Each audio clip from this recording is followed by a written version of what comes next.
bags were of the more recent vintage. For example, you saw the 1924 Ps. PCGS has graded over 300,000 examples. Most of those came out of the Great European Bank Hoard. Those 1904 P Liberties, most of those came out of the Great European Bank Hoard.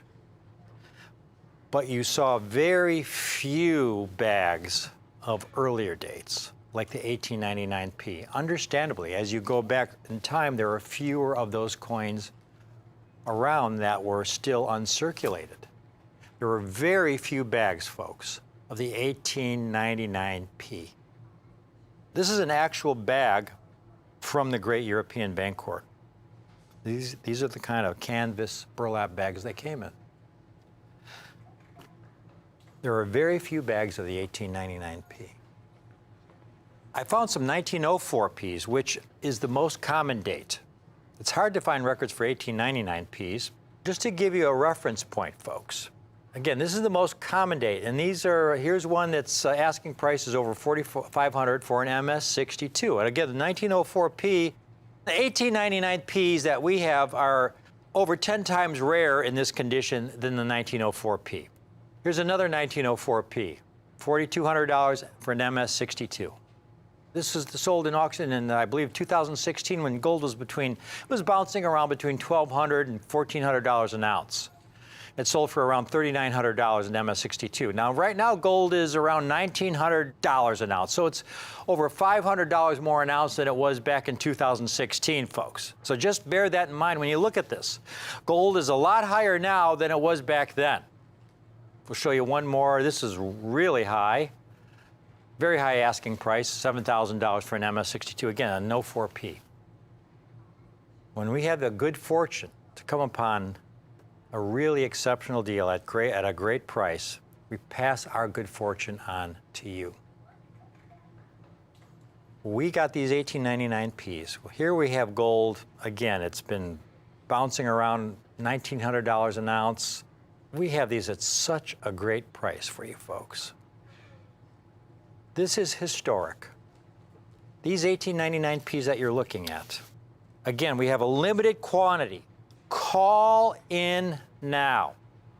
This is a small window of opportunity. One thing I have to really impress upon you, these are not bullion coins. These are rare numismatic coins. There was an article that came out, and I'm going to quote you a sentence from that article because it's what I've been telling our clients here, you folks, our viewers here, for the last several years. Here's the quote. This is really important. There has not been a time in recent memory when pre-1933 gold coins were obtainable for so little over spot. And first of all, by generic coins, they're talking about the most common coins of a given series. For example, the 1924 P is the most common St. Gaudens. That would be the generic coin. In the Liberty Double Eagle series, the 1904 P is the most common. That would be a generic coin. An 1899 P is a much rarer coin. Now, today we have gold at close to $2,000 an ounce. 10 times the gold value is about $20,000, folks. This is a small window of opportunity to get a rare date like this. Call in now. We have a limited quantity of these 1899 Ps. Call in now, folks. MS62 and MS63 condition. This is a coin that I could price at $49.95 in MS62, and you'd be getting a very, very good deal. You know, you'd be getting a coin that's, again, with gold at close to $2,000 an ounce for $49.95. A rare date like this, that's a really good price. $39.95 for an MS62 would be an exceptional price, but it's not based on our cost. I'm able to offer these MS62s that you see here today. I have a limited quantity of these coins in MS62 condition, Smithsonian quality. That's the grade of the example in the Smithsonian. $3,495 a coin. $34.95 a coin. Call in now. If you put half down today, $1,747.50, we will put one of these aside for you. Put your name on it, put it in our vault. And that, again, is so important because when we get these opportunities, especially when it's a rare date like this, once we sell out, they're gone. You know, we can't replace them at that price. So you put half down today, we will reserve one of these coins for you, pay the balance in 30 days. $3,495 a coin. Half down today, $1,747.50, and we will reserve an 1899p Smithsonian quality MS-62 condition. I mean, look at this quality, folks. This is a coin, again, they were struck for commerce. These heavy gold double eagles, the largest denomination ever struck in gold by the U.S. Mint, with about an ounce of gold. To survive in this so close to mark-free condition, MS-62, is a miracle. And it's only because of the great European bank where they were sitting in a bank, gathering dust in the corner for close to 90 years. And we're able to offer them for half down today of only $1,747.50. We've got a lot of people calling in here.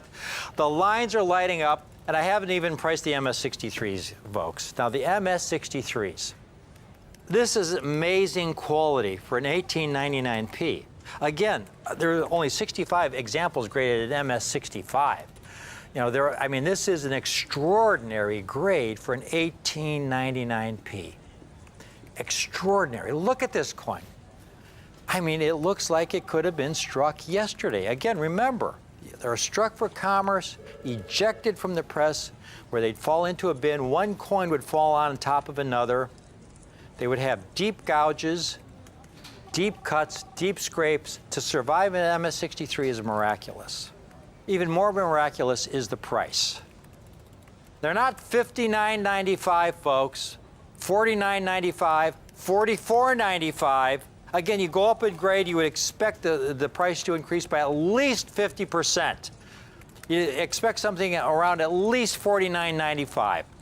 We've got these coins for only $3,995. Limited quantities.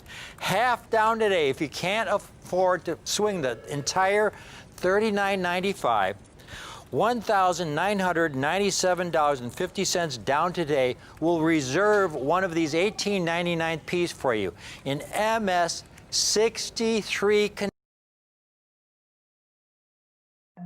Hi, I'm Rick Tamaska, and this is Rick's U.S. Coin Show. Rick's U.S. Coin Show is a brand new show that brings you rare, high quality, and unique coins at the most affordable prices on TV. My name's Jack McNamara, and I love coins. We are the Tamaska girls, Kim and Caitlin. Here at Rare Collectibles TV, we know what kind of coins you want, because we're collectors ourselves. I've been collecting coins for over 40 years. I love finding coins all across the country and bringing them to you. Whether you're new to coin collecting or an old pro, we've got the coins you're looking for. After my first book, dealers began calling me the Cameo King. Coin rarity and quality are what matter most to me. Now that's eye appeal. I do love Franklin's and Kennedy's. Rare unique coins at the most affordable prices. Coins are in my blood. Now that's a beauty. My goal is to bring you the ultimate in superb rare coins. Do you want the best?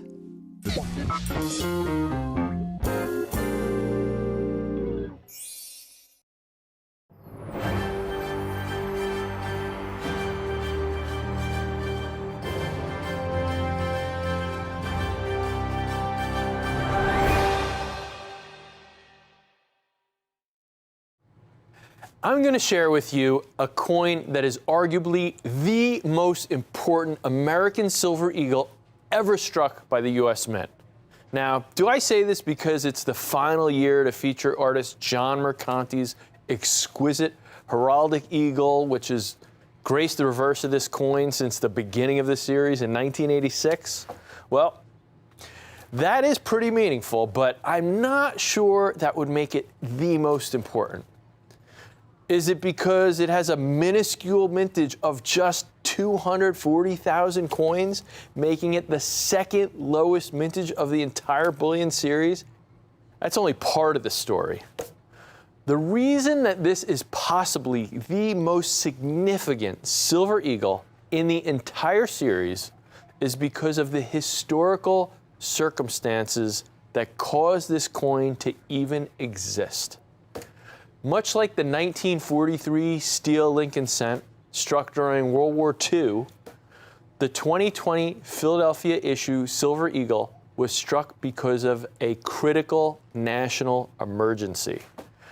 You see, under normal circumstances, the mint state bullion issue American Silver Eagle is struck at the West Point Mint. But due to health and safety issues surrounding the worldwide coronavirus pandemic, a small quantity of Silver Eagles were struck at the Philadelphia Mint in an effort to meet the demand for these immensely popular coins. Let me read to you the official release from the US Mint explaining the reason these coins were struck and how we were able to determine their ever important pedigree as part of this emergency production. In light of the ongoing coronavirus pandemic, the United States Mint has temporarily reduced production in its facilities in order to reduce the risk of employee exposure to COVID-19. The health and safety of the Mint workforce remains our highest priority. Typically, American Eagle silver bullion coins are minted at the Mint's West Point facility.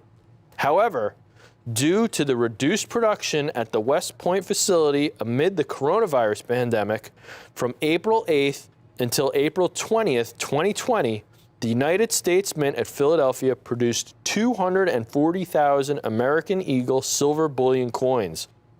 These 2020 American Eagle silver bullion coins minted in Philadelphia were all packaged manually. The coins were shipped in so-called monster boxes, each of which contains 25 tubes of 20 coins for a total of 500 coins in each box. Monster boxes of 2020 American Eagle silver bullion coins minted in Philadelphia were affixed with a typed label containing the box tracking number. Additionally, box tracking numbers were handwritten directly on the boxes. Box tracking numbers 400,000 through and including 400,479 were used on boxes of coins minted in Philadelphia. The United States Mint does not sell its bullion coins directly to the public. Instead, we distribute our coins through a network of official distributors called authorized purchasers to provide investors the opportunity to acquire precious metal coins at a slight premium to spot market prices. As such, all American Eagle silver bullion coins are, by their very nature, homogeneous. None of these coins bears a mint mark designating the facility where it was produced. The Mint's goal is to ensure that the American Eagle silver bullion coins struck at any of its facilities are identical and indistinguishable from one another.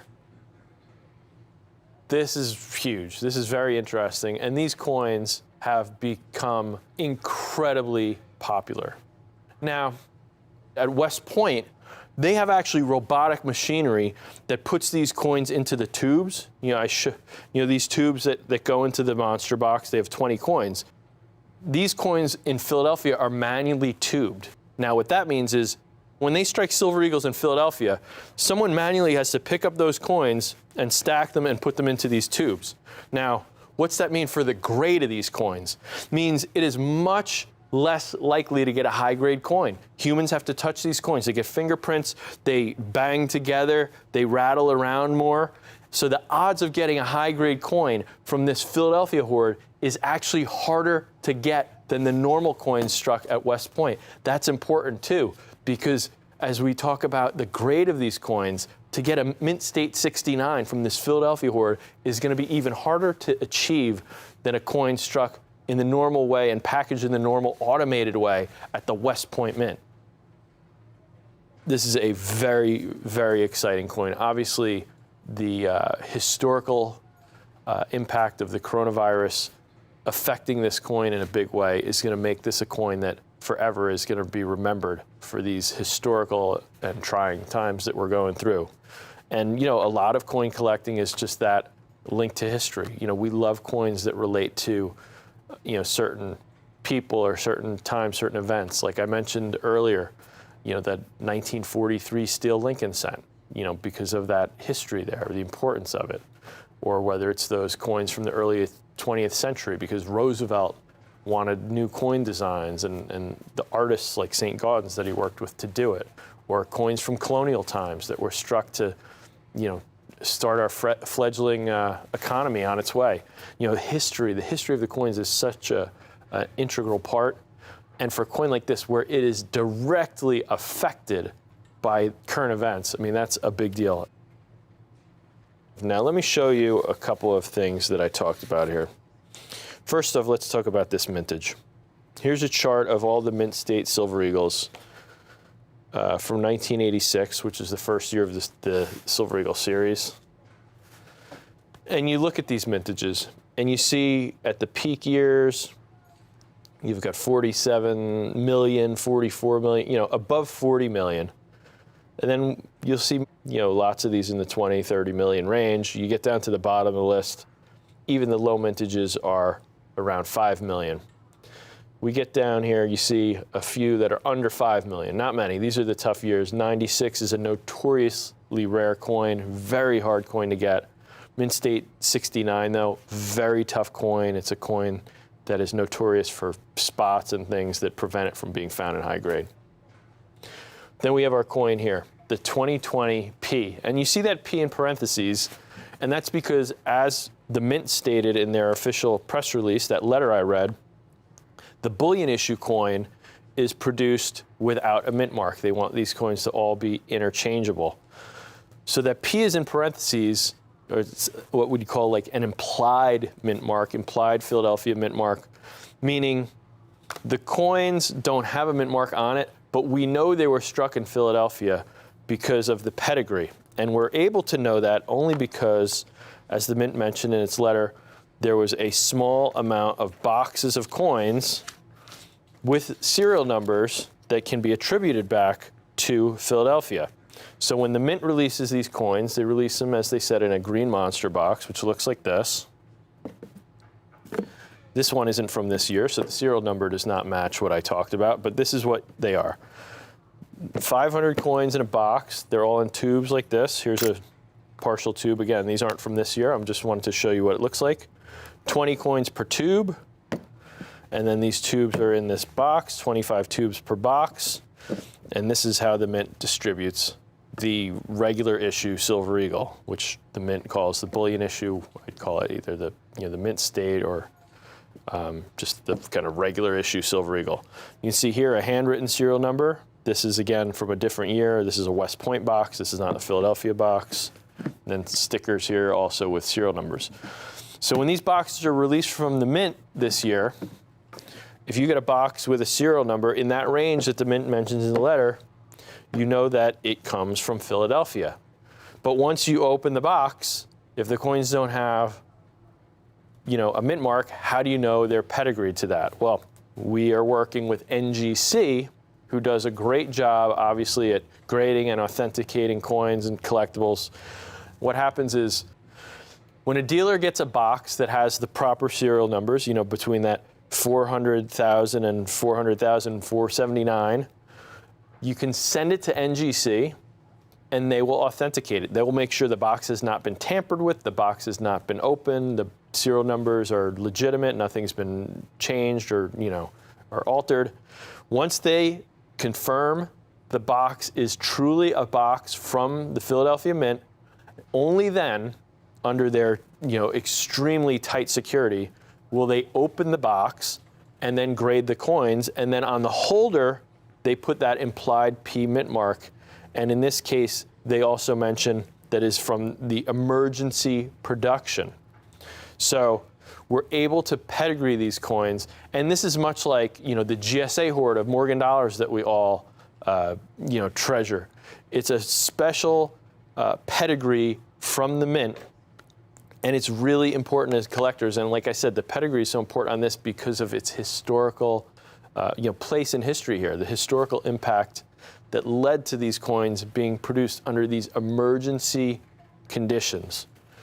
So we have these coins here today. Like I said, mintage, one of the lowest there is. I want to show you in comparison to just the other coins for this year, how tiny, tiny, tiny of a percentage of the coins came from Philadelphia. Here's our 2020 regular issue, bullion issue, American Silver Eagles. Total mintage so far, this is just through June, the first half of the year. I'm using the data that I can get available today. First half of the year, first 6 months, 12,596,500 coins released by the U.S. Mint. The total amount of that 12.5 million coins struck at Philadelphia, only 240,000. That's less than 2% of the coins came from Philadelphia. And I'm sure not even all of them will be able to get this pedigree. I'm sure there's people who bought boxes of these coins, opened them up, didn't realize that it was something special, and that pedigree is gone forever. So the amount of coins that could even be attributed and designated with that pedigree is going to be even smaller than 2%. Now keep in mind, that's 2% so far for the year. There's no plans of making any more at Philadelphia. So as the mintage for the year increases, that percentage just becomes more important, more tiny, tiny of a slice of the total production of Silver Eagles for 2020. If you look at my projection, I'm saying based on the first 6 months of the year, probably about 25 million coins struck. That means less than 1% of the coins struck for this year come from this Philadelphia emergency production. It's a tiny, tiny amount. This is the hottest coin. They're so hard to get a hold of. They're so hard to keep in stock. The prices have been rising dramatically. Here's a couple of examples in Mint State 70. $745 for this one. Again, $750. These coins are just so hard to get. But the coins I have here right now, and I think this is the play right now, is the Mint State 69. And I'll tell you why I love the Mint State 69 for this particular coin. I think it's a great opportunity to take advantage of the price before, while these are still available. You're going to be amazed at what I can offer these to you with the kind of demand for these coins. I don't know how long I'll be able to keep these coins in stock, and I don't know if I'll be able to go out and find them again and replace them and be able to sell them like this again. But these coins are just in such high demand, and like I said, the MS69 price, there's such a spread between the 70 and the 69. And for you, those of you who are maybe new to collecting, when we grade coins, we use a 70-point scale. 70 is absolutely flawless, even under magnification. You look under 5 times, 10 times power magnification, flawless coins. 69 grade is so close to that with the naked eye, this is a coin that appears flawless. Only under high magnification are you going to find any imperfections in this coin. So this is a beautiful, beautiful, virtually perfect coin. And you can get this for a fraction of the price of a Mint State 70 coin right now. I have some comps here in 69 grade. Here's one, $192.50. Here's another one, $199. $196 again. People selling these coins, of course. Here's one for $335. And you can see these are coins that are selling. 4 sold, you see here. They have a couple left in stock, but people are this is not just somebody putting up some moon price and hoping somebody will pay it. There are coins actually selling for these prices. $335. Somebody with a ton of positive feedback, 99.5% positive feedback. It's the same coin we have, emergency production, 2020 with that implied P, that pedigree to the Philadelphia Mint. This is just a plain brown label. We have coins here in our exclusive Ronald Reagan label. It has that artwork designed by John Mercanti, who's the gentleman who designed the reverse of this coin. It's the last year this coin is going to have that Mercanti reverse. So this is an important coin. You know, even before we had the pedigree on it, this is a great coin. But now that we have this added historical issue coin, ours have the special exclusive label you can't get anywhere else. On top of it, ours are certified from the first day of issue. These are coins that NGC has guaranteed were released by the mint on the very first day that the mint released this coin. They're in mint state 69, like I said, virtually flawless, flawless to the naked eye, mint state 69, beautiful coins, coins you see selling $200, $335. Right now, I have these coins for less than $100, $99.95. You're getting a coin that I would argue is the most important historical coin in the entire American Silver Eagle series, the most popular series in coin collecting. This is a coin that has so much demand that collectors are lining up for. You know, around the country, there are so many collectors of this series of coins. This is our generation's Morgan dollar. This is a coin that will, you know, live on forever in the hearts and minds of collectors. It's such a beautiful coin. You have that, first of all, I mean, it's 1 ounce of silver. It's a huge coin. You have that Walking Liberty design, originally designed by Adolph Wyman. First used on a coin 1916 on the Walking Liberty $half. But now when you move that from a $half coin that's about 1/3 of an ounce of silver, up into a 1 ounce silver eagle, there's just so much more room for that. It's just such a bigger canvas to really, really, you know, just demonstrate that artwork as Wyman intended. Then you have that reverse with that heraldic eagle, you know, much like the presidential seal. That eagle design with those outstretched wings and the shield and the banner, E Pluribus Unum, you know, that design by John Mercanti, such a classic design. This is the final year to feature this design. It is just a beautiful, stunning coin. These are just exquisite coins. A coin that happens to be graded in a mint state 69, a virtually flawless, a coin that is flawless to the naked eye. But from this particular issue, the final year with that reverse, the coin that was struck in a different mint in Philadelphia, the original mint, you know, in the, you know, where they first struck coins in 1793.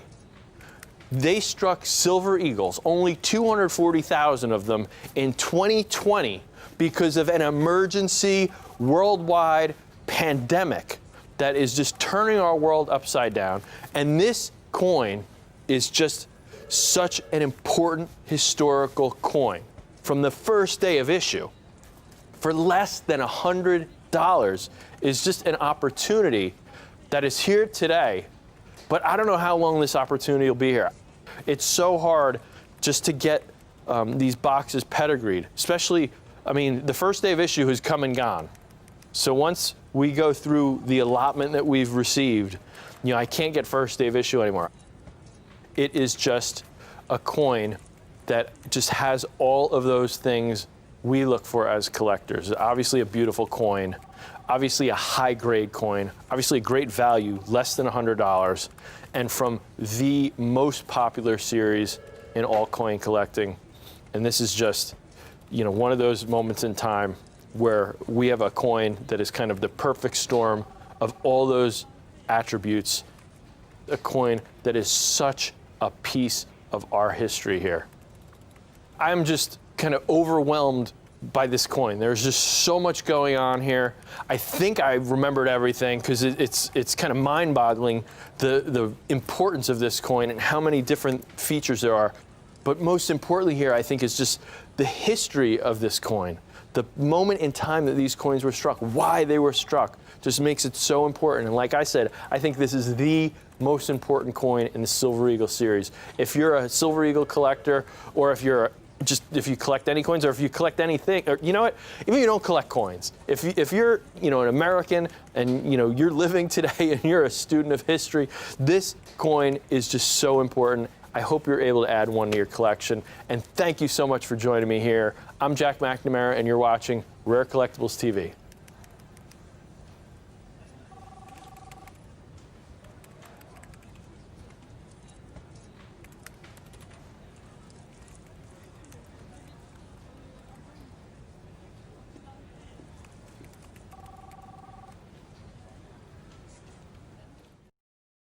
Looking for the best specials on rare numismatic gifts? Rare Collectibles TV has you covered. Check us out during Cyber Week, November 23rd through the 30th, for a brand new special every day. That's right, 8 different specials in 8 special days. Whether you're looking for rare gold or stunning silver coins, our eclectic variety of numismatic treasures will satisfy the most experienced collectors. Plus, get free shipping on all orders from November 27th to the 29th. Don't miss out on these collector-friendly offerings. Visit rarecollectiblestv.com. That's rarecollectiblestv.com.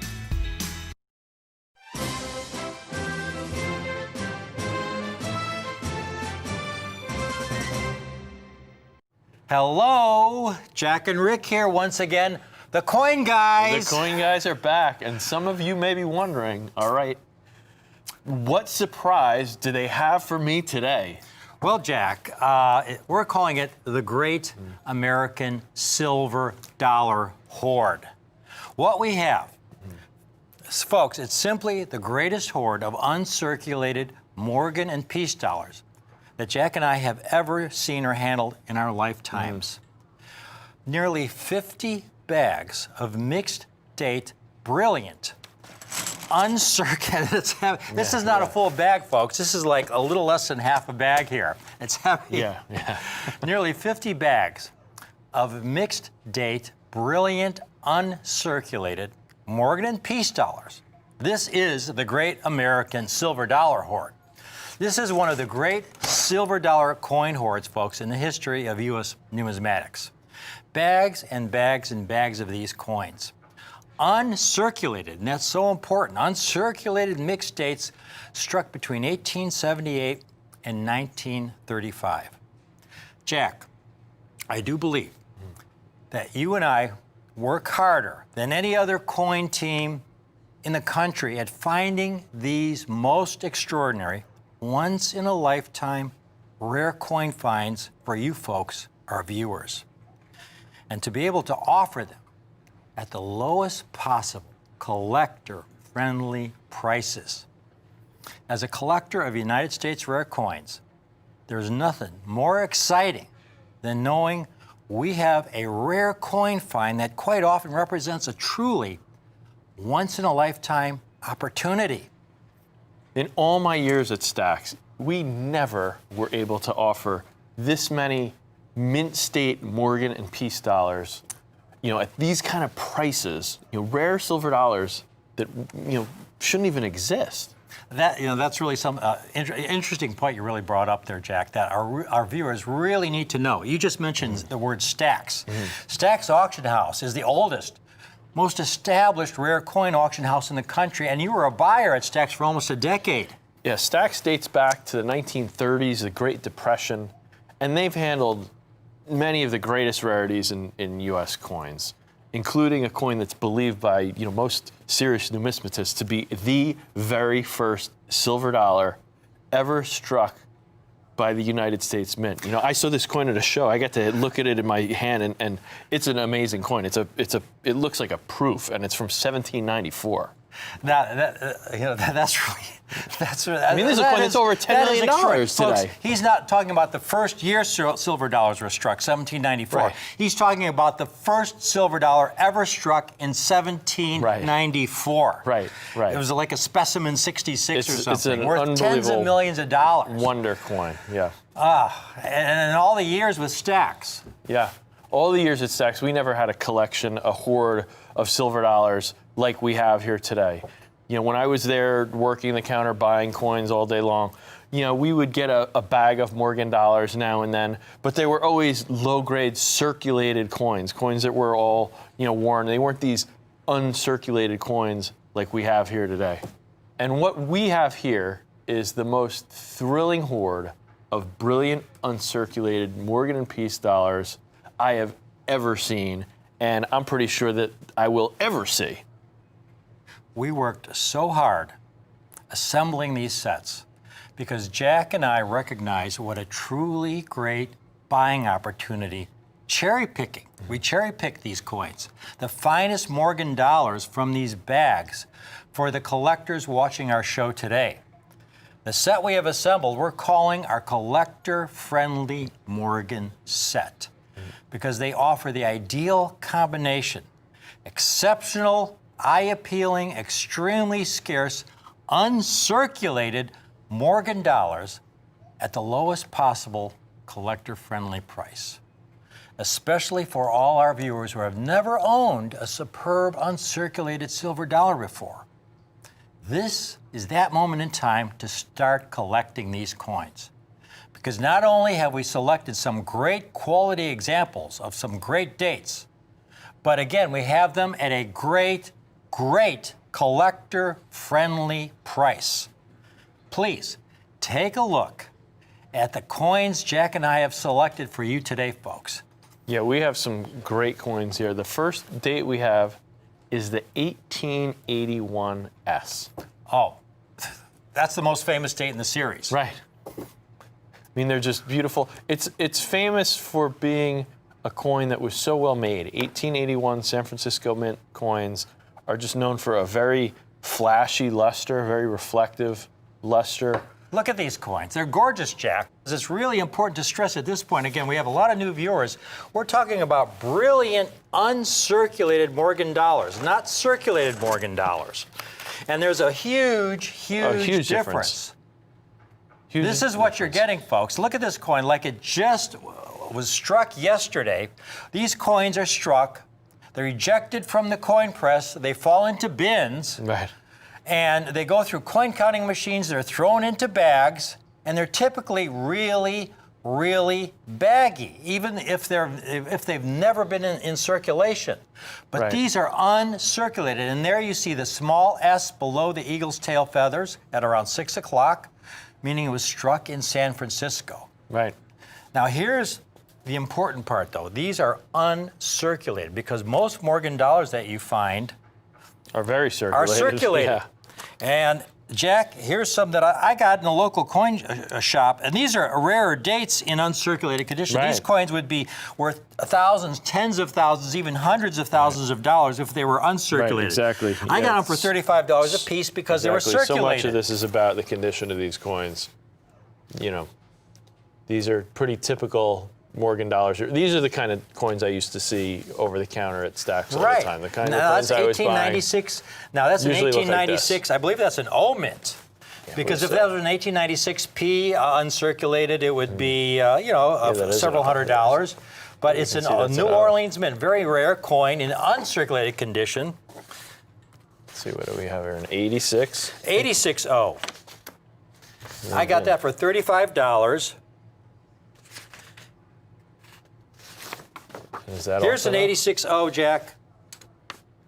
And again, the O mint, New Orleans mint. Here's an 86O in gem, sold in auction for, and this was years and years ago, sold in auction for about $160,000.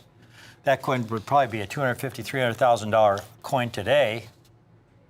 Here's a 96O of a coin that Jack showed you, the circulated example, an MS63 that sold years ago for over $20,000. Right. So it's because the coins we have are uncirculated. The vast majority of Morgan dollars are not uncirculated. Are circulated. Folks, Morgan dollars are all about condition rarity. There's really two basic kinds of rarity when we're talking about rare coins. Right. There's coins with absolute rarity, right, and then there's coins with condition rarity. Right. Coins with absolute rarity are coins that are rare in any condition. For example, the 1913 Liberty nickel. Right. They only made 5. They only made 5. So even if you have the lousiest quality example of the 5, it's $1 million plus. It's millions of dollars. Several million even if it's the worst quality example, because it's absolute rarity. Morgans are all about condition rarity. Right. Because they struck them literally in the hundreds of millions. Right. But getting them in uncirculated condition, where they have never been in circulation, like these coins from these bags, they are never circulated. They're not like the circulated coins that Jack showed you. This is where they become very rare, and that's condition rarity. Take a look at this chart that Sasha has here. in the entire series, Jack, they struck over 650 million Morgan dollars. Right. Now, in 1918, they melted, incredibly enough, 270 million in what they called the Pittman Act. Right. It's almost half. But that still leaves almost 400 million coins. Right. But out of those 400 million, NGC and PCGS combined have only certified about 6.5 million in uncirculated condition. Right. That's only about 1.7% of the total mintage. Now, I've made a chart, Jack, that ranks all the Morgan dollars in terms of their condition rarity, from the most common date in the series to the rarest date. Now, there's over 100 different dates and mint marks in the Morgan series, so the chart's several pages long. This is the first page. You can see there the 81S is the most common date, but it's still only 268,000 coins out of a mintage of 12 million. But the examples we have are so superb. Again, take a look at these coins that we have for you today. They're absolutely exceptional. You take a look at these brilliant specimens, so very, very choice. Now, what we have is a coin right next to it, folks. It's graded by NGC in MS62 condition, which is a good grade. Right. But when we zoom into what an MS62 Morgan looks like, you could see a lot of surface abrasions over the coin, because again, these coins were struck, they were dumped into bins, they went through coin counting machines, they were dumped into bags, thrown onto trains before they got to the bank. So they all have bag marks. And this is a nice, brilliant, uncirculated specimen. You can see at the bottom there, it's graded MS62 by NGC. Superb piece. Right. Now these 81S's, again, because of the condition rarity, I found a couple comps of some 81S's in MS62 condition. These are highly rated dealers, folks, with 100% positive feedback. 100% positive feedback. 81S MS62, there you go, $450. There's another one in MS62, 100% positive feedback. These are not people who are just list one or two coins. Right. Dealers with 100% positive feedback, again, $450. When we get a great deal, Right. this is what we specialize in. We pass our good fortune on to you. We've cherry-picked these bags. We've got these 81S's today. If you've never bought a Morgan dollar before, the coin one in this set. Again, we have 5 different dates in all. But this is the first coin. It's the 1881S. Beautiful BU specimens. We have them, folks, for $59 a coin. $59 a coin. If you've never bought an uncirculated Morgan dollar before, this is the time to start. From this great American silver dollar hoard, we have some fantastic Morgan dollars for you today and in the weeks to come. But this set, folks, is the perfect place to start. We've got 24 of our customer service representatives online waiting for you to call. If you want to get more than 81S, you can get more than one.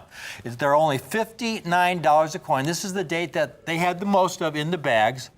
But again, we've selected the finest specimens. And they're just gorgeous. 81S's are known for their just high quality. They're coins that they took a lot of care in striking. Yeah. They have great luster. It's a very reflective. Date to date and mint to mint, you'll see the Morgans do have a little bit different luster and look and strike. And the 81S is just always known as being one of the best produced coins, some of the most beautiful coins in the series. And you can see here look why. at that. Yeah, look at the strike on the coin. You see all the detail. You see the way that luster rotates around that coin? That's why they call these coins cartwheels. It's a great big coin, and the way that luster kind of rotates around as you move it in the light. It actually has almost a proof-like look to it. Look at it, the frosted absolutely. eagle, all the detail right there. Like this coin was just struck yesterday, Jack, and it just came out of the bag. These coins had been saved in these bags for decades and decades.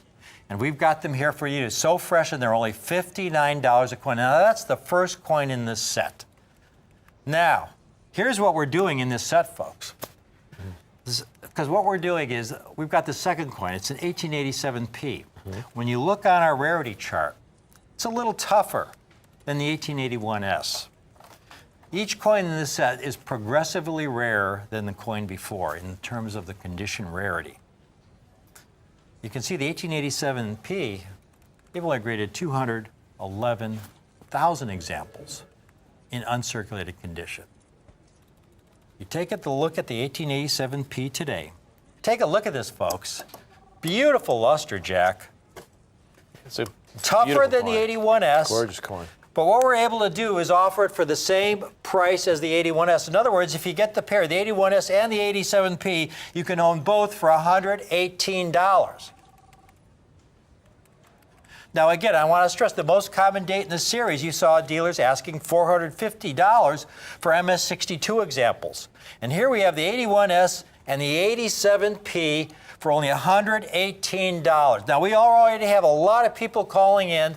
I'd encourage them, Jack, to just hold on till they see all 5 coins. Right, because, right. folks, it's getting even better.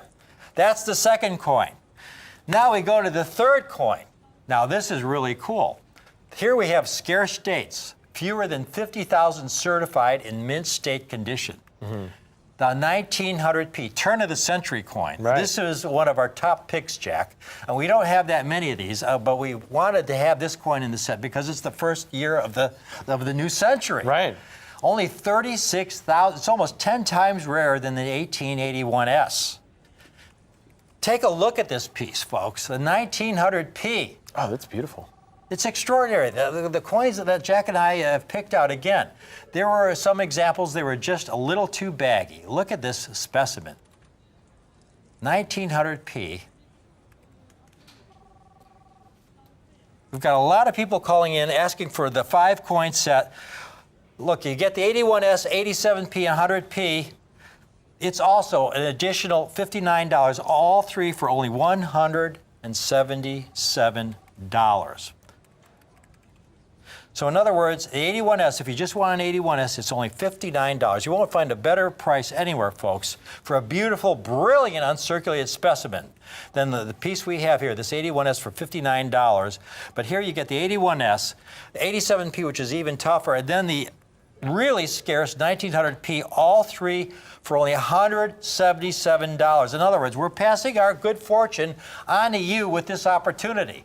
This golden opportunity in Morgan silver dollars. Now, Jack, we're getting to the really tough coins in this set. Yeah, now it's getting progressively more interesting. Talk about condition rarity. The only year the Morgan dollar was struck at the Denver Mint. Right, they only struck Morgan dollars for 1 year at the Denver Mint. The only year That's they it. struck them at the 1921, the last year of the series. Right. Take a look at the rarity of this Important coin for both of those reasons. And also, as you see here, you're getting into the extremely scarce list of dates here. Very scarce. Now, this is about as rare as an 85cc or an 81cc in uncirculated condition. If we look at the previous page, Sasha, if we can go back to that previous page on the chart, the scarce dates. Now, there's dates like, Jack, like the 81cc, 85cc. They're low mintages, but they're not as scarce as the 1921D in uncirculated condition. But those coins in mint state condition can cost $1,000. Oh, easily, yeah. And but again, folks, this is all about giving you the most numismatic bang for your dollar. Right. So we've got the 21D here, folks. 21D is really tough. It's the last year of the series, the only year it was struck at the Denver Mint. 21D, only 18,000 graded. Right. 18,000. It's a really tough coin. Take a look at this 21D that we have here. This is what collecting Morgan dollars is all about. Coins with tremendous condition rarity. And the beauty is, Jack, they can get all 4 of these coins, the 81S, the 87P, the 100P, and the extremely scarce 21D, Jack. Are you ready, Jack? You know what the price is. Let's hear it. Here, you want me to say it? $236, folks. In other words, it's an additional $59, not $350 or $550 extra, but only an additional $59. All 4 coins, $236. $236. Now that's a screaming deal. And the 21D, besides being the only D mint and the final year of the series, another thing that makes it an extremely important coin to a Morgan dollar collector is, 1904, they stopped making Morgan dollars. There was Right. no plan to make a Morgan dollar again. Yeah. They had destroyed the dies, the master dies, the Right. hubs, all the tools that they had to make Morgan dollars. So 1921, they had to start from scratch. So if you Yeah. look at it compared to the others, it does have a little bit different look because they had to remake all of those tools to create these coins from And scratch. they didn't have the mint marks. You look Right. at the mint mark on the 21D. Sasha, if we could show them the mint mark, I think they used the mint marks from the Mercury dimes. I've always wondered the same thing because Because it the is a mint tiny little marks- mint mark. You're right. So small. Yep. You're going to have to zoom in, folks, to really see the mint mark. It is, I think it was used for the Mercury dime in the Standing Liberty Quarter. Yeah, I've always wondered It's the same tiny. thing because it is a much smaller mint mark than you see on the There's other a little other D dates. right there between the D and the O, folks. It's not the D in dollars, it's the D, little Right. D above it. Yeah. That's the Denver mint mark. Now, Jack, we're getting to the big kahuna, the Wow. last coin in the set. So it gets rarer than this. The last coin in the set. A legendary coin.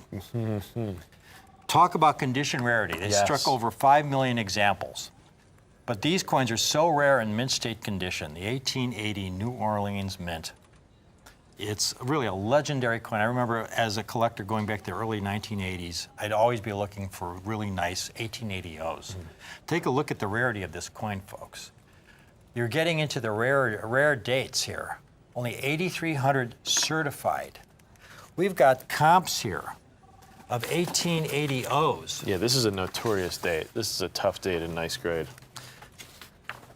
These are all top-rated sellers. These are uncirculated examples. There's one for $994. 99.9% positive feedback from this dealer here. There's one for almost $1,500. 100% positive feedback from that dealer, Jack. All right. Here's another one, almost $1,600, uncertified. Here's one that's certified in 6.4 plus, almost 6.5 condition, $30,000. Right, that's just barely not much better than the coins that we have here. And look at how much they're asking for, Yeah, $30,000. Folks, take a look at one of these 1880 O's. Jack, when I saw these coins in these bags, there weren't that many of these 1880 O's. It blew my mind. Right. To get 1880 O's, folks, in this mixed bag of Morgan dollars, you look at this piece. It is so choice. You see the O mint mark for New Orleans. Yep.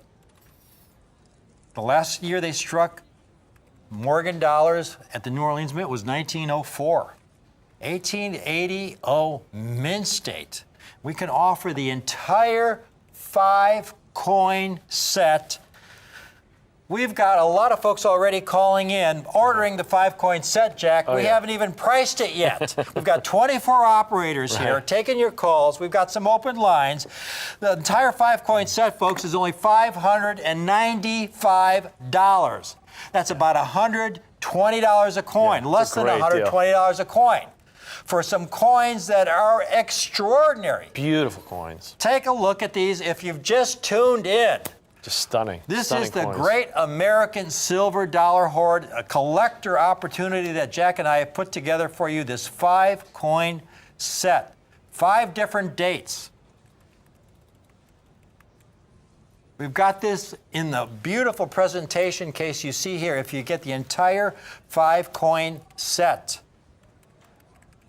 Yeah, these boxes are great, and it protects them well. We put them in a capsule. That hard plastic capsule protects the coins so they don't get fingerprints, they don't get damaged.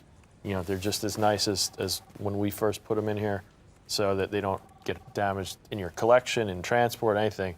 So, and they look beautiful like this in the holder. This is a set, when you show this to your friends and you tell them you only paid $595 for it, everybody will be impressed. You take it to your local coin shop, your local coin show. This is an impressive set for only $595. And again, what Jack and I have done, our goal is to give you the most numismatic eye appeal, quality, and rarity for your dollar. So we've started with the 1881S. It's the most common date in the Morgan Dollar series in uncirculated condition. But the examples we've selected are really choice specimens, and really we have nice them for coins. only $59. And if you want to get more than one 1881S, you can get more than one, because they're only $59 a coin. That is the coins that were the most plentiful in the group. Plentiful, Yeah. exactly. And so we have them for only $59. And here's what we're doing now. We're giving you the next coin, the 1887P, which is considerably more elusive than the 81S. They had some beautiful 87Ps.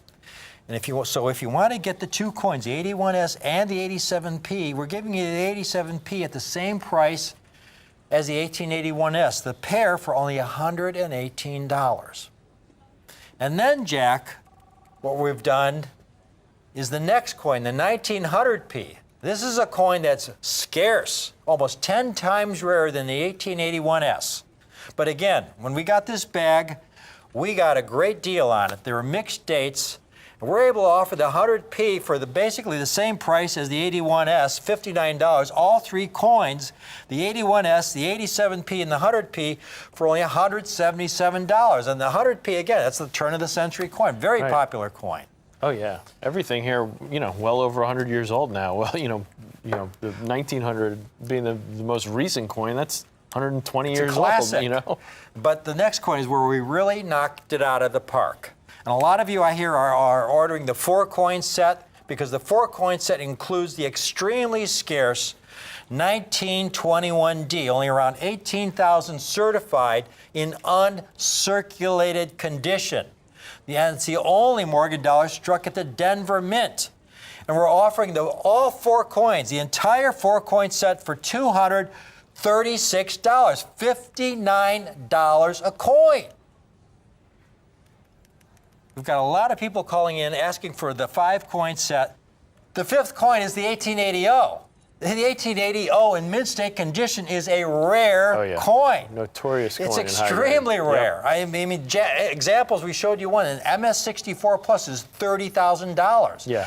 People are selling just mint state examples, uncertified, for $1,000, $1,500, $1,600. Right. We've got the entire 5-coin set for $595. And I left out the part about the book. How could I forget the book? How could I forget signed by Miles Standish, our good friend Miles Standish. This book was only the Numismatic Book of the Year. Right. It's a great book. The Numismatic Literary Guild's Book of the Year by Miles Standish. The Numismatic Literary Guild is the most prestigious award you can get for writing a rare coin book. Right, absolutely. I didn't get Book of the Year, I got Extraordinary Merit, which is like... That's great. It's like second place, but to be honored in any way by the Numismatic Literary Guild is extraordinary. I mean, it's a dream come true. This was the Book of the Year on Morgan Dollars. You're getting a free copy signed by Miles Standish. He's our good friend here, and he's seen this collection. He was blown away when he saw it, and he was blown away by the prices. Again, we have these sets for $595. Should we go through this once more? Yeah, let's do it. Let's make sure that these people understand. It's so important. If you've never tuned in, Morgan dollars are all about condition rarity. These are not circulated Morgan dollars. I see so many shows, Jack, where they'll show Morgan dollars and they're circulated. Right. They'll show you coins like this. Hey, I love Morgan dollars, but I can get even rare dates. This is an 1894 O. Oh yeah, much better date. It's a much better date. In uncirculated condition, this is worth several $1,000s. I got it for $35. Right. Because they're circulated. Right. I mean, the circulated Morgan dollars, they're in abundance. Probably every family has at least 1 or 2 Morgan dollars that they're always circulating. You don't know. When I worked at Six, how many people came in with a cigar box or like a little satchel or something of Morgan dollars that they all think they have the one that's right. Well, because they look in the price guide and they see, oh, it's $1,000. Yeah. Those are the uncirculated ones. Yeah. The ones that look like this are That's $30 or whatever. That's right. This is vitally important. We've never just promoted bullion. Right, correct. We have no idea what bullion's going to do from week to week, year to year. That's a different animal. No Call your predictions on bullion. stockbroker if you want to Take a look at buy this stuff like that. chart here. I mean, I remember shows back in 2012 talking about how bullion, citing experts saying bullion was going to be worth $100, silver bullion was going to be $100, $200 an ounce in a year or two. Well, right now it's around $18 an ounce. We never talked about that stuff. we've always talked about uncirculated Morgan and Peace dollars. You look at the Peace dollar set in the lowest mint state grade back in 2012 was around $4,000. Right. Even though silver has declined in value in that same time frame, an uncirculated Peace dollar set has increased in value because of the rarity of these coins in uncirculated mint state condition. Right. They're always mining new silver, folks. They're not mining new uncirculated Morgan dollars. Well, it's like earlier when we were preparing, we were talking about the 93S Morgan dollar in uncirculated condition. You know, when 2012, that was about $100,000, maybe $120,000 coin. Yeah, 93S Morgan dollar. 93.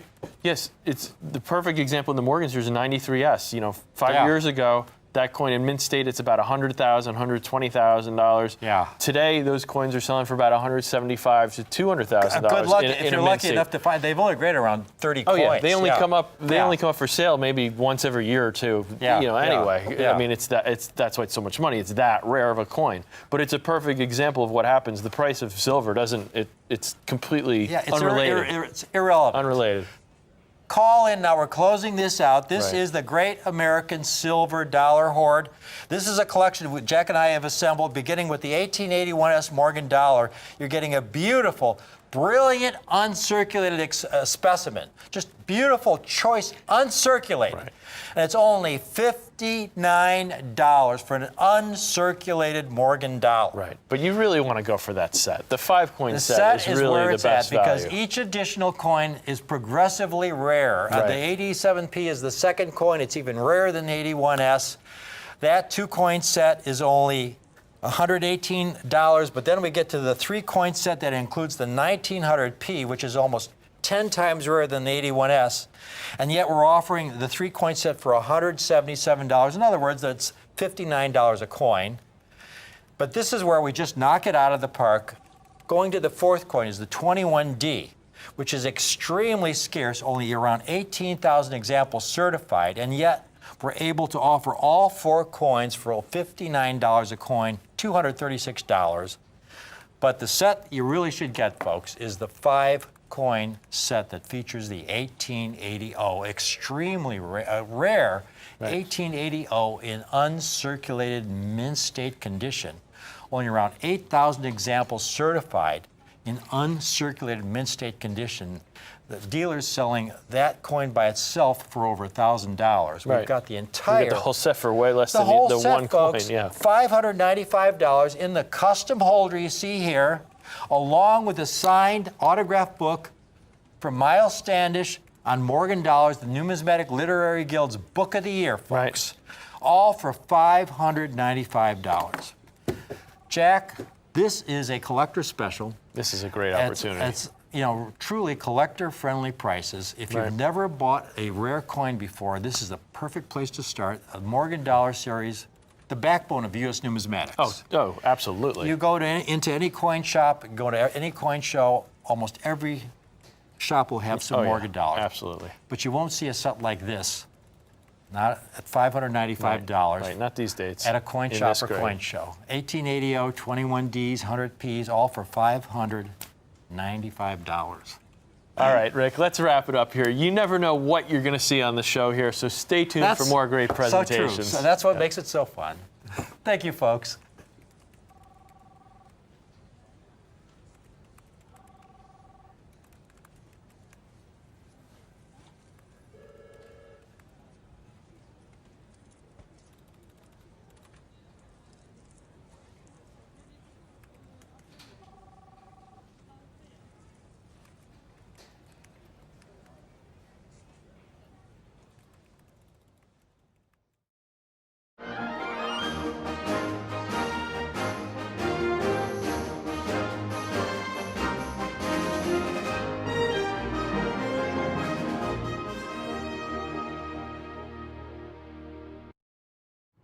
Hey everyone, and welcome to RCTV. Do you all remember in 1999 when the numismatic world was turned on its ear because of a program known as the state quarters? That really began a revolution in numismatics that brought literally millions of coin collectors into the hobby. And it really was all about this state quarter series. It was 50 coins that the U.S. decided to issue one coin for each state, representing all 50 states in the Union. And over a 10-year period, these coins were released. And millions of collectors started pulling these coins out of their pocket change or going to the bank and getting them brand new and filling in the slots in coin albums or a big map of the United States. Well, the U.S. Mint took notice of that, and from this 50-state coin program, which ended in 2008, they began another program, which was America the Beautiful. It was a 50-coin series of parks and monuments. At the same time, the Mint figured it was high time for a dollar series that was very similar, honoring all of the presidents. That began in 2007. Now, that series is complete right now at 39 coins from 2007 to 2016. The 39 coins represent the 39 presidents in the order that they served who are not living. So it ends with Gerald Ford, the last president in 2016 to be commemorated with a presidential dollar coin. One of the things about the presidential dollar series was hundreds of millions of these coins were struck to be circulated as money, to be released into the money supply. And of course, there were many, many millions of hungry coin collectors who had completed their sets of the state quarters and the parks and really were looking for another series to collect. So when the dollar series came along, it all started over again. People were running everywhere they could find chains or going to the banks and pulling out of circulation the mint state presidential dollars. And when you look at the mintages, the very first year, almost 1 billion coins, 940 million and then some, were struck for 2007. And in 2007, 4 presidents were honored. It was 4 a year until 2016, where there were only 3. We're going to feature these 39 presidents in the original way, the way that people who were finding the absolute highest grade for these coins, the Proof 70, Ultra and Deep Cameos, the perfect coins in original government packaging. These presidential dollars are in the original sealed up lenses. All those coins were put in there not by a private entity, but by the United States Mint themselves. They're all struck at San Francisco. Originally known as the golden dollar because of its appearance. Not gold, but known as the golden dollar. In fact, 70% of this coin is manganese. There's some nickel in there as well. The Mint found out rather quickly they're really, really difficult to strike because of the composition of the metal. So for every one of those coins that you see, probably 3, 4, 5, maybe even 6 of them were rejected for quality control. And the Mint really did a wonderful job on these coins. So obviously for 2007, starts with George Washington, represents every one of the presidents all the way up to Gerald Ford. So mintages were one thing. The mint states, just the first couple of years, there were 1.5 billion coins struck. But there was another issue, and you're looking at it right there, the issue of these coins that was struck for the collector in proof. The method of manufacture where each coin is struck a minimum of 2 times on a perfect mirrored blank. The design is imparted, and you see that cameo appearance, that black background, and that frosty relief of each one of the presidents.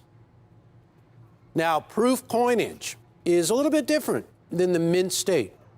The proof coinage is never intended to circulate. It's never released into circulation. Try as you might. Of all the billions of these coins that were struck in mint state, you could search forever through change, and you're never going to find the collector's version. Well, the collector's version, for instance, in 2007, there were 940 million presidential dollars struck, and just a little under 4 million presidential dollars in proof. And that theme carries on throughout the entire series, where you will see that in 2016, lowest year of all, 1.196 million issued, where in mint state, there were 33,320,000.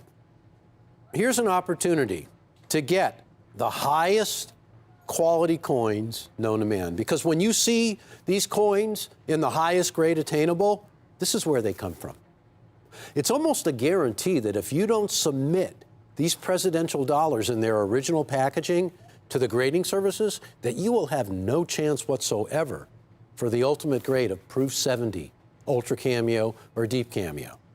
Collected by millions, but all of those millions of people who have collected these presidential dollars in mint state, mostly all of them, I mean, look at it. Almost 1 billion coins struck in 2007 and only 3.9 million issued in proof. A lot of people didn't get them. I got to tell you guys, for 39 of these coins, we're not even going to be $8 a coin for these in original government packaging. $295 for the entire collection of the presidential dollars in proof in original government packaging. And what that means is these coins have never been touched by anybody, never were handled at the U.S. Mint. They've been in the original sealed mint packaging since the day they were struck. You can see the very last year there on the display only had 3 coins in it. That wrapped up the series. I have a lot of comps here that I really want to show you on what these coins that come out of these sets, when they grade a perfect Proof 70, what they're all about. The Kennedy coin passing by there was one of the most popular issues ever. Here's a George Washington in a Proof 70 coin that brought over $305. By the way, all of these, I think I mentioned, struck at the San Francisco Mint. The collector's mint. For all the collectors in the United States of America, San Francisco strikes coins for you. Here's a John Adams in a 70 for $52. You can bet it came out of an original mint-sealed set. Here's a Thomas Jefferson from 2007, a little under 40. This is what I want to show you guys. Now remember, we're talking about all 39 of these coins for $295. You do the math, that's $7.56 a coin. A lot of potential here. It's great to be able to own a complete and total collection in its entirety without having to go search around anywhere for any coins. And think of the potential of this deal, because here they are housed in their original government packaging. Whether you choose to submit them now or wait, they will always be taken from the original mint-sealed packaging. They will always be recognized by any grading service as the only way that you could possibly get a perfect grade of a coin, because the grading services will never consider grading a coin a perfect grade that didn't originally come out of the mint packaging. A set of 4 from 2007, the first year, all in 70, $950, and if my math is correct, that's $237.50 a coin. We're at $295 for the entire collection. All 39 coins. Each one of these coins, you don't see the dates on the coins because each coin has date, mint mark, and motto encoused on the edge. So they're edge lettered coins. That's a throwback to the very first coins, the very first dollar coins struck at the U.S. Mint back in the late 1790s. So we're moving into 2008. 2008, Andrew Jackson in a 70, a $57 coin. Quincy Adams, $51 in a 70 grade. James Monroe for 2008 in a 70 grade, $54. Now here's a 2009 set of 4 that graded perfect. Almost $200, about $50 a coin. And we're going to move a little bit. Here's 2012. Now, 2012 was a really short mintage year for proof sets and proof coinage in general. So here's a set at $325 for 4 that were issued in 70 for 2009. It's over $80 a coin. And lastly, for 2016, Gerald Ford in a 70 grade, $52. This is the very last of the presidential dollars. So the entire collection encompasses the years 2007 to 2016. It's 39 coins, all in original government packaging. Now, I'll tell you, the opportunity to get these coins in original government packaging doesn't come around every day. We don't have an endless supply of these because most of these got broken up because of the individual coins or the coins graded by a grading service in a high grade. Obviously, one coin, we're seeing one coin being offered at more than we're offering the entire collection of 39 for. And I love this collection so much because of its originality, because of the fact that the coins have never been touched. They've remained in the original government lenses since the day they were struck, whether it be 2007 or 2008 or 2016 at the San Francisco Mint, and they have never been handled. And proof coinage is so special. The Mint even designates a special proof coinage striking area where it's like a clean room, where, believe it or not, the coin press operator, who's incidentally operating this coining press by hand, not automated, not just shooting in the blanks 1,000 a second, but each and every one of these coins is struck a minimum of twice. And only 15 or 20 coins are struck at a time before the operation starts all over again. The coining press is shut down, the dies are removed, they're re-cleaned and polished, reinserted, the blanks are inspected to make sure they're as near perfect as can be, or perfect, and then that process starts over again. It's lengthy. No matter what the Mint sells a proof set for, they could never come out on top because it costs so much to strike just one proof coin because of everything that goes into it. It is meant from the very beginning of time to showcase both the technological and the artistic achievement of the greatest mint in all the world, the United States Mint, and specifically speaking, the United States Mint at San Francisco. I call it the collector's mint because it is where all collector coins, or most collector coins, are struck. And everybody knows that reputation that San Francisco always have had because of the Morgan dollar with an S Mint mark, sought after by collectors everywhere. But because of that reputation that's legendary, everybody wants a San Francisco struck dollar. Folks, I can't guarantee that every coin will be a 70 or every other coin, or I can't guarantee any. But I can tell you this.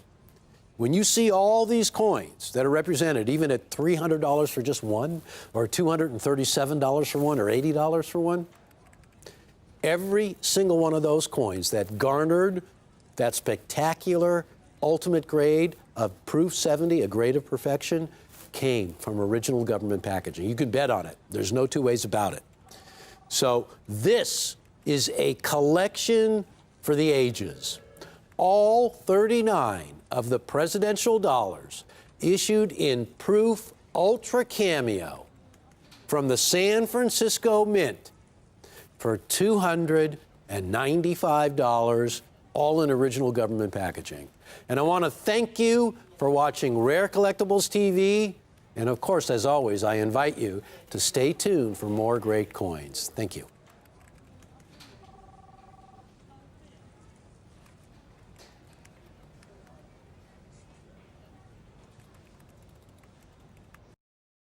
Want the latest numismatic news? Access to exclusive interviews? As well as secrets to collecting from RCTV hosts Jack, James, and myself? Well, then sign up for the Coin Chronicles, Rare Collectibles TV's monthly newsletter. Get instant access to all the inside information about coins that you crave with the RCTV Coin Chronicles. Signing up is easy. Just visit our website at rarecollectiblestv.com and start accessing the Coin Chronicles today.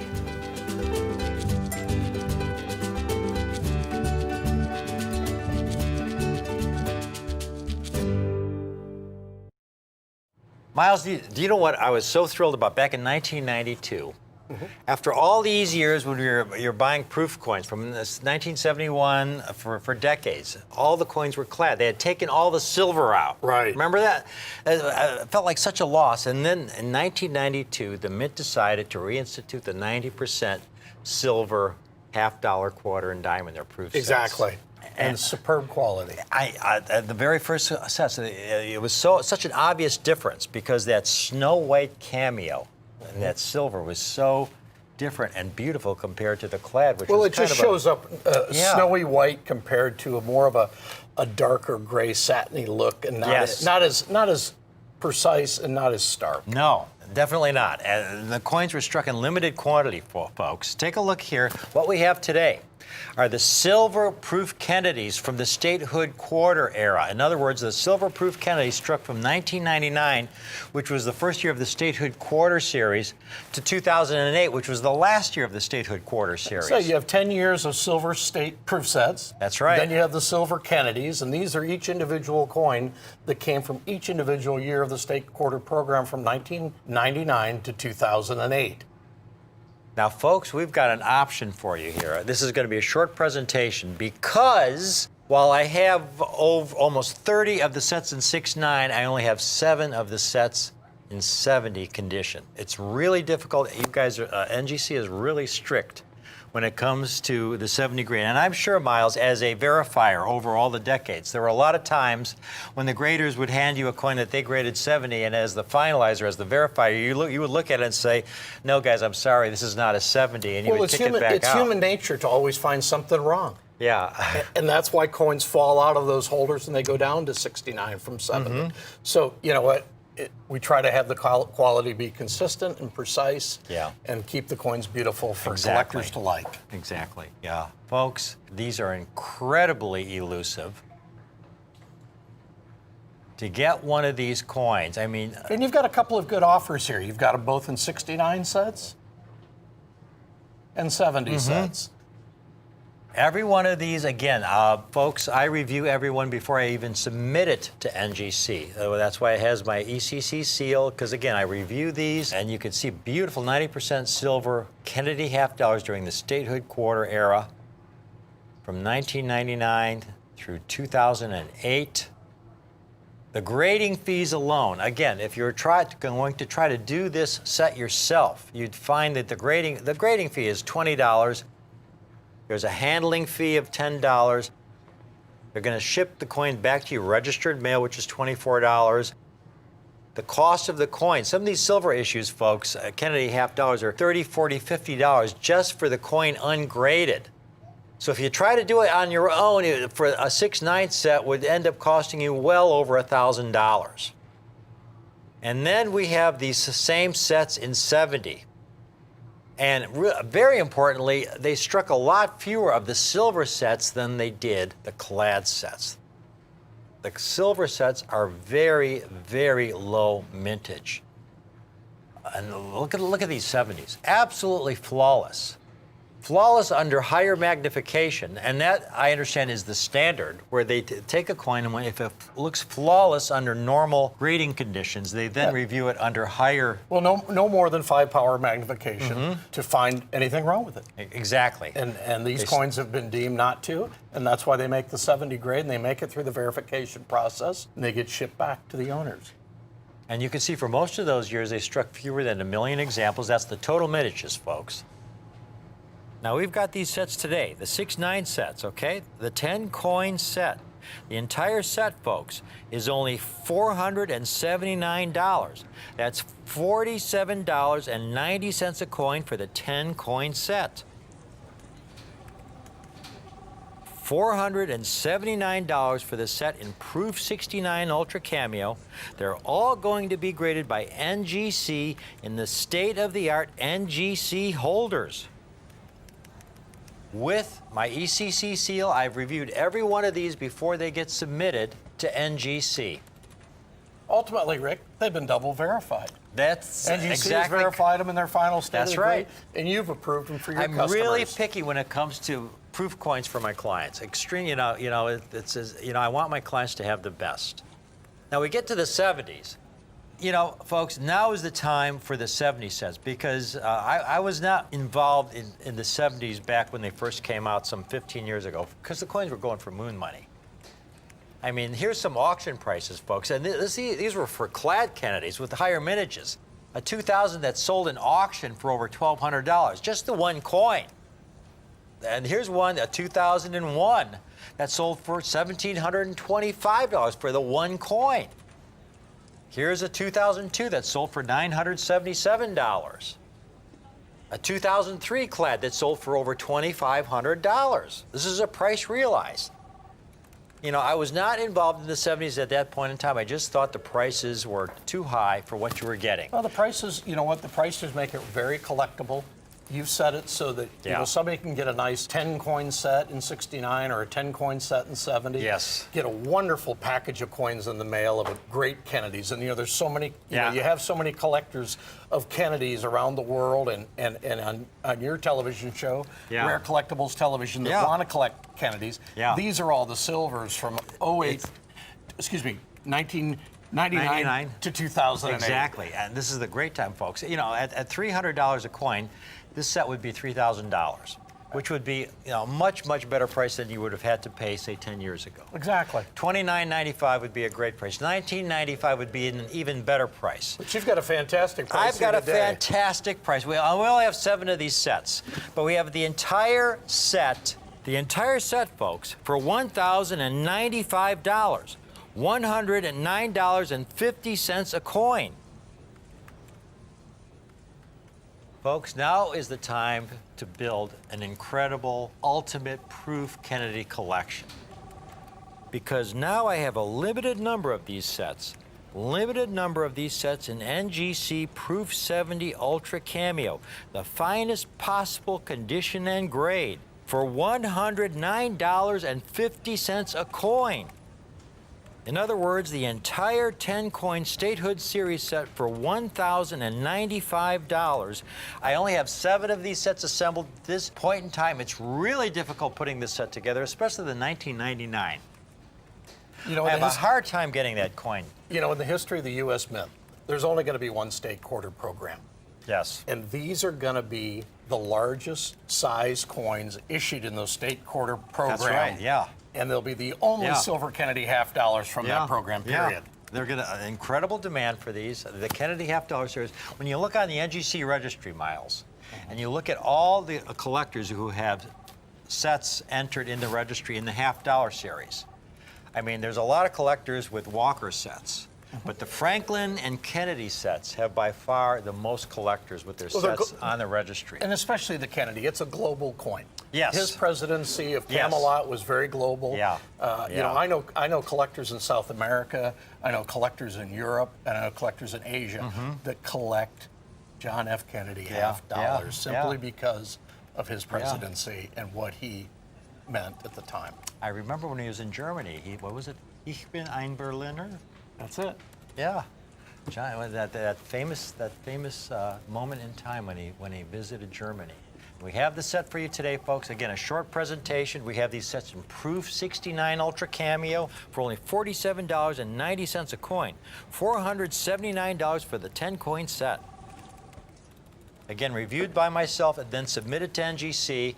In the state-of-the-art NGC holders, these are, again, the Smithsonian holders. The same kind of state-of-the-art holders that the Smithsonian uses to house their own collection, the greatest coin collection in the world. And here you're getting the greatest Kennedy set in the world, highest possible condition and grade, Proof 70 Ultra Cameo for only $109.50 a coin. Now $1,095 for the entire 10-coin set in the finest known condition. And these two packages are great. You know, as a collector, you can get a 69 Great set place of to start. 69 set of 10 coins. Great for any collection. If you want to step up, spend a little bit more money, buy the 70s, you can get that set at a little bit more money. But either way, these coins are a one-time happening in American history. And over what, 227 years of the U.S. Mint? That's right. That these coins were made, period. That's it. They're not going to happen again. There's not going to be another state quarter program again. That's exactly right. Because people talk about investing in bullion, for example. Right. And the point I always try to make is that, you know, gold and silver, there's always gold and silver reserves out there. There's a lot of mines, though, that aren't operating right now that are closed because of the low price of silver. Right. But as soon as silver spikes, it becomes worthwhile to reopen those mines, and all of a sudden there's this greater supply of silver that comes onto the market. That doesn't happen with these.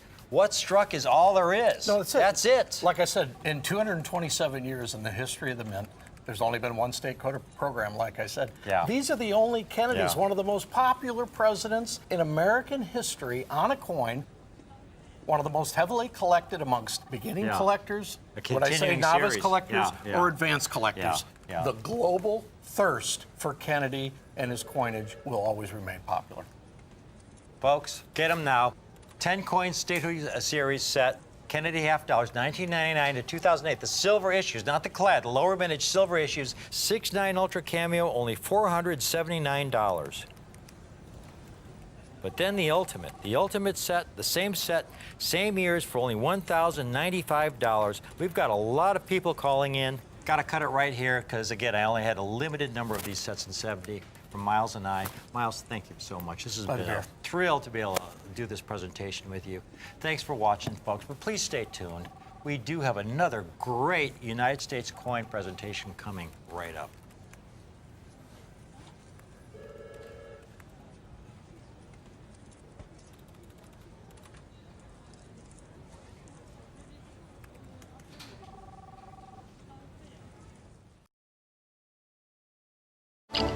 Here on Rick's U.S. Coin Show, Jack, James, and I take great pride in providing you, our viewers, with relevant coin information and special numismatic history. We enjoy creating short documentaries on important people in the coin community, like John Mercanti, Edmund Moy, and Miles Standish. We have also produced film shorts on historical numismatic landmarks, like the Granite Lady in San Francisco, the famed Carson City Mint in Nevada, and Sutter's Mill, home of the California Gold Rush. To watch all these great documentaries and learn more about the wonderful world of numismatics, go to the Rare Collectibles TV YouTube page. Type Rare Collectibles TV in the search bar and click on the pic of Jack and me. You can watch many numismatic videos, including interviews, documentaries, coin trivia, the adventures of Rick and Jack, and much more. And make sure you click the subscribe button in the top right corner so that you'll be notified every time a new video is posted. Where else can you get so much numismatic info and fun all in one place? So go to the Rare Collectibles TV page on YouTube and join the hundreds of subscribers already enjoying our YouTube videos. Thanks for watching Rick's U.S. Coin Show.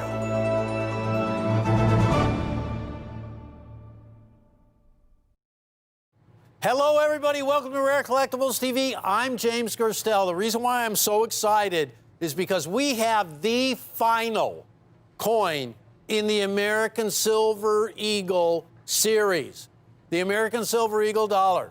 You know the coin, one of the most beautiful coins ever, first struck in 1986, part of the Ronald Reagan legacy when he was president. But here it is. We have come to the very end of the program. This proof Silver Eagle, struck at San Francisco, is the very last issue with that classic John Mercanti heraldic eagle reverse that first appeared on this silver dollar in 1986. Can you believe it? 2021 will no longer have John Mercanti's unbelievable heraldic eagle reverse. It's being retired. This proof Silver Eagle is the very last coin. So I hope you watch our show, because here on Rare Collectibles TV, We're not just going to give you the very last one and leave you adrift. We will help you build the entire collection either in one fell swoop or a little bit at a time. That's what we do. We are here for the collector. Now, here is the ultimate. Guys, we're right in the middle. We're right in the thick of the very last issue. Right now, it's happening. I want to tell you that this coin went on sale at the U.S. Mint literally moments ago. This is a pre-sale. There's so much to this coin. Number one, notice that it's the first day of issue. When it comes to certified coins, if you want the ultimate, you want that label right there. First of all, it is the last American Silver Eagle dollar to bear the Mercante reverse, and this one is struck at San Francisco. And unlike the 2020 W, it has a cap on the mintage of 200,000. It's first day of issue. Now, you ask any collector, the ultimate designation on a label, it's not early release, it is first day of issue. So this coin, having just been released, folks, this is a pre-sale, and I want to show you what you are getting. First day of issue, a perfect Proof 70 Ultra Cameo, struck at the San Francisco Mint. There is no higher designation than first day of issue. Now, I love early release, but you can't beat first day of issue. The Proof Silver Eagle, it's the collector's version of the Mint State coin we all know and love so well. It's a lot harder to get. One of the reasons why it's harder to get is because they just don't make anywhere near as many as they do of the Mint State coin. Since 1986, the United States of America has struck this American Silver Eagle dollar in a business strike to the tune of nearly 540 million coins. The proofs, on the other hand, which have been struck since 1986, have been issued in far, far smaller quantities. In fact, the whole entire program, there are only 24 million coins. Now, they did skip 2009 because of a silver shortage that year. Not only are the Proof American Silver Eagles produced in minuscule quantities compared to the regular issues, it goes through a completely different striking process. For the business strikes, the coins are fed into a high-speed press, and thousands, literally, are struck at a time. But when you look at the striking process for these proof coins, it's a completely different method of striking. Number one, a die engraver selects the finest examples of these dies. Those dies are taken and they're brought to a special room where they are polished and engraved to produce the ultimate example of this silver dollar. Because this silver dollar will be struck a minimum of 2 times under very heavy and high pressure.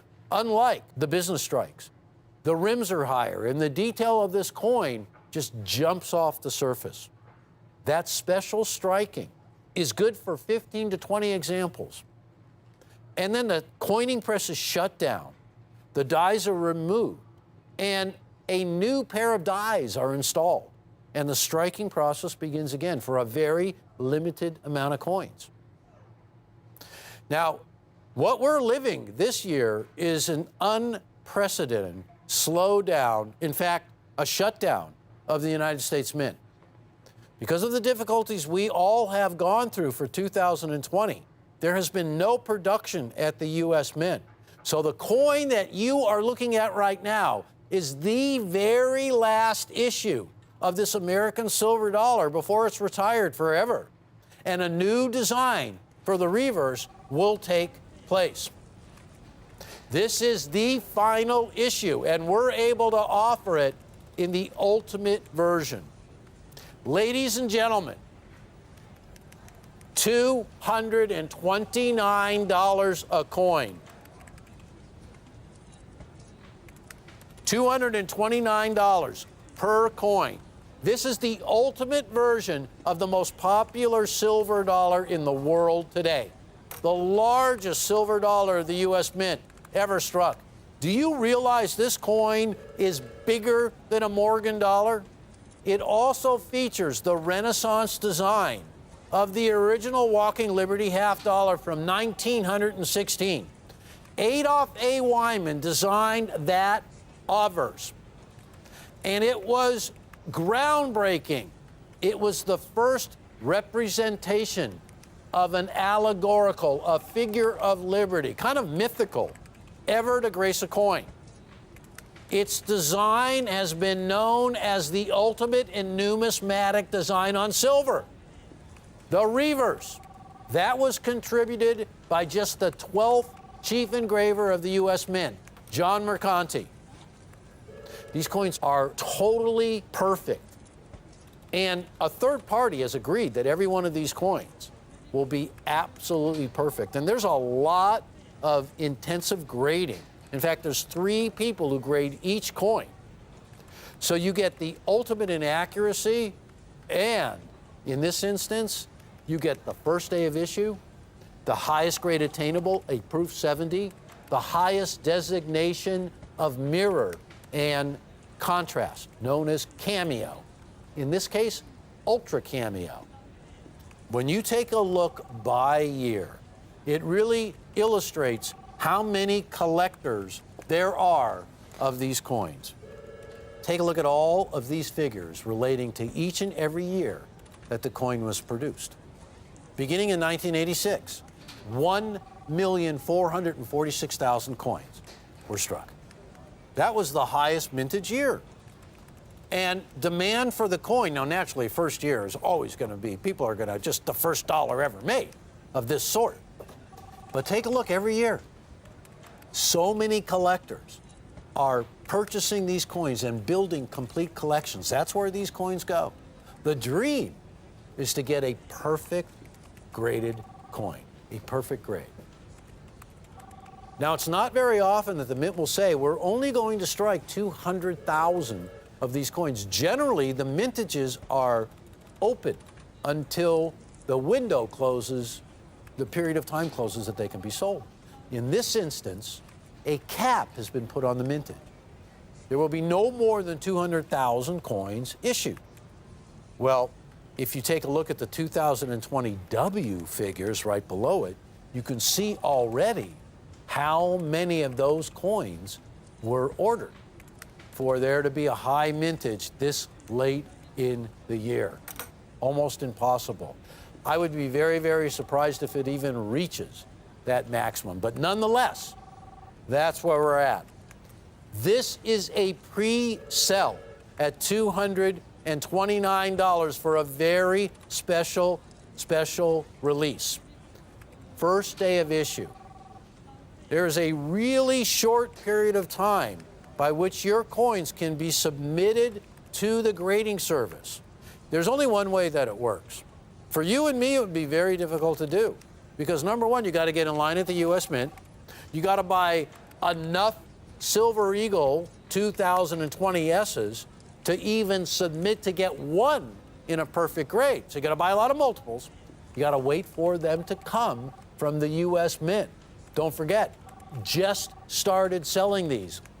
We're guaranteed to get first day of issue, Proof 70 Ultra Cameo for the very last coin of its kind, $229.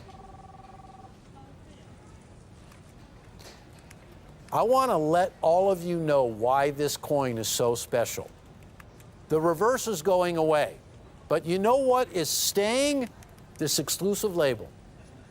Because Rare Collectibles TV owns this label that we call the Reagan Mercanti label. It's exclusive to our network, and it really means a lot. Ronald Reagan was the father of the American Silver Eagle because he signed the bill into law, authorized the U.S. Treasury to start striking these coins, and that was in 1985.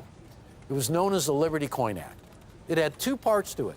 The first part was not the American Silver Eagle. It was the 1986 Statue of Liberty, centennial celebration. A silver dollar, incidentally, Mr. Mercanti was responsible for that silver dollar as well. A silver dollar was issued, and what they call a rider to the bill, an addendum, if you will, was also signed into law. And that second part of the law authorized the American Eagle program. Now, it's been going strong since 1986. The obverse is featured Adolph A. Wyman's masterpiece of the Walking Liberty half dollar, and the reverse, a tribute to the original heraldic eagle design, turn of the 19th century design on silver dollars. Well, that is all going away, and a new reverse will hit the scene in 2021.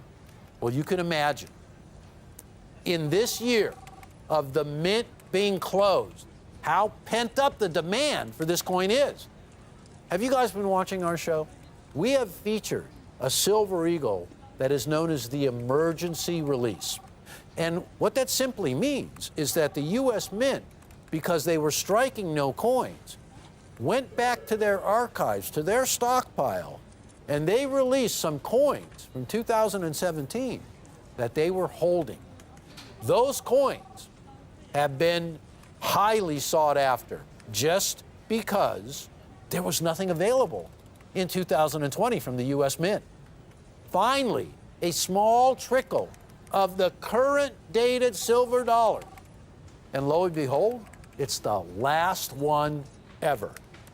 This small trickle is coming to Rare Collectibles TV in this form. Let's take one more look. $229 for a perfect Proof 70 Ultra Cameo. San Francisco strut. Very limited maximum mintage of 200,000. When you look at the 1994, that mintage was 372,000. And a 1994 in a perfect Proof 70 grade with an autograph by John Mercanti is nearly $4,000. That mintage is substantially higher than the cap on the mintage of the 2020S. Have you guys ever heard of the term registry set or a registry coin? To put it simply, really what it is an opportunity for us collectors to brag about how fine our collection is. To put together a set that then gets rated by NGC. And they assign a point, in a point system, they assign points to every single issue in that collection that you submit as a registry. And the ultimate goal is to be the #1 holder of the registry set for, let's say, the Morgan dollar, or the Walking Liberty half dollar, or the Peace dollar, or the Lincoln cent, or the American Silver Eagle dollar. Now, NGC has recognized by recording our populations of our exclusive label, this Reagan Mercanti label, they are now recording the populations separately from all the other Mercanti autograph labels.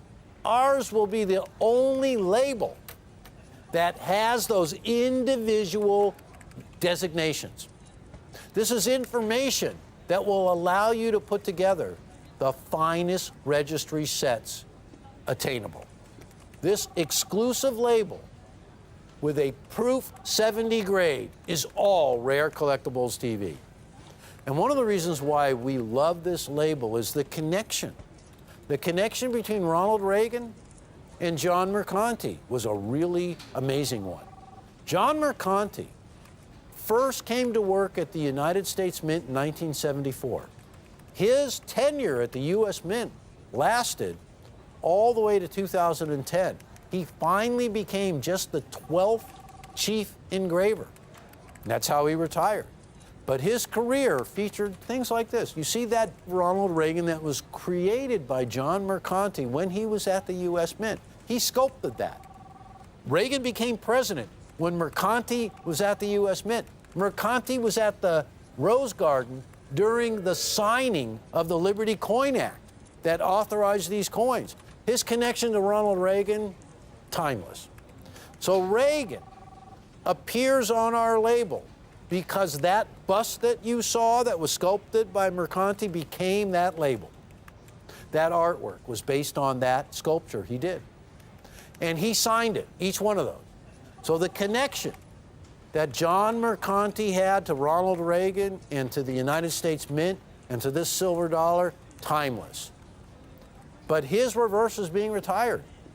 So 2020 is the last year.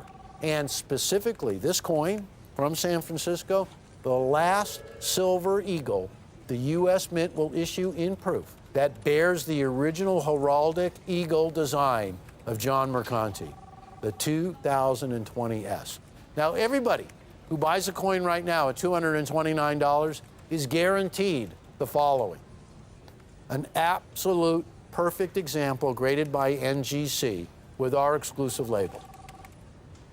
Guarantee, absolutely, of this coin being the last proof silver dollar of its kind.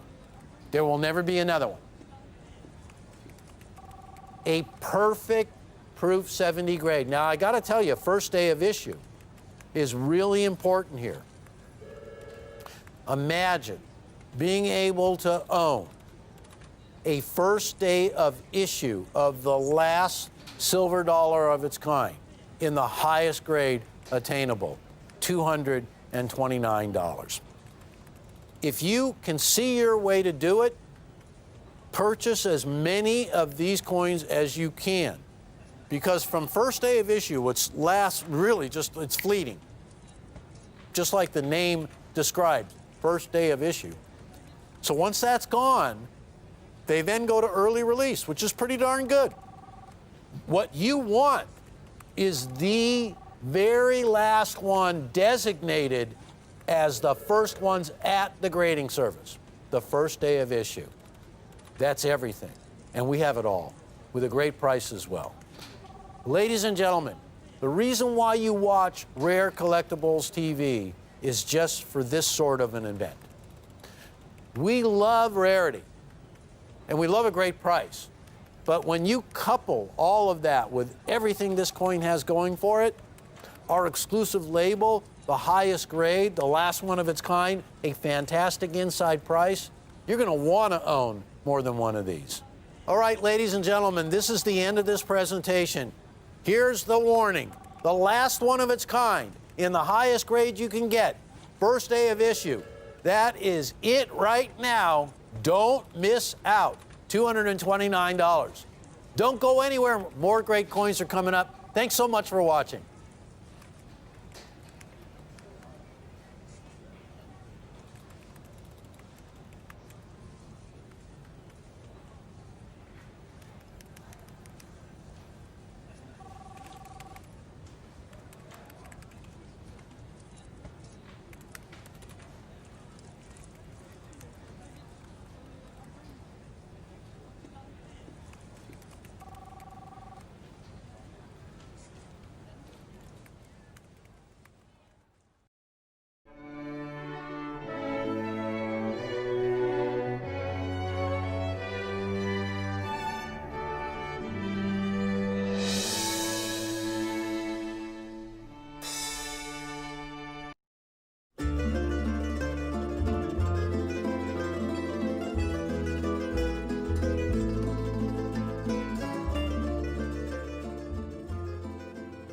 Gold double eagles. I have been most fortunate to handle many of the most desirable United States rare coins over the past decades. And placing these treasures with fellow collectors who love and appreciate these gems as much as I do. I know my gold double eagles. Here's one. This is an 1896. It's a proof. It's the finest known 1896 proof double eagle. This, if it ever came out to the market, could be $1 million coin. All the PCGS graded proof double eagles This is the highest graded example for the entire series. And in fact, we have a client who has the #1 ranked set, #1 ranked proof double eagle set, gold double eagle set on the NGC registry. It's the Everest collection.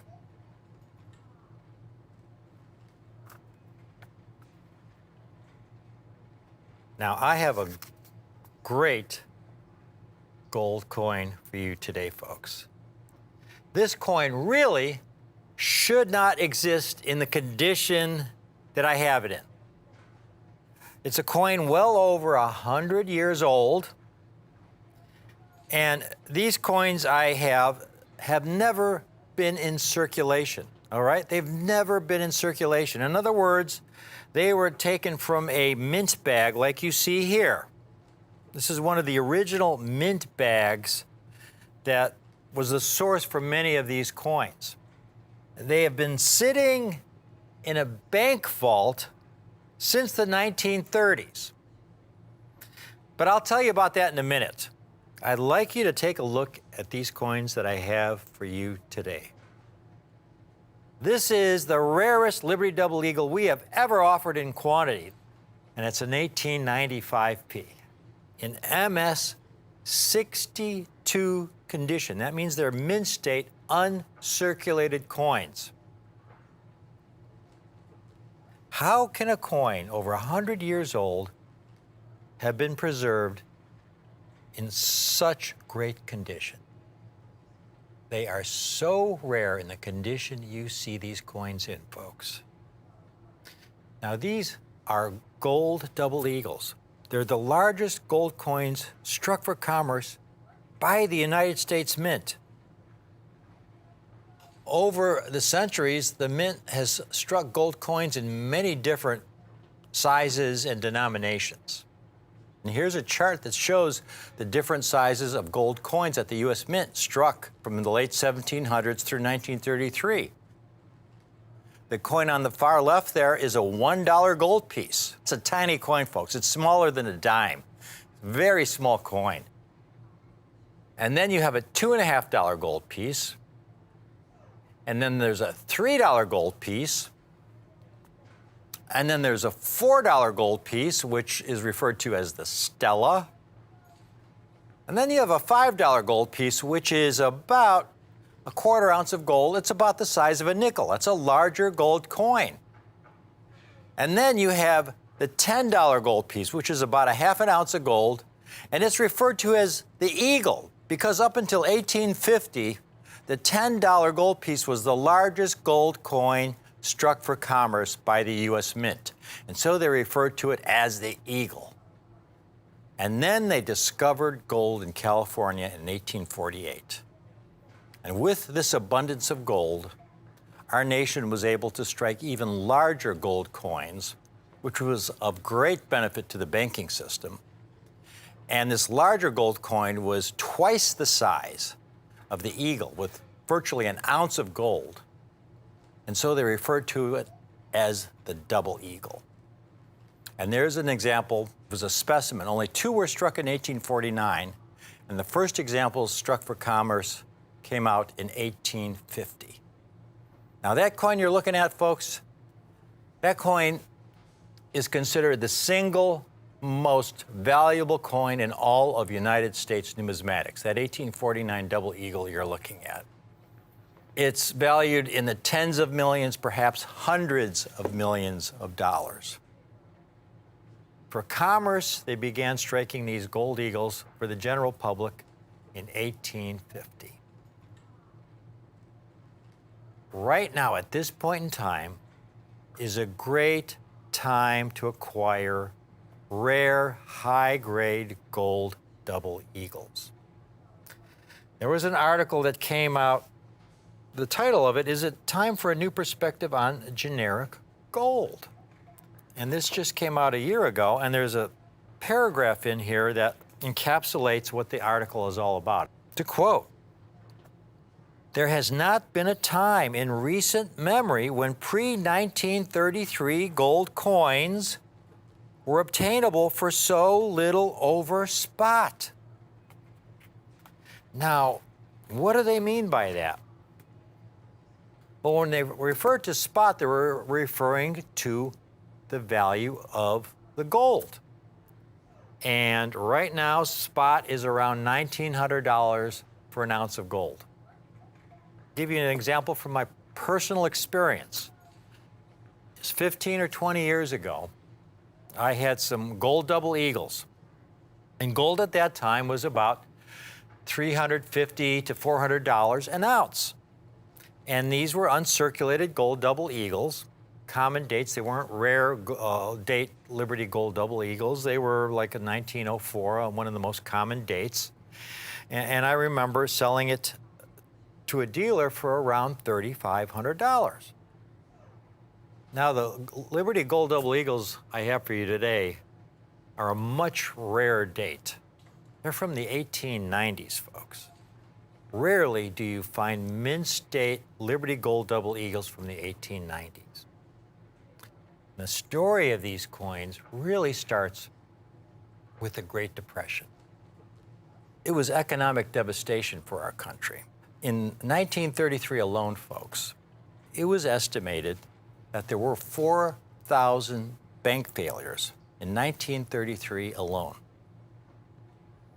Now, back then, there was no federal deposit insurance to guarantee your savings. So if you had your nest egg, your life savings in the bank, that you spent 20, 30 years saving for your retirement, and you go to the bank the next day, and it's closed shut, it failed, you were wiped out. And they had 4,000 of those bank failures, affecting millions of Americans, just in 1933 alone. Now, you can imagine for all those other Americans who had their money in banks that had not yet failed. They were terrified. So what people began to do, and I probably would have done the same thing if I had been in their position. They began pulling their money out of these banks, that paper money. You know, with the economy the way it was during the Great Depression, that paper money could be worthless in 6 months or a year. So they began taking their paper money, and with that paper money, they began to buy gold and gold coins. Because throughout human history, you could go back to the ancient Egyptian times and the times of the great pharaohs. Across all cultures, gold has always had value. So here you had all these people pulling their money out of the banks to buy gold coins. This created additional stress on our banking system. And so then President Franklin Roosevelt, in an effort to stop this hemorrhaging of our banking system, passed Executive Order 6102 in April of 1933, which made the ownership of over $100 worth of gold illegal. Now, gold was about $20 an ounce back then, so that means you could own 5 double eagles, but that was it. The rest you had to return to the Treasury in exchange for paper money. And you had to turn it in on or before May 1st, 1933. And if you did not obey that order, folks, they prosecuted.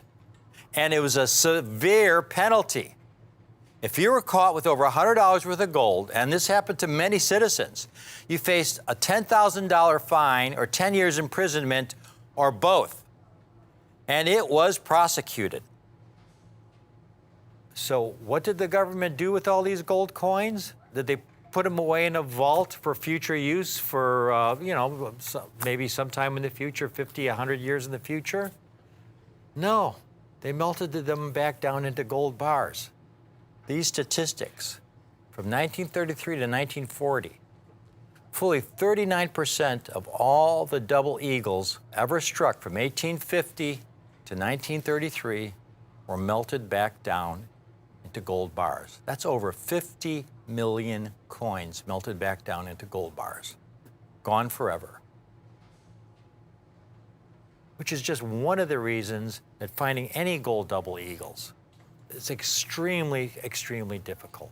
There are very few survivors. What I have today, though, is from what's called the Great European Bank Hoard. The gold coins you see today, folks. The Great European Bank Hoard was a solution to a problem that all these American citizens faced back in 1933. Not every citizen turned their gold coins in. A lot of people were stuck between a rock and a hard place. You either turn your gold coins in exchange for paper money, which they did not want, or you hold on to your gold coins and you get arrested and thrown in prison, which was not very desirable. But there was a third alternative. There was nothing in that executive order that didn't say you couldn't own gold in another country. And so you had a lot of citizens and institutions who proceeded to take gold coins and to ship them to banks in Europe for safekeeping in the early 1930s. In bags, just like you see here. This is one of the original bags from what we call the Great European Bank Hoard. Now, most of the gold coins, folks, shipped to these European banks were of the more recent vintage. Again, remember, this is happening in the early 1930s. So most of the gold coins were struck in the 1900s. A lot of them were St. Gaudens double eagles, which were the most recently struck gold coins. Rarely do you see any coins prior to 1900, like we have today. And you certainly don't see them in Mint State 62. Coins are graded on what we call the Sheldon grading scale. It goes from a low of 1, which is the lowest possible grade. That's a coin that's very heavily worn, where you can barely read the date, to a high of 70, which represents perfection under high magnification.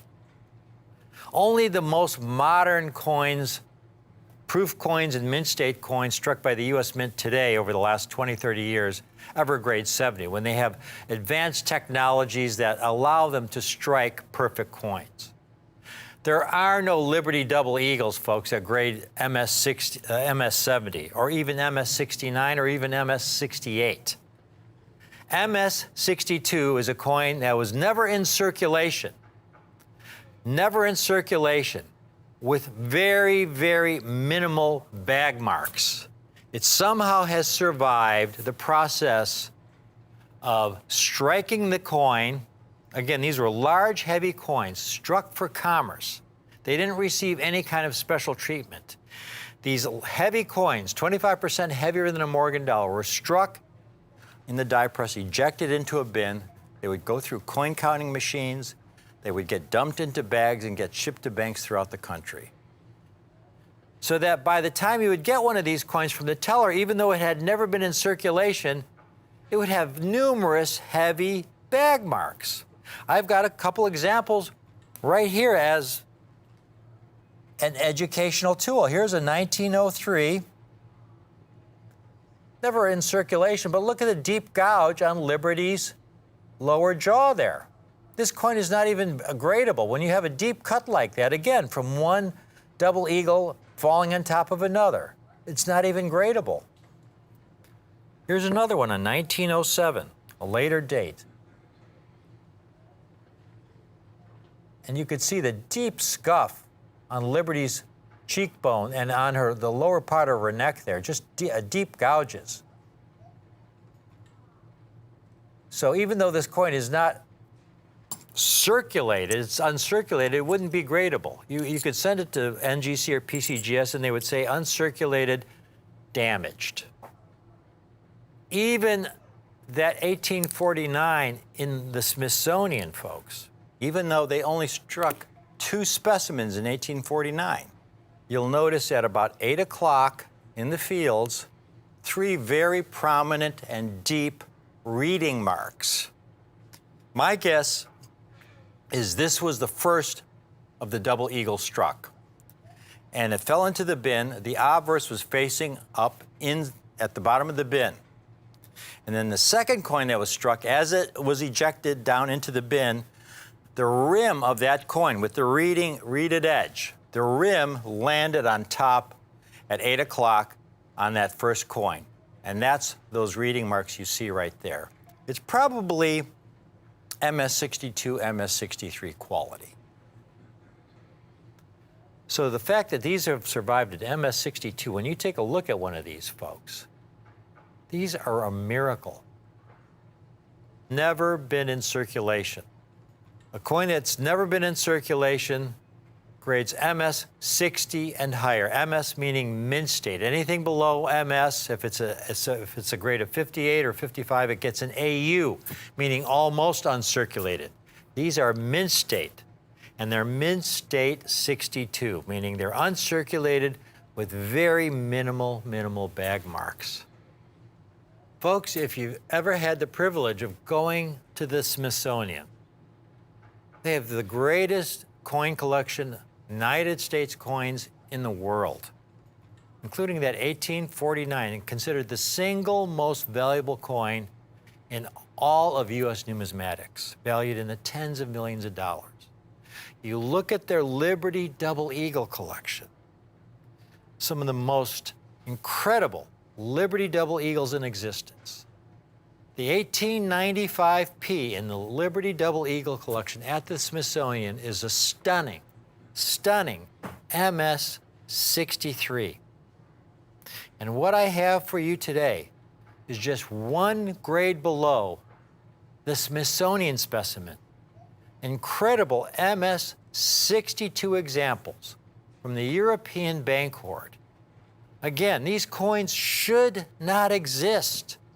The only reason they exist in this condition is because they were stored in a bank in Europe for almost 90 years, sitting there silently, not being jumbled around, just in the corner of some vault. And so they've been preserved in this most extraordinary condition. And every coin you see, all the coins we offer here, when it comes to gold, will be graded by either NGC or PCGS, the leading grading services in the world. These grading services guarantee you that the grade of the coin is what it says on the holder. These coins are at the perfect grade with the perfect price point. And the price I have them for you today, folks, this is the good part.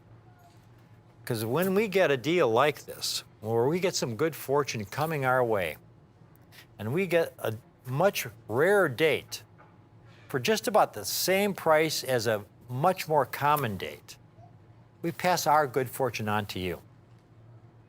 And folks, to get these 1895Ps, among the finest specimens from some bags from the great European bank hoard, this really is a once-in-a-lifetime opportunity. This is much rarer date. This is a coin that if we had it at $4,900, you'd be getting a really good price. You'd be getting it for the price of a 1904P. And it's an 1895P. But that wouldn't be our best price. That wouldn't be a price based on our cost. $3,900 would be an exceptional price. But again, it wouldn't be our best price.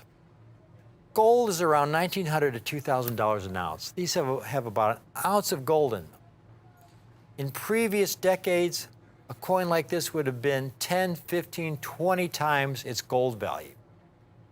So 10, 15, 20 times the gold value today of $2,000 an ounce would place this at $20, $30, $40, $50,000.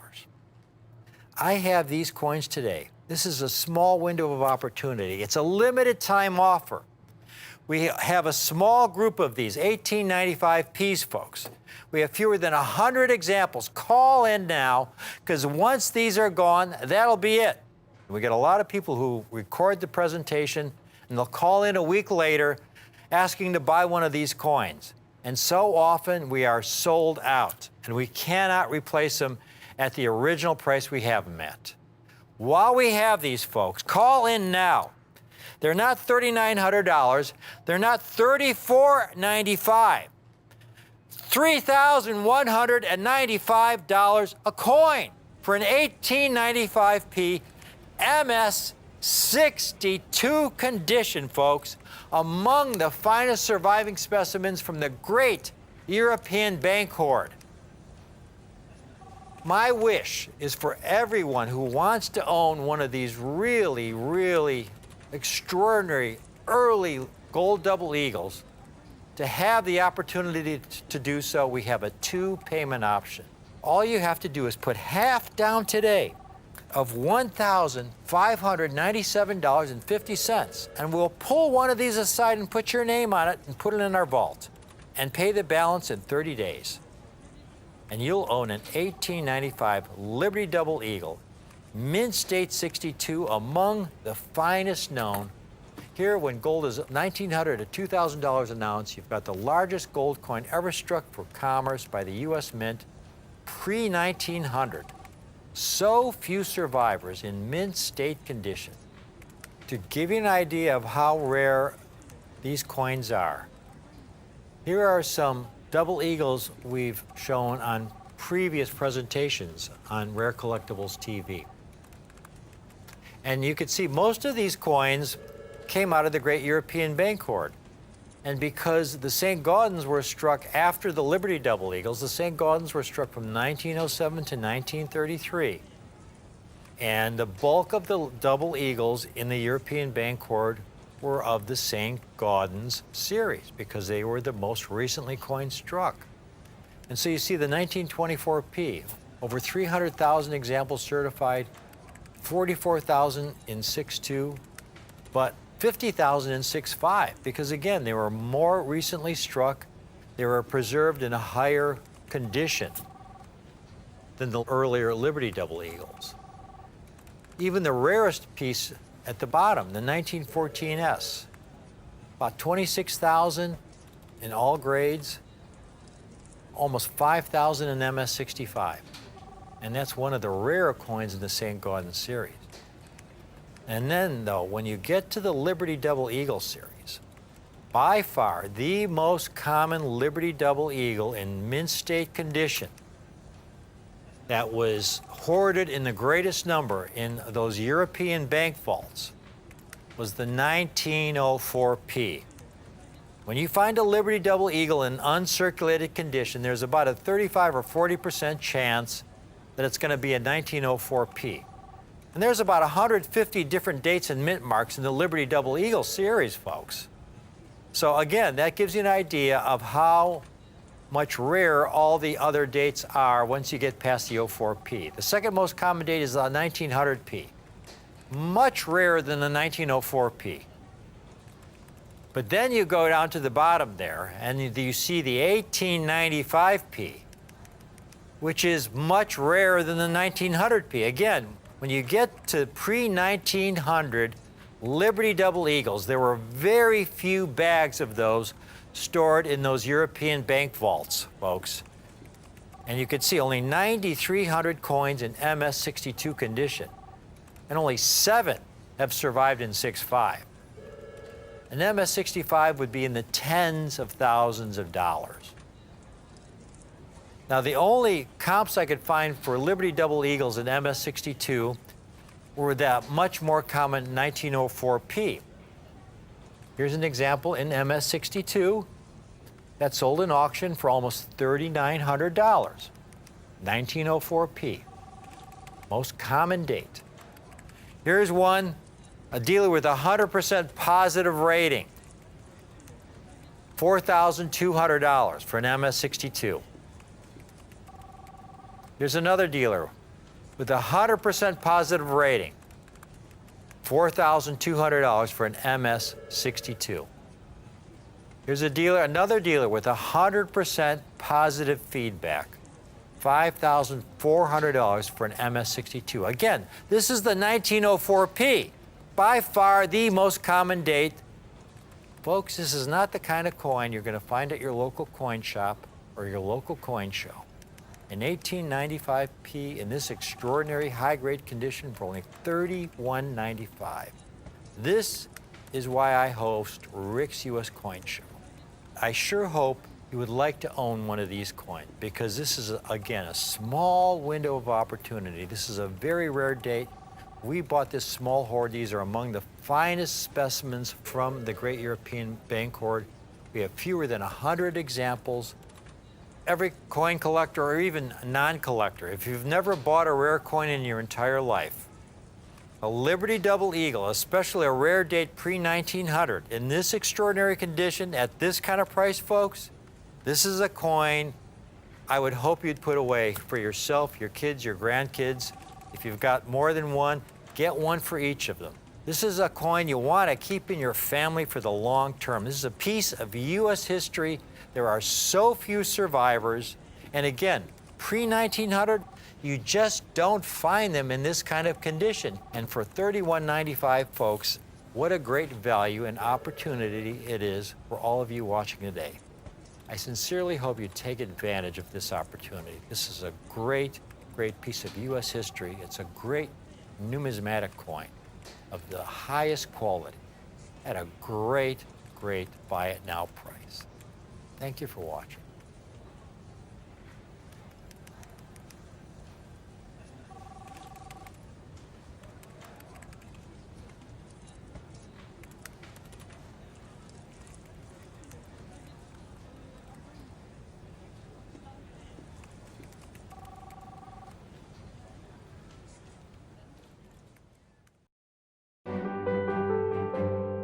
There is nothing I enjoy more than helping our clients build the coin collections of their dreams. Are you looking to assemble a complete collection of coins but are having difficulty finding the rare ones you're missing? Do you need guidance in locating and acquiring high-grade, high-quality examples of certain hard-to-find coins? That's why Rick's U.S. Coin Show has introduced the Private Advisory Coin Team. Rick and Jack deal with many high-end coins for private collections that are not shown on our regular TV show. And now you can have access to these coins too.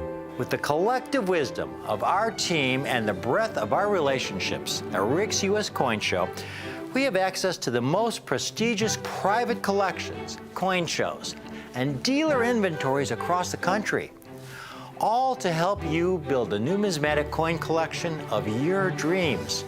The Private Advisory Coin Team is for those collectors who seek those ultra super rare and hard to find coins that you only read about in numismatic books. If you're interested in learning more about some of the rarest and most valuable coins known, call the number on your screen and tell our customer service representative you would like to be connected with a member of the Private Advisory Coin Team. And be sure to keep watching Rick, Jack, and James on Rick's U.S. Coin Show. James Gerstel, you're watching Rare Collectibles TV. It's time for Morgan Dollars. Everybody loves the Morgan Dollar. When I first started collecting coins when I was 7 years old, one of the coins I always wanted to get was a Morgan Dollar. It was so big. If you ever held a Morgan Dollar in your hand, just the size of the coin alone was impressive. And you wanted, especially when you compared it to half dollars or quarters or dimes, pennies, it was big. It was bold. It had an unbelievable design on it. And you would look at these coins, and they would date back a century, and you'd think, wow, that's where it all started. The Morgan Dollar, it has mythical properties just attached to the name. If you're a beginning collector, you have hit the right location to start collecting. This is the right spot, because you cannot get into coin collecting in a better way than the Morgan Dollar. And I invite you to pull up a chair and just see why, if you've never collected before, if you've been a coin collector all your life, why Morgan Dollars, especially right now, are the coin for you. The first Morgan Dollar was issued in 1878, and the last Morgan Dollar was 1904. I know there were 1921s, that came later, 17-year hiatus, and the 1921 Morgan Dollar is a little bit different. It's a separate variety all its own. The die had to be recreated for that coin. So when we talk about the Morgan Dollar catalog, we're generally talking about 1878 to 1904. Now, there's way more to the story than that, though. During the time of the Morgan dollar, the U.S. Mint facilities were busy, very busy. In fact, they had been mandated to strike millions of coins on a monthly basis. So when you take a look at all the mints that were responsible for striking the Morgan dollars between 1878 and 1921, here's what we have. Philadelphia, the original mint. Why was Philadelphia chosen as the original mint location? Because the U.S. Capitol was originally in Philadelphia. So the mother mint. Now, I get this question asked of me all the time. How come coins from Philadelphia, Morgan dollars, don't have a mint mark on them? Well, at the time, it was the only mint, so a mint mark wasn't required. But I want you to take a look at production from the various mints. 305 million coins struck at Philadelphia. Next was New Orleans at 186 million. Then San Francisco. Denver is kind of misleading because there was only one Morgan dollar ever struck at Denver. That was in 1921. So for that single coin, over 20 million coins. Then Carson City. Man, Carson City struck the fewest amount of Morgan dollars of any mint. And they're kind of in a separate class all their own. The greatest thing about the New Orleans Mint, because that's what we're going to be talking about, is the fact that they had a mandate. And here's how it went. In 1859, silver was discovered in Nevada. Because of this immense silver discovery, the U.S. Congress passed a bill, and the bill was known as the Bland-Allison Act. And what this bill authorized was the purchase every month of $2 to $4 million worth of silver. Can you believe it? 1878, and they are committing to buy from the silver mining interests, from the silver miners, $2 to $4 million worth of silver every month to be coined into Morgan dollars. Not to be used for half dollars, not to be used for quarters, not for dimes, for half dollars. So here's the result of the Bland-Allison Act. I have a wonderful reason to collect these coins, and it's all about how difficult it is to get a top flight, top-notch, top-grade, uncirculated Morgan dollar. You could pick up dozens of books about Morgan dollars, and the information in those books would give you a great idea of how each mint struck their coins. But one thing that every one of these mints had in common was the mandate to strike a lot of coins. Now, they were interested at the time in quantity and not quality. So there it is right there. Today, as we stand here right now, only about 15% of all the Morgan dollars ever issued, and that's over 656 million coins, remain in uncirculated condition today. The vast majority of these Morgan dollars were released into circulation. And so once a coin is released into circulation and it shows signs of wear, well, then it's going to be called a circulated coin. So these uncirculated specimens are then categorized in degrees of uncirculated by grade. That's the modern world we live in. It's known as the Sheldon scale of grading. And for uncirculated, the beginning grade of uncirculated is mint state 60. And the ultimate grade of an uncirculated coin would be a mint state 70. Never has been a mint state 70 Morgan dollar, and there's only been, I think it's been about 20 mint state 69s. There's a lot more to it than just the amount of coins that were struck. 1918, World War I. United States was allies with Great Britain. Great Britain got into, well, some financial straits. And so the United States of America melted a lot of the silver that we had in the form of Morgan dollars so we could contribute to the war effort. So whenever you talk about Morgan dollars, you always have to talk about the 1918 Pittman Act, because that authorized the minting of up to 320 million Morgan dollars. 656 million coins struck, 270 million coins melted just in 1918 alone, and you can see the total remaining just after that 1 year. Now, since 1918, there's been a lot of other melts that have happened. during World War II in the 1940s, the run-up of silver that took place between 1970 and 1980. And the casino industry themselves was responsible for melting millions and millions of silver dollars in the 1970s and the early 1980s. So the end result of all of that means that the remaining coins that will grade in mint state condition is not even 7 million coins that can be certified as a mint state coin. And if you like percentages, look at that paltry percentage. 0.103. That's not 103%. That's not 10%. That's 0.103. So there it is. The rarity of Morgan silver dollars is all because of history, all because of what happened 100 years ago. What we're left with today are some of the scarcest coins. This is not new news. Collectors have known this for quite a long time. And collectors have been putting away certain dates of coins from certain mints for a long time. That has further led to an unbelievable shortage of coins. I've been a coin dealer for a long time, a coin collector for even longer. I have never seen this tight a squeeze on Morgan dollars as what we're experiencing right now. New Orleans Mint. Now, I want to put to bed the myth that you cannot get an unbelievable example of a Morgan dollar in mint state from the New Orleans Mint. Now, though they did not strike as many coins as Philadelphia, they suffered from the same thing that Philadelphia did. They were tasked with striking thousands of coins per minute.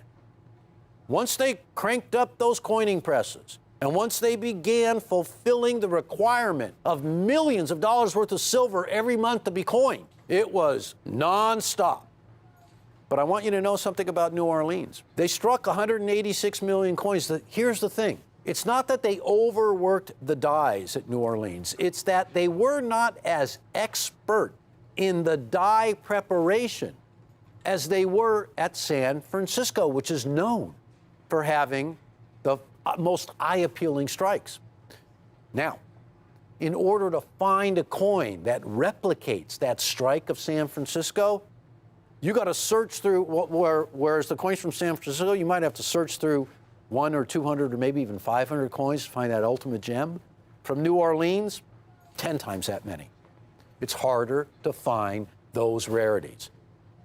So here we are right now. We are offering the final coins from the New Orleans Mint. The New Orleans Mint has got an unbelievable story. Opened up in 1838. At that time, the city of New Orleans was the 5th largest city in the United States of America. And because of its proximity to the riverways, to the Mississippi, which offered trade to the interior of the country and also with the entire world, New Orleans was a center of commerce, much akin to New York. It was booming. So in 1838, the U.S. Mint opened up a minting facility. And this mint operated until 1861. Well, 1861 was the beginning of the Civil War, and New Orleans Mint had the most unusual history at that time because it was the United States of America, the Union, the North, that established the New Orleans Mint. Once the hostilities began, it was the state of Louisiana that took over the New Orleans Mint. So they kicked the Union out, they took over the New Orleans Mint.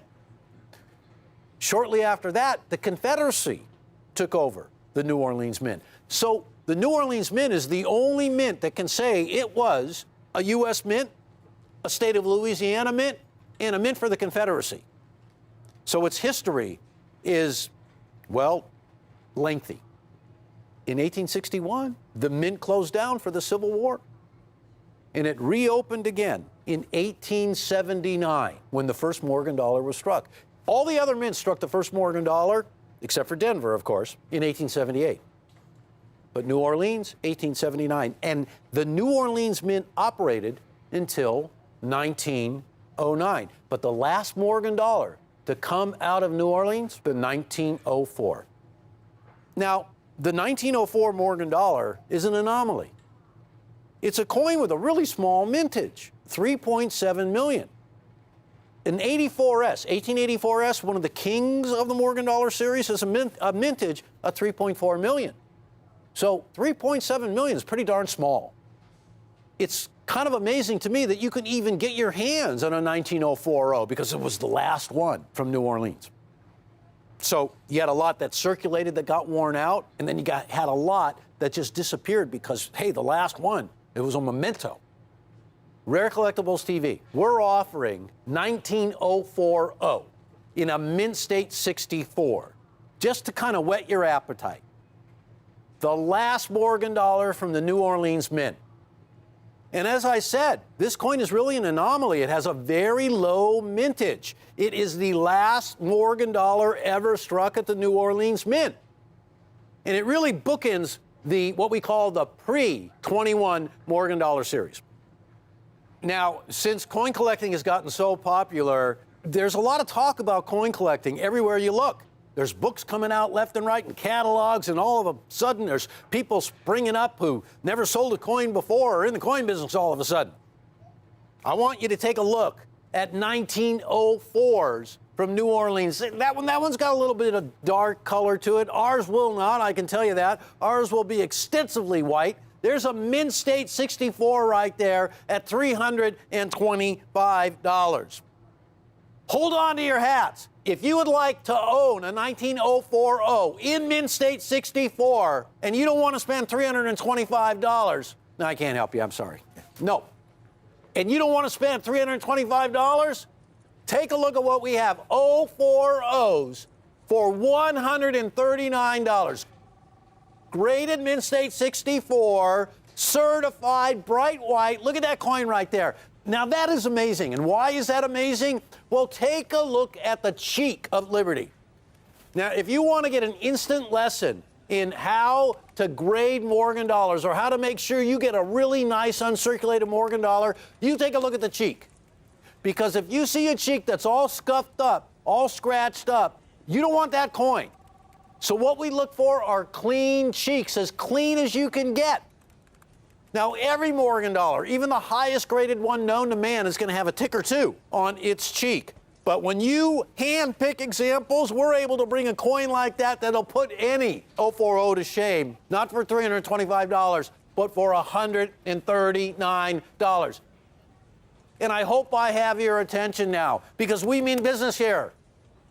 Because I want to offer you not just that 19040, but I want to give you a chance to get the last New Orleans struck Morgan dollars, beginning with 1898, including the 1899. Take a look at what we're going to be offering here, folks.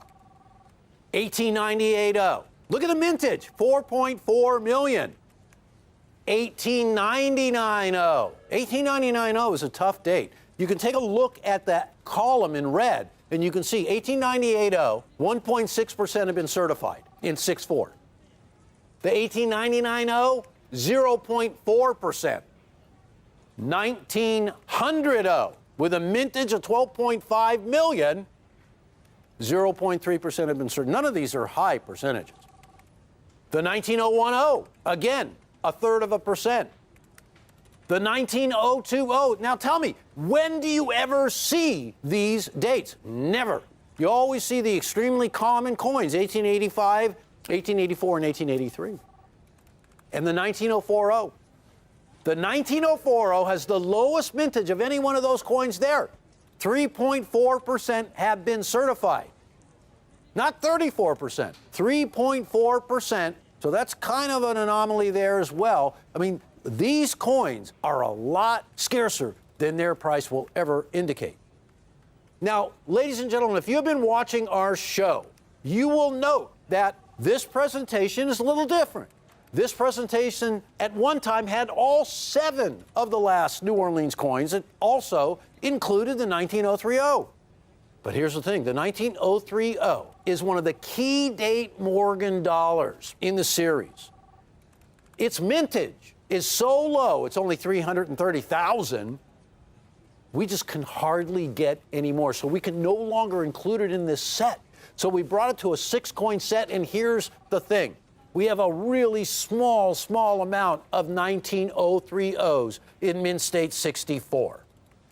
Please ask your operator, because you're going to want that coin. I can tell you this. The 1903O is one of the rarest Morgan dollars ever issued, but nobody knows it. It's really like one of the undiscovered coins. There's so many expensive Morgan dollars with a mintage higher, way higher than that coin. That's a must-have, so you gotta ask about that one. I'm sorry that we can no longer include it in the set, but it's impossible to get these days, and we have so few. So don't waste time on that one. But take a look at all the fantastic coins we do have in this set. Now, you know, collectors, when we set our mind to bring in a fantastic set of Morgan dollars that are pertinent, that mean something, that tie into history, that's not just random, not a hodgepodge, that we also are very, very concerned with price. Price always comes into play. And I want you to know, we have the greatest prices, but we never sacrifice quality. So we're offering a complete collection of 6, 1898, 1899, 1900, 1901, 1902, and 1904 in Mint State 64. So get out your calculator. I got mine here. First coin we're offering is the 1898O. And I want you to take a look at where other people are pricing the coin. That one right there is at $312. The 1899, tough date. Here's a Mint State 64 at $440.63. We're offering the complete collection of 6. I got to tell you the price, because I've already got the 2 coins. It's way more than we're selling this whole deal for. $795. These are certified Mint State 6.4s. These are near gem Morgan dollars. These are the undiscovered treasures. Now here's a 1900O. That one is almost $480. I can get you one of those in the collection for $795. Now here's a 1901O. You never see these dates from New Orleans. Never. $299. By the time I get done with this, folks, we're going to get up to $2,325 in Mint State 6.4. $795. And you know, when I stop to think about it, to be able to bring this to our show at so much less and duplicate the grade, I don't think you can beat it. So right there, look at that, amazing, $470 for the 020. And look at that, folks, the 1904, which I just showed you, is at $325. Rare Collectibles TV sells that 6-coin collection, the one you're looking at right now, for $795. But there is something else here. Are you ready for this? Because we're going to step up. 1 grade, Mint State 65. So for those of you who not only want them in Mint State 6.4, but you're saying, I wonder if I could step up 1 grade to that gem category, where would you guys be at? Now let's take a look at how the story shakes out for 1 grade up, Mint State 65. So we're going to explore the percentages. So the mintages, they're not going to change. But I want you to take a look at the percentages on how these coins from New Orleans grade in this ultimate, what I call the ultimate high grade, because you are getting into the category, you are at the category of gem. And so when you look at that 19020, when you look at that 1899O, those incredibly difficult coins to get, the 010, look at what we're doing here, ladies and gentlemen. We are offering this collection in Mint State 65, and the same is going to hold true as the Mint State 64 version. Please ask your sales associate about the extremely limited number of 030s, one of the key date Morgan dollars, that we can offer you, kind of, you know, on the sly a little bit, you know, secret kind of. You got to ask because we have so few of them. But let's get a kind of a gauge for where we're going to be at, and the world is at, on these coins in 6.5. Here's the 1898O. You know, the 1898O, with the lowest mintage of the whole group right there, is one of the most reasonably priced coins. So collectors realize this. These coins are getting scooped up in a big way, because they're too cheap. Here's a 1900 in Mint State 65, $345. That was the auction price right there. I can beat that price, but that is a phenomenal price, and we can beat it. The 19010 in 6.5, $356. Again, I can beat it. The 19020, one of the most in-demand Morgan dollars today, $1,265. And the 19040, almost $418. So when you add up all those numbers, we're over $2,700 out there in auction land. We're at $1,695 for this collection. $1,695. And, you know, ladies and gentlemen, most of the time when you see such a drastic reduction in price, where we are shaving off $1,000 off a national price, most of the time what will happen is the quality will suffer. The grading service will be unknown. Not here.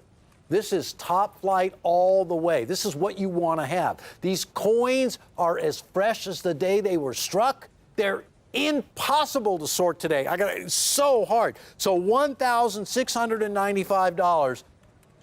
And you are welcome to split the payments into 2 equal payments of $847.50. The last of the New Orleans coins. Now, I started to tell this story about how this was once a 7-coin collection. We can no longer do that. But we can still offer you a really small amount. We have a small amount of 19030s that you can purchase in addition to this. We just simply cannot get enough coins any longer, so that if we continue to offer that set, we would have to go into extreme back order. We'd never be able to find the coins. You wouldn't like us anymore. So we're not going to do that. But we have literally a few coins to offer you. Please give us a call, because what you're going to get are the most phenomenal last of an era, the last New Orleans Morgans, coins that rarely grade this high. I'm here to bust the myth about the New Orleans Mint not striking nice Morgan dollars. Not true. You just got to look, you got to search, you got to look a little bit harder. Now, of all the mints, San Francisco Mint was the easiest mint, or is the easiest mint, to source Morgan dollars in 6.4 and 6.5. Why? Well, the Mint got brand new equipment right when the Morgan dollar was coming out, and they were able to strike nice coins. So you got to really search hard at the New Orleans Mint to find coins that'll look like those S mints, and that's our criteria. That's how we do it. I want a coin that pops like an S mint. I want a coin that jumps off the surface, the design. That's what we're looking for. And then I want rarity. The reason why I get worked up and amped up over Morgan dollars is because once you start collecting Morgan dollars, and you've been at it for a few decades, one of the things you realize is that there are certain date coins that you have the devil of a time finding. And you really start to see it when you want to get more than one. You know, a lot of times a collector will be out there, they'll come across eBay or some other auction site, and oh, I've been looking for this coin forever, I'm going to buy it. But when you are constantly on the air, when you're trying to furnish thousands of collectors with the highest quality Morgans, wow, these coins, so hard to do.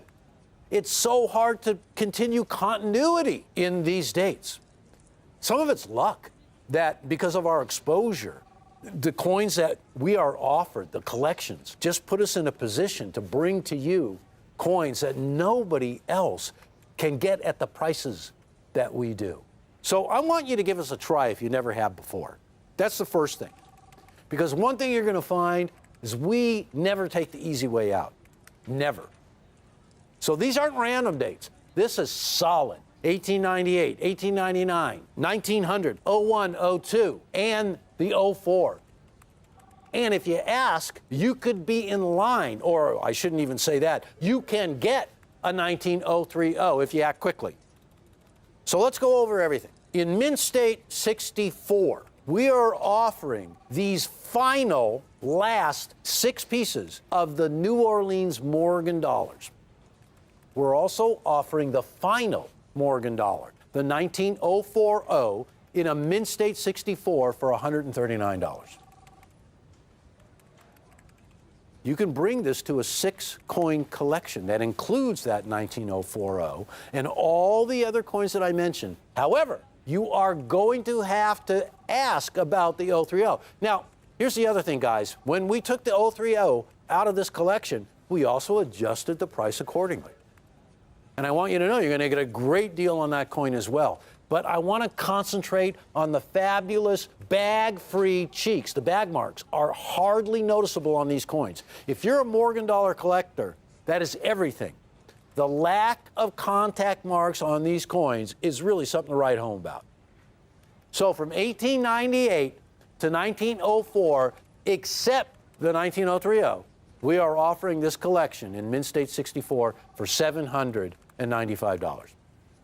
And if you want to step up into the Mint State 65s, we are offering the same dates, 1898, 1899, 1900, 1901, 02, and the 1904 for $1,695. And you can break it up into 2 payments of $847.50. For the remainder of this presentation, which isn't long, it's just a few seconds to tell you the truth, I want to gush about the quality of the coins.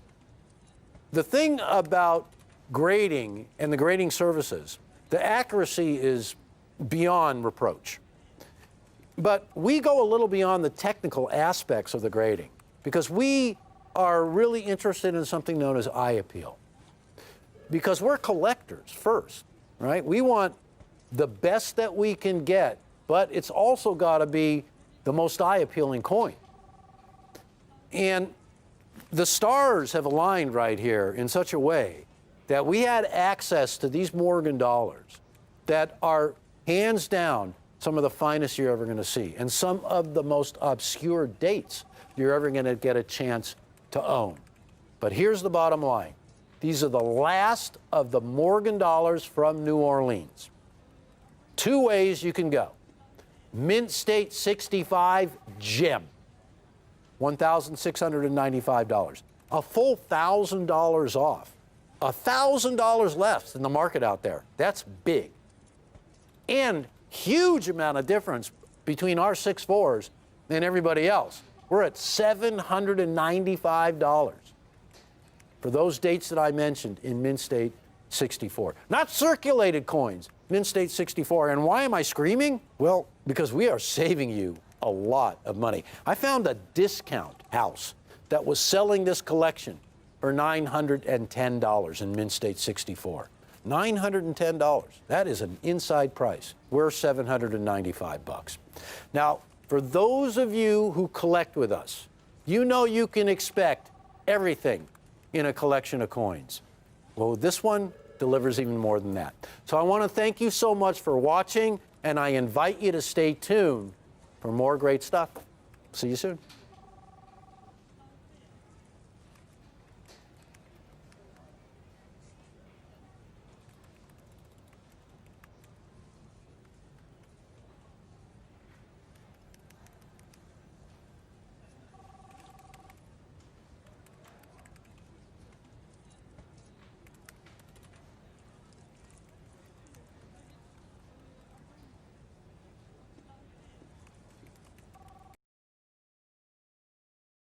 Specials on rare numismatic gifts, Rare Collectibles TV has you covered.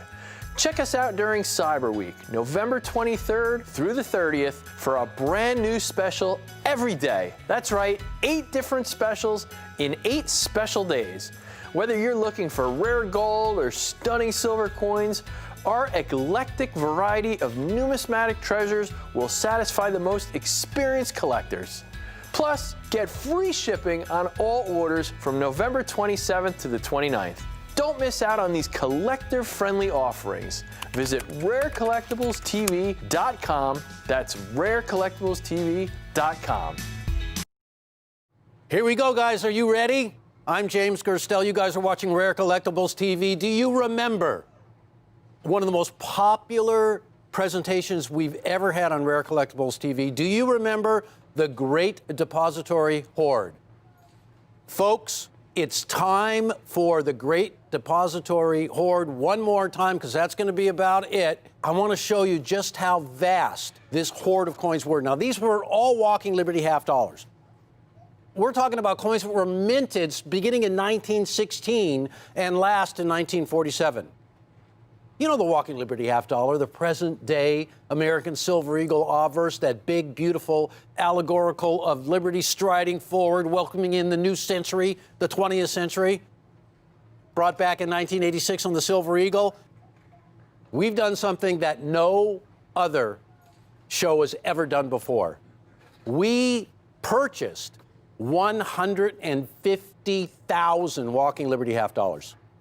150,000. 75 bags. Just to get a little idea of what 75 bags of solid silver Walking Liberty half dollars looks like, take a look at this. This is a photograph from the Treasury vaults, the reserve vaults of silver. And I just want you to take a look at all of the bags of silver. You can count them.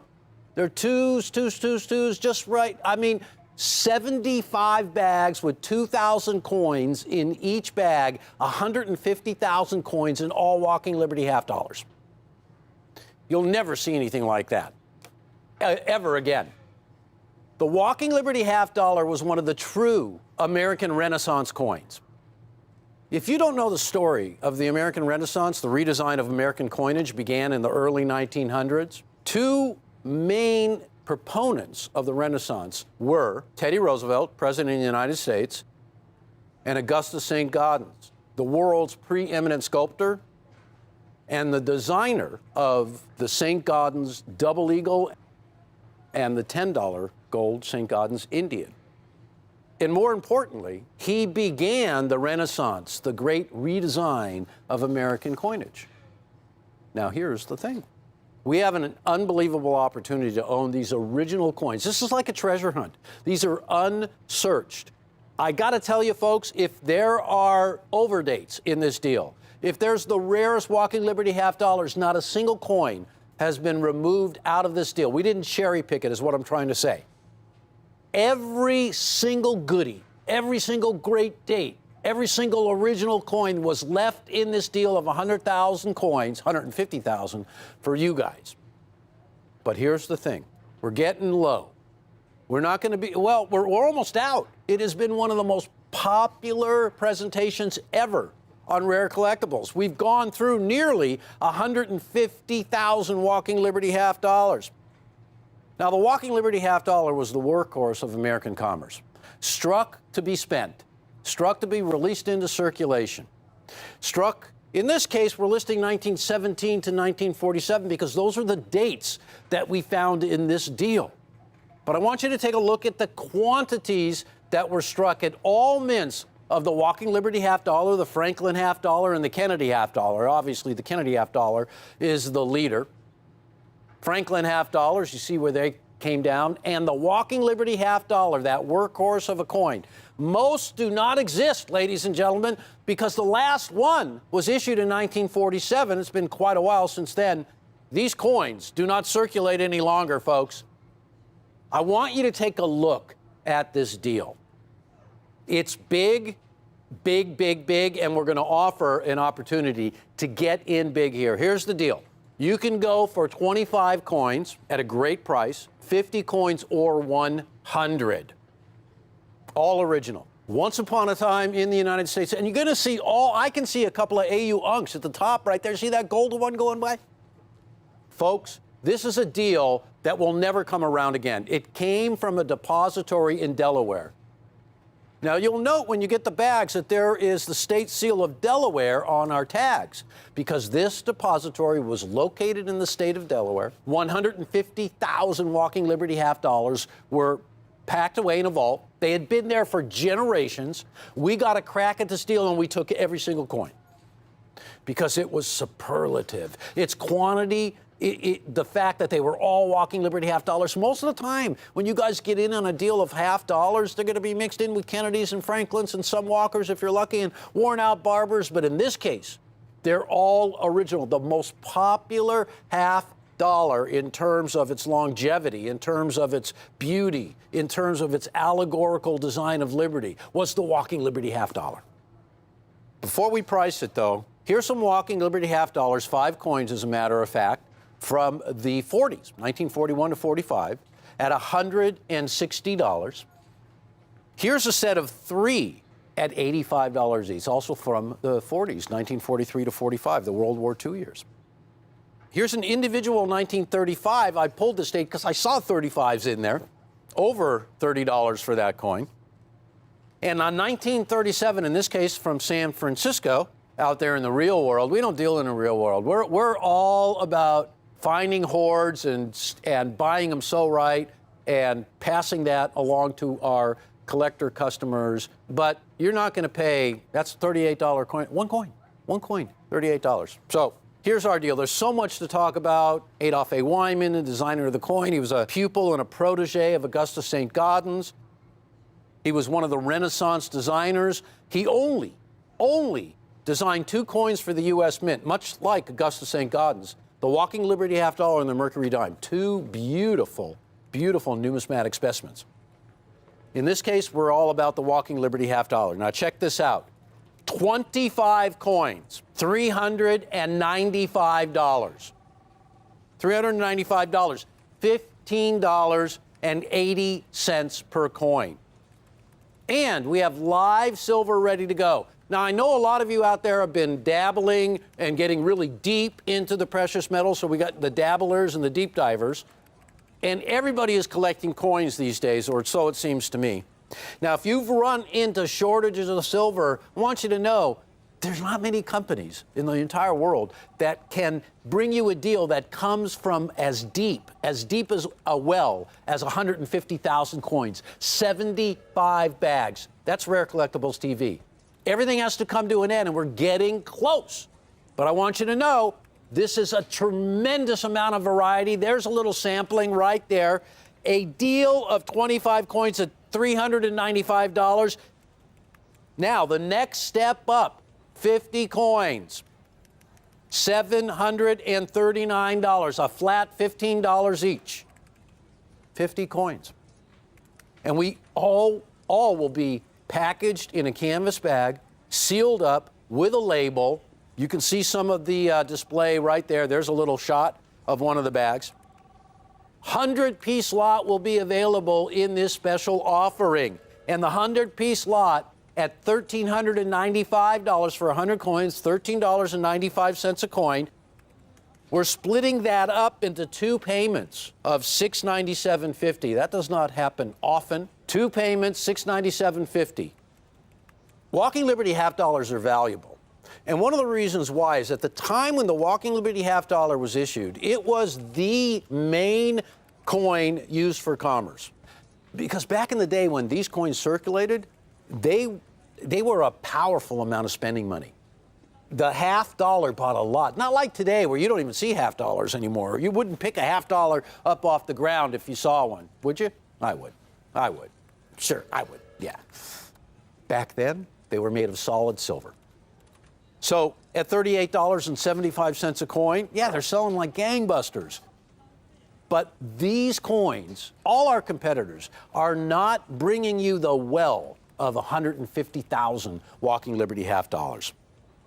75 bags, folks. Now, I pointed out 1935's at $31.75. 1943 to 45, 3 coins, selling for $85 for the set of 3.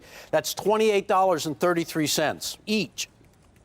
Everywhere you turn, the 5 coins at $160, 32 bucks a coin. How is it that Rare Collectibles TV can come in so low? The main ingredient of this great deal is the fact that we are die-hard numismatists and coin collectors and coin dealers. We are coin dealers on TV or off.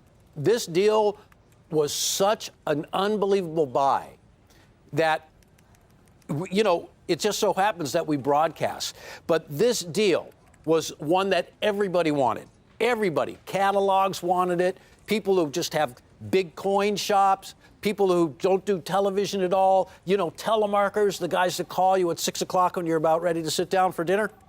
Everybody wanted this deal. It was the biggest Walking Liberty half-dollar deal anybody had ever seen. I'd never seen a deal that had 150,000 coins. Today, more than ever, gold and silver and the precious metals are viewed as the original forms of money, much like thousands of years ago when the world was all about the original forms of money, gold and silver. We were on the silver standard in this country all the way to 1964. From the very beginning, from the very first coin struck, the half dismay, the half dime that was struck, from George Washington silver, right when the mint was first chartered in 1792, the following year, the half dismay was issued. Solid silver. And the tradition of solid silver in the United States of America went from the very, very beginning of the mint all the way to 1964, and even a little bit after that. Today, that is just not the case. That's why everybody wants the original. Everybody wants the original form of money. So one more time, ladies and gentlemen, or maybe two more times, right? We do this deal as a quantity deal because every one of our customers, everyone, I don't think there's a single customer when we do a deal like this purchases one coin. You may watch a lot of times we'll have a one coin offering and then we'll go to quantity from there. But what we've discovered, especially today, every collector, everyone wants as much as they can get their hands on. But they also want a great price. Well, we got both bases covered there. And more than that, you want something original. You want something special. You want something a little bit different. 9 times out of 10, when you look at auction sites, when you look at other shows, you may see a bulk deal. You probably won't be able to recognize what the coins look like because the quality will be so awful. We pride ourselves in quality that you see right there. That's original. That's genuine, original, natural. That's what I call it. In its original state of preservation. No painted coins, no initials carved on them, no destroyed coins. All really nice coins that were put away generations ago as a hoard. Imagine this. Accumulating 150,000 Walking Liberty half dollars. You may have no time for any other coins when all you do is put away Walking Liberty half dollars, that kind of quantity. And this deal came from a true treasure hunter, somebody who was only after the Walking Liberty half dollar, something that actually began with his father and carried on. That's what coin collecting's all about. We know it. Because us coin collectors, really, it's a family thing. It's passed on to your kids, or your kids can even sometimes pass it on to you when they get a desire to collect coins that becomes rekindled or kindled by all the news of today and all the demand for silver. It's not easy to get a deal like this. First of all, we have a couple of amazing buyers at this company, and you see them all the time. Rick Damaska, Jack McNamara, those guys are on the prowl 24/7. There is no off hours for the two of them. They'll go anywhere during any kind of circumstances to find a deal like this. And that's how this deal came about. So the Walking Liberty half dollar, designed by Adolph A. Weinman in 1916. And it's one of those coins, the last of its kind, because the Walking Liberty half dollar, the coin that came afterwards, was the Franklin. And that, of course, portrayed a real human being, Benjamin Franklin. But this is an allegorical of liberty, a conceptual design by the artist of the figure of liberty. Well, you'll note that her right hand is outstretched, and that was to symbolize the welcoming of the new century, because in 1916, it wasn't that long that the 20th century had started. It was a welcoming coin. It was a majestic coin. When you take a look at the Walking Liberty half dollar and you see the sun rising off to the side and you see the representation of liberty taking up almost the entire obverse of the coin, and the reverse, also a design by Adolph A. Weinman, was captivating. It was the design of the American eagle, seldom seen in that form. Even though the eagle was not flying, it portrayed a lot of power and a lot of majesty. And it really kind of drove home the spirit of liberty, because you can see just about to light, just about to, I should say, just about to take off. So obverse and reverse of the Walking Liberty half dollar has been coveted by collectors since 1916. Here we are. We're at $15.80 a coin for 25 Walking Liberty half dollars, $15.80 each for a total of $395. For a lot, and I mean a lot, of 50 coins at $739, it brings the price down to 15 bucks. And finally, a 100-piece deal with a really nice variety, all bagged up, sealed up the proper way in a canvas bag for $1,395. $13.95 a coin, and we're splitting that up into two payments of $697.50. So that's all the hard work of the facts and figures. Over the course of history, every United States coin, be it gold or silver, has been subjected to melts. When I first became a coin dealer, the great run-up of silver hadn't even occurred yet.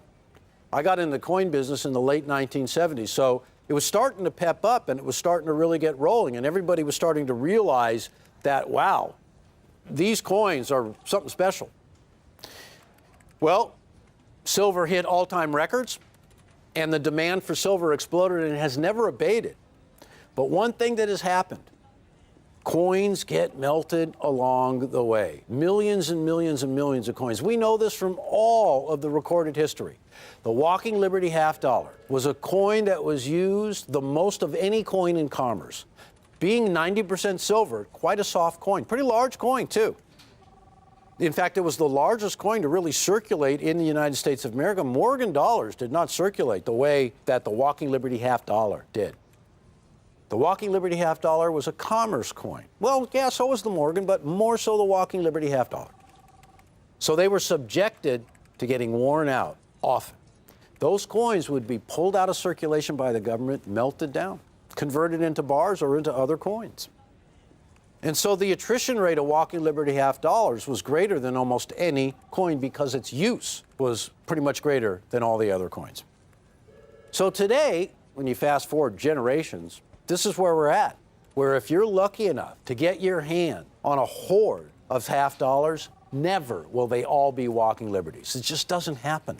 They are the most preferred way to get into old silver, to get into the history, to get into the numismatics, to get into those variety of dates. Now, in looking through this deal, we were looking, right? I think it was yesterday. We saw coins from the 20s in there, from the 30s, and from the 40s, of course, the last decade. And one of the things that is so important here is that you don't get coins that are worn to the bone. Is that you get not just full date, but full detail on these coins. And that is one of the most important criteria for bringing a deal like this. And it seems, and we were really lucky in this, it seems that when this deal was put away, the finest of the Walking Liberty half dollars that could be accumulated the way this one collector did it were in this deal. So one last time, folks, Walking Liberty half dollars from the Great Depository Hoard in Delaware, 150,000 coins strong. 75 bags of 2,000 coins in each bag, offered to you in lots of 25, 50, and 100. This deal, and you'll hear a lot of people say this deal will not last forever, but imagine this. We started with 150,000 coins. I heard yesterday we're down to the last 8,000 coins. 8,000 coins. You guys, you collectors, got all but 8,000 of these coins. So for those of you who didn't get a chance at this deal, that's why we're bringing it back. That's why we're giving it, well, probably one or two last opportunities here. All right, thank you all so much for watching this presentation. Stay tuned because there's a lot more great coins coming up. See you soon.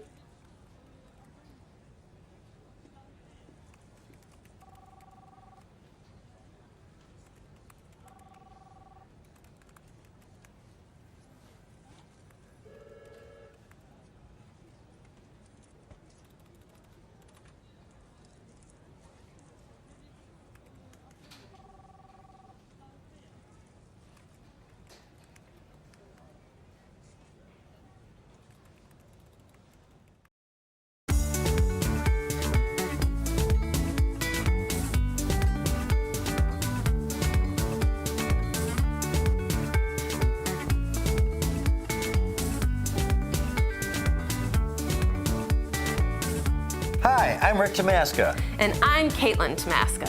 Thank you for watching Rick's U.S. Coin Show. Stay tuned for another great presentation coming up next.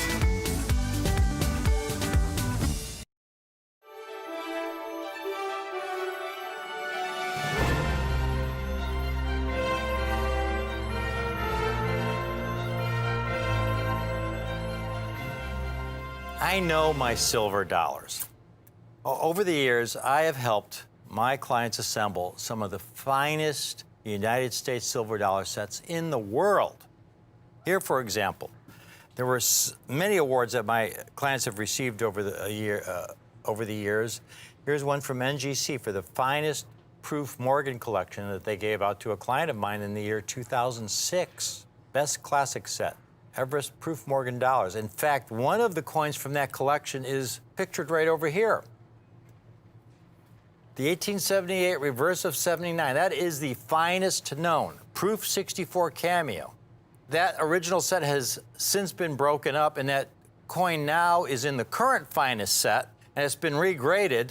When I originally sold that coin to my client, I told him it was very conservatively graded, and over the last several years, all the grading services have initiated the plus standard in their grading, and the coin has subsequently been regraded to Proof 64 Plus Cameo.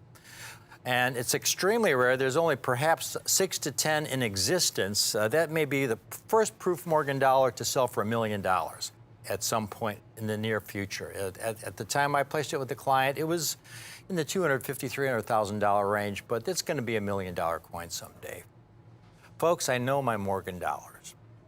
In a more recent presentation just a couple years ago, I urged you folks, my clients, to acquire a collection of brilliant uncirculated Morgan dollars that featured the 1879S reverse of 78 Morgan as part of the collection I had been offering. When I was offering that collection, that 1879S reverse of 78 was about a $300 coin at that time. Today, just a few years later, that same brilliant uncirculated Morgan 1879S with the reverse of 1878 sells for upwards of $1,000. That coin alone, folks, is now worth about as much as what I had been selling the entire 5-coin set for. I know my silver dollars. And I am telling you that now is the time to acquire the most incredible, most beautiful, breathtaking Proof silver dollar collection I have for you today, folks. Because in the year 2021, the U.S. Mint will make United States numismatic history. It's already been the headlines in publications across our nation. Numismatic articles talking about the new reverse coming for the American Silver Eagle. Here's one headline: New American Eagle reverse design debuts in 2021. Here it shows the original reverse called the Heraldic Eagle reverse that's been used on the American Eagle since it was first struck in 1986. Here's another headline: Big announcement from the United States Mint about the new reverse coming. New American Eagle reverse design debuts in 2021. Collectors on edge for design reveal. What's the new reverse design going to look like? Well, just last week, for the first time, the Mint revealed the new reverse designs, and there's going to be 2 of them, one for the American Silver Eagle and one for the Gold Eagle. And here will be the new reverse designs of the American Silver Eagle and the American Gold Eagle. Now, these new reverse designs, folks, are truly stunning renditions of the American Eagle. They're among the most beautiful to grace a United States coin. And it's a worthy successor to the Heraldic Eagle design that it's replacing. I predict this new 2021 American Silver Eagle will experience record demand, because not only will established collectors of this series want an example, but there will be millions of Americans many who may have never owned a rare United States numismatic coin before, who will want to own at least one example. Many people will want to get one for each of their kids or grandkids. There will be so many new collectors of the American Silver Eagle Silver Dollar Series in the years ahead. The American Silver Eagle Dollar Series was first struck on November 24th, 1986. And that coin design, as we have come to know it, has been struck like that since 1986 through the year 2020. It's going to be, again, a new design coming in 2021. Now, the obverse of the design originally came from what we refer to as the Walking Liberty Half Dollar. The Walking Liberty Half Dollar was originally designed by Adolph Weinman during the Renaissance era, and it was first struck in 1916. And here's this example of a Walking Liberty Half Dollar. This one is dated 1942, and this Walking Liberty Half Dollars were struck from 1916 until 1947. The model for that design was a woman by the name of Audrey Munson. We actually have a little documentary on Audrey Munson. And it's considered one of the most beautiful renditions of liberty in the history of United States coinage. Now, the reverse of the American Silver Eagle is what we refer to as the famous heraldic eagle. And it was designed by the last chief engraver of the United States Mint, John Mercanti. Now, this heraldic eagle reverse was first used in the late 1700s. The very first United States silver dollars were struck in 1794. Here's the first year of the very first silver dollar, 1794, and it had what we call the small eagle reverse. And then the following year, they changed the reverse to what we would now refer to as the heraldic eagle. And that was struck until the early 1800s. And I have an actual coin from the early 1800s with the heraldic eagle reverse. Sasha's going to show you the obverse of the coin. This coin is dated 1802. Has some light wear. It's really a beautiful example. It has some very attractive toning for an early silver dollar, dated 1802. And when we flip it over, we see this heraldic eagle reverse. And this is the basic eagle that John Mercanti used as his design for the American Silver Eagle. Now, folks, the demand for this new American Silver Eagle is going to be historic. There'll, again, be so many new collectors. So imagine in the years ahead, all these millions of collectors who want to build sets of American Silver Eagles. What they're going to find is that the rarest examples were those American Silver Eagles struck in the earliest years of the series, from 1986 into the early 2000s. Those are going to be referred as the key dates because it's in those earliest years when the mint really did not have the quality production, the technology available that they have today. When the mint strikes coins today, especially proof American Silver Eagles, they really are state-of-the-art. You buy a proof American Silver Eagle today, and it's usually going to be a proof 69. Many times it'll come back a proof 70, which represents perfection, the highest possible quality. That's a coin that's flawless under high magnification. And a large percentage of the proof American Silver Eagles struck today are of that quality. But back in the first 20 years, most of your proof coins were flawed. I'd like you to take a look at this proof set that I have for you today, folks, of the American Silver Eagles, the complete heraldic eagle set, every year struck in proof from 1986 through 2020 in proof 69 Ultra Cameo. Every coin has been reviewed by yours truly. The coins are magnificent. They're so beautiful. Again, with that original designed by Adolf Weinman, sharpened by John Mercanti. You can see every detail. When you look at one of these coins, Liberty is so sharply defined in all its detail, much sharper than the original design. He took the basic design from the Walking Liberty half, and given the modern technology, he was able to bring out so much more detail in this design. And these are proof coins. These are the highest possible quality the Mint is able to produce given the technology of the day. That's what proof coins represent. I personally am partial to proof coins because of their beauty and their rarity.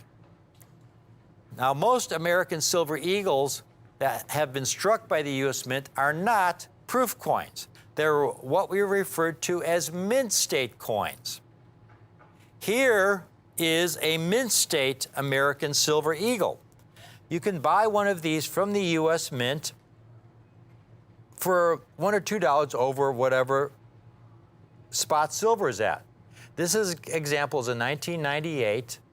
Most Mint State Silver Eagles have marks on them. As you can see on this coin, above "In God We Trust," you can see some reading marks and some light scratches there on the coin. That's because these coins were struck. They were dumped into bins. If you bought 20 of them, you got them in rolls like this from the U.S. Mint, where they were simply stacked in the rolls, like this. And these coins were struck in very, very large quantities. In fact, when you look at the mintages of all the American Silver Eagles from 1986, the very first year, 1986, Mint State American Silver Eagles, the Mint struck about 5.4 million coins. Now, that first year of issue, they had a record number of proofs struck, 1.4 million. That's the highest total ever because it was that first year of issue.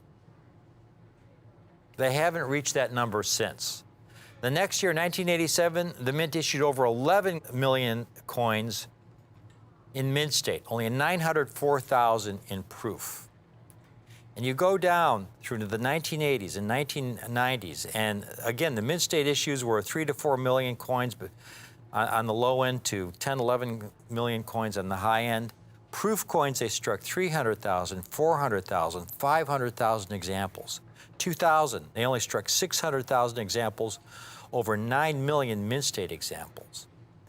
And then in the year 2008, the Mint struck a record 20 million examples in Mint State, while only 700,000 examples in proof. 2009, there was an explosion in silver.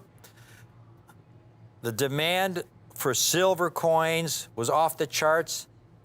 The U.S. Mint struck over 30 million Mint State silver American Eagles. And they ran out of silver for the proofs, and so they didn't even strike proofs in 2009. And then they resumed in 2010, 34 million, 40 million, 33 million in Mint State condition. Proofs have been in the hundreds of thousands. Making a proof coin requires a lot more work than making a Mint State coin. These proof coins that you're looking at, folks, the technology, the craftsmanship involved, the labor involved. First of all, to make a proof die, they take the finest dyes and they get a special polishing treatment until those dyes have this beautiful two-toned cameo effect. And they take the finest coin blanks, they give them a special treatment as well, a polishing treatment. And then they slowly feed the blanks into the die. And they strike them at least twice under higher pressure to bring out every possible detail of the design. And then most importantly, once struck, they're individually handled. They're not allowed to abrade with any other coins, like the Mint State examples. And these proof coins, to ensure that you get the state of the art, the proof dies are changed much more frequently than the Mint State dies. A Mint State die might strike tens of thousands of coins before they replace it. A proof die may only strike a few hundred coins before it's replaced with a brand new die. to ensure that every coin you get is a beautiful deep mirror cameo. So it's very labor intensive, it's a lot of work.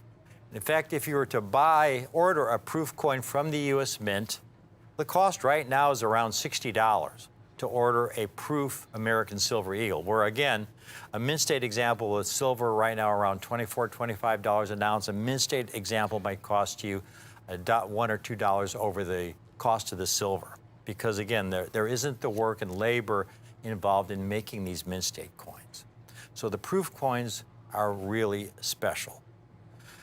At the same time, they're a lot rarer in high-grade condition than the Mint State coins. When you look at the number of Mint State coins that have been graded in 6-9 condition compared to the proofs, you can see here that first year, 1986, you had 161,000 Mint State Silver Eagles graded in 6-9 condition, only 42,000 of the proofs. But then you go to the later years in the proofs. 1987, only 27,000, only 19,000 in 1988 and 1989. Some years, 1991, only 17,000. For a lot of those early years, there were 10 times more coins graded in Mint State 69 than there were in Proof 69. It's not until you get into the later years when the proof making was transferred to the West Point facility, when the quality really began to improve, when you saw more proof coins in really high-grade condition. It's these earliest years you're looking at, folks, that are highlighted in red, that are the key dates in the series. In these earliest years, again, the Mint, in those earliest years, struck proof coins first at the San Francisco Mint from 1986 to 1992, so you see the S Mint mark there. And then from 1993 to 2000, they struck the American Silver Eagles in proof at the Philadelphia Mint. And then in 2001, they switched to the West Point Mint. And that's when the quality really began to improve. But in those earliest years, I've got some examples from those earliest years. These were some of the quality control problems. Even though you had really low mintages. Here's a 1994 set. This is how a proof set was issued from the US Mint when you ordered one. It came in a very nice box, kind of a velvet box here, and you opened it up. It's encapsulated for protection, okay? But you look at this proof coin, and you could see white spotting all along the perimeter and in the fields of the coin. A lot of that is due to incomplete, improper washing of the coin blanks. A lot of time there was a soap residue left on the coin blanks that was not properly cleaned or washed from the blank when that blank went into the die. And when that blank went into the die with that soap residue left on the blank, the die pressure, when you had over 200 tons of die pressure coming down to strike that coin, that residue struck into the surface of the coin.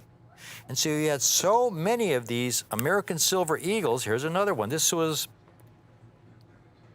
from the early years at the West Point Mint. You still have these problems on occasion, even at the West Point Mint. Here's one. This is a 2003, and you could see the spotting on that coin in back of Liberty. I'll show you one more. Here's a 1987 San Francisco issue.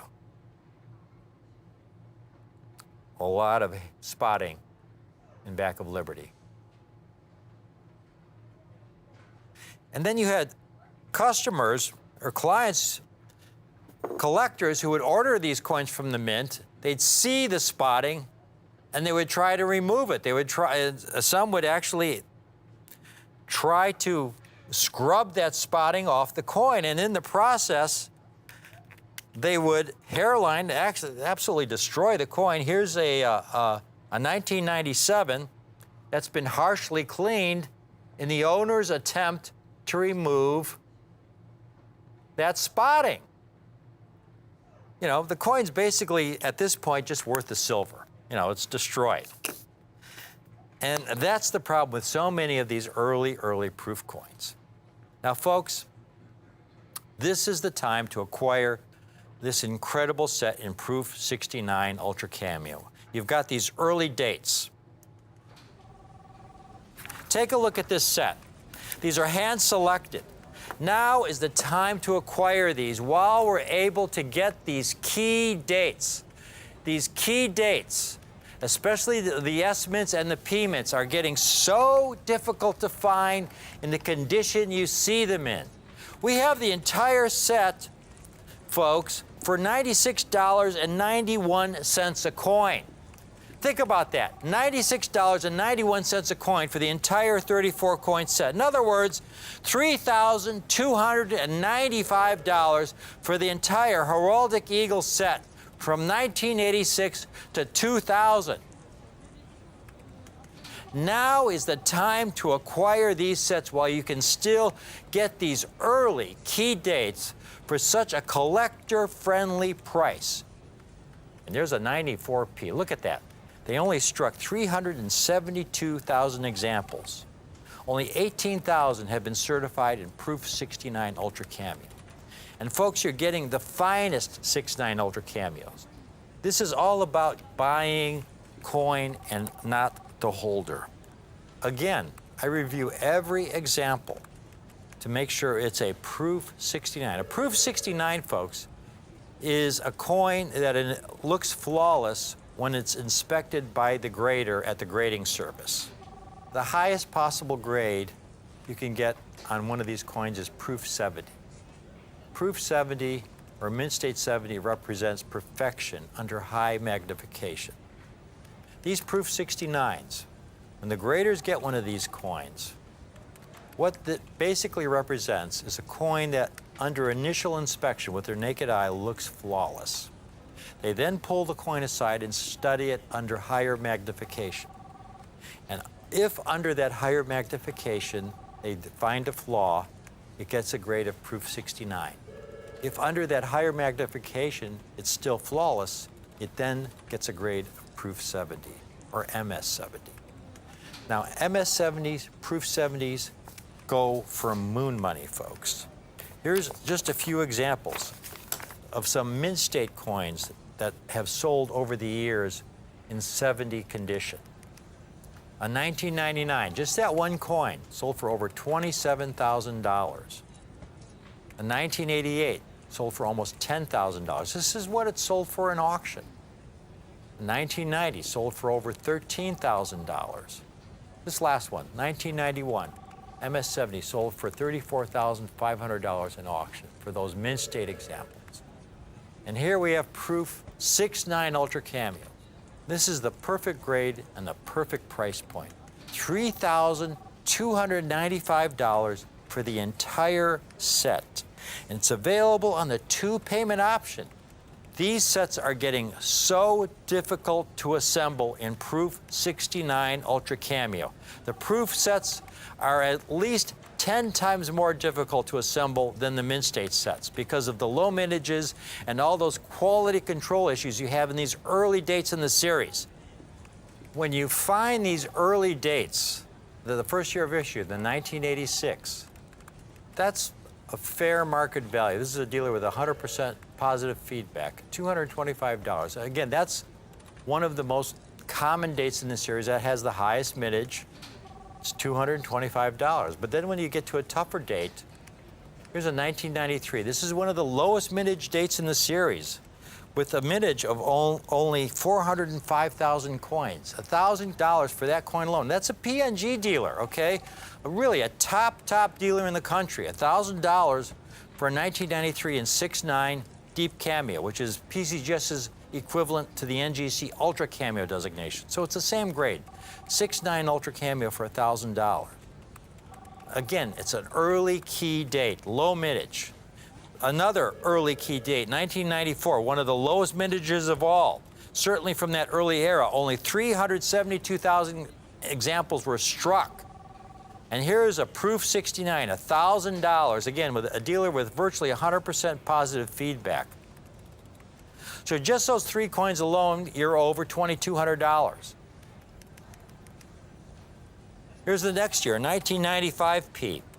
Very, very tough date, $300. Here's a 99P.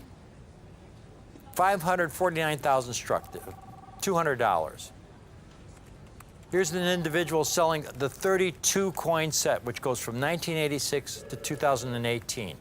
Again, we have the complete set from 1986 to 2020. And they want, for that 32 coin set, $39.99, $4,000. Mid-state sets, here's a mid-state set from 1988 to 2005. Again, the mid-state examples are not as hard to get at MS69 as the proofs. Here's a mid-state set for $3,500 that goes only from 1988 to 2005. There is so much potential in these early year American Silver Eagles. So to get this heraldic eagle set now is really a once-in-a-lifetime opportunity, a small window of opportunity to acquire top-quality, eye-appealing rarities for under $100 a coin. Put half down today, $1,647.50, and we'll hold one of these sets for you and pay the balance in 30 days. Folks, do yourself a favor, just get one of these sets while we have them. They're not going to get any cheaper at $32.95 a set. This is a no-brainer. I hope you take advantage of it. An incredibly beautiful set, the American Silver Eagle Heraldic Eagle 34 coin collection for only $3,295. Thank you for watching.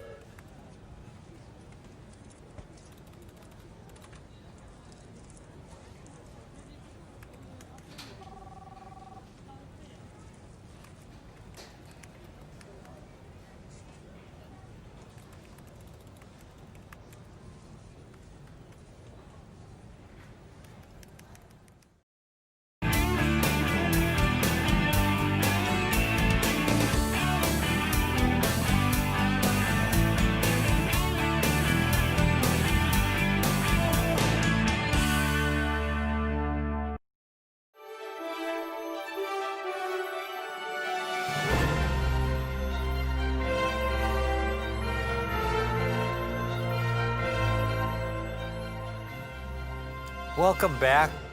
Rick Tomaska, your host here. I gave a presentation recently on the American Silver Eagle set with the Heraldic Eagle reverse from 1986 to 2020.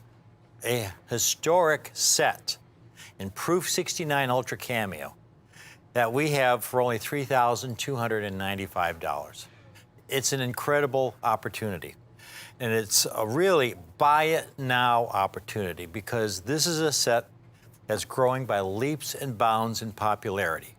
And it's most important because in the year 2021, the Mints announced that it's going to have a new reverse for the American Silver Eagle. And just last week, they unveiled the new reverses, one they'll be using for the American Gold Eagle and one for the American Silver Eagle. They're going to be beautiful designs. Folks, these series are incredibly popular.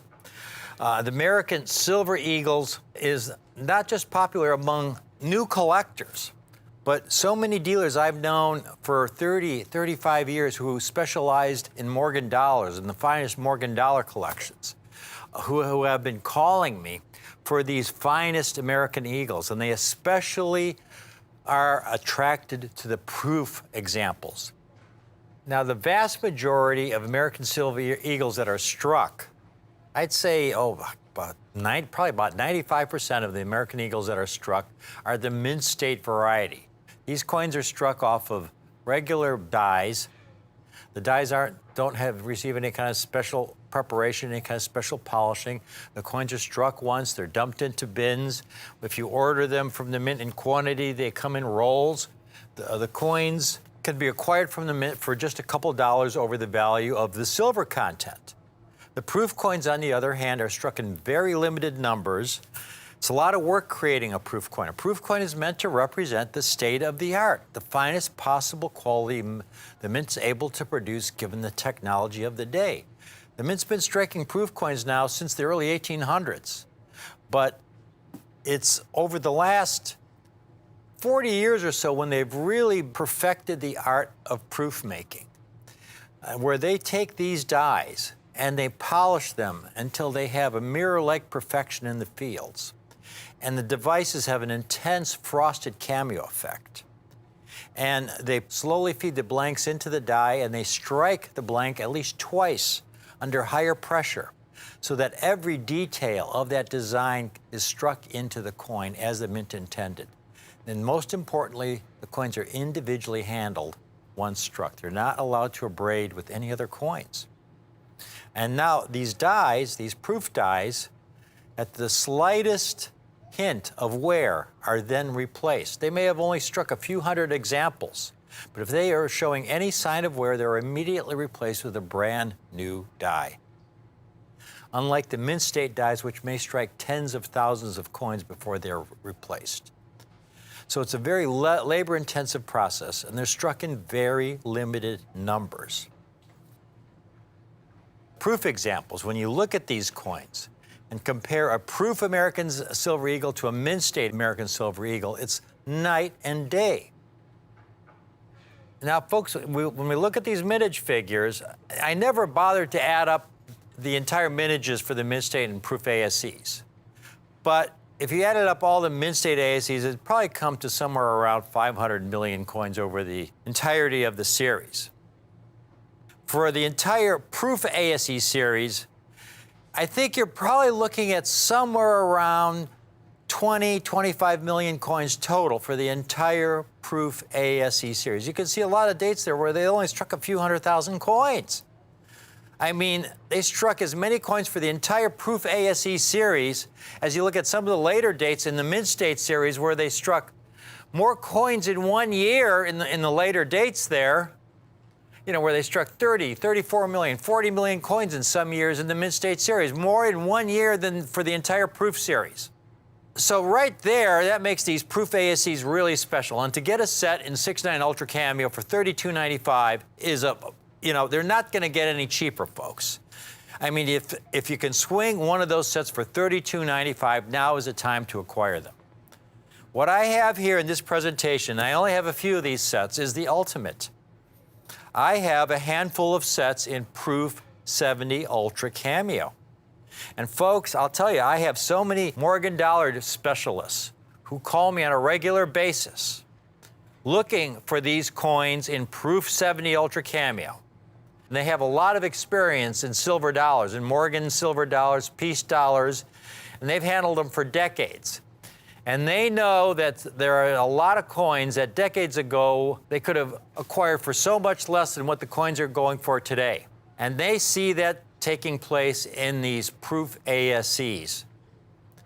These coins, Proof 70 Ultra Cameo, folks. Now, to give you an idea of the difficulty of these coins, first of all, they're all NGC. Every coin is NGC, and every coin has an Everest Selections seal on it. The Everest Selections seal means that I have reviewed every coin so that it is flawless to the naked eye. A flawless, perfect coin. And that's so very, very important because there are coins out there in 70 holders that are obviously not flawless. And I've got a couple of examples that Sasha's going to show you. They happen to be mid-state American Silver Eagles. One's graded by NGC, one's graded by PCGS, so this is nonpartisan. And you can see the MS-70, if we can get a close-up shot of it, has some toning developed around the rim, and there's a little spotting in the fields. And if we flip it over, what does that look like? Some really serious toning issues on the reverse, and yet it's in an MS-70 holder. And then you've got the coin to the right, graded by PCGS, in an MS-70 holder, and you can see some obvious spotting in the fields there. It's very important that you know every coin has been reviewed by yours truly so that the quality in the holder matches the grade on the holder. And I'm offering this set today basically at the same prices I offer these coins to other dealers at. Now the coins you see right here, if you look at what they've sold for in auctions over the years, and I'm just going to go over a handful of dates. This has got to be a short presentation because, again, I only have a handful of these complete sets in 70 because of the early dates. It's the early S mints and the early P mints and the early West Point mints that are really the rarest, toughest to get in Proof 70 Ultra Cameo condition. And we're going to go through a few of these comps real quickly. The first year of issue, 1986, there's one that sold in auction for $29.90, just the one coin. Here's a 1987. Sold for $27.60. The next year of issue, there's a 1988, over $2,000. Here's a 1991, over $1,600. 1992, $1,380. That's what it sold in auction for. These are auction realized prices, folks, for the most part. There's a 1993 that sold for over $4,600. I'm going to show you the PCGS and NGC pops in just a second so you'll understand why these go for such premiums. Here's a 1994, $3,250. Key date. These are the early key dates, folks. That's why they go for such premiums. A 1996 that sold in auction for $920. A 97 that sold for $1,044. A 98 that sold for $1,782. A 99 that sold for $1,400. First year of the West Point issue, 2001, that sold for $4,830. I have sold the entire West Point Heraldic Eagle set from 2001 to 2020, folks, for under $3,000 for the entire set. And yet you see that first year of issue, which sold for in auction for over $4,830. Now, those coins that you saw, those were just 12 dates in the series. 12 tough dates, but 12 dates out of the 34. And it comes to $28,637 just for those 12 dates. But again, let's look at the pops. These are the tough dates. And you'll notice in those early years, the NGC coins in 70, how much tougher they are to get in 70 Ultra Cameo than the PCGS graded examples. The populations are about half those of the PCGS examples in those early years. You have dates like the 1991S, only 1,356 graded, folks. 1,356 graded. 92S, only 1,683. 93P, key year at the Philadelphia Mint, only 1,300 graded. 94, virtually identical, about 1,300 coins. Then you get to that West Point year, that first year at the West Point Mint. That's the lowest pop for the West Point Mint, 5,900 coins.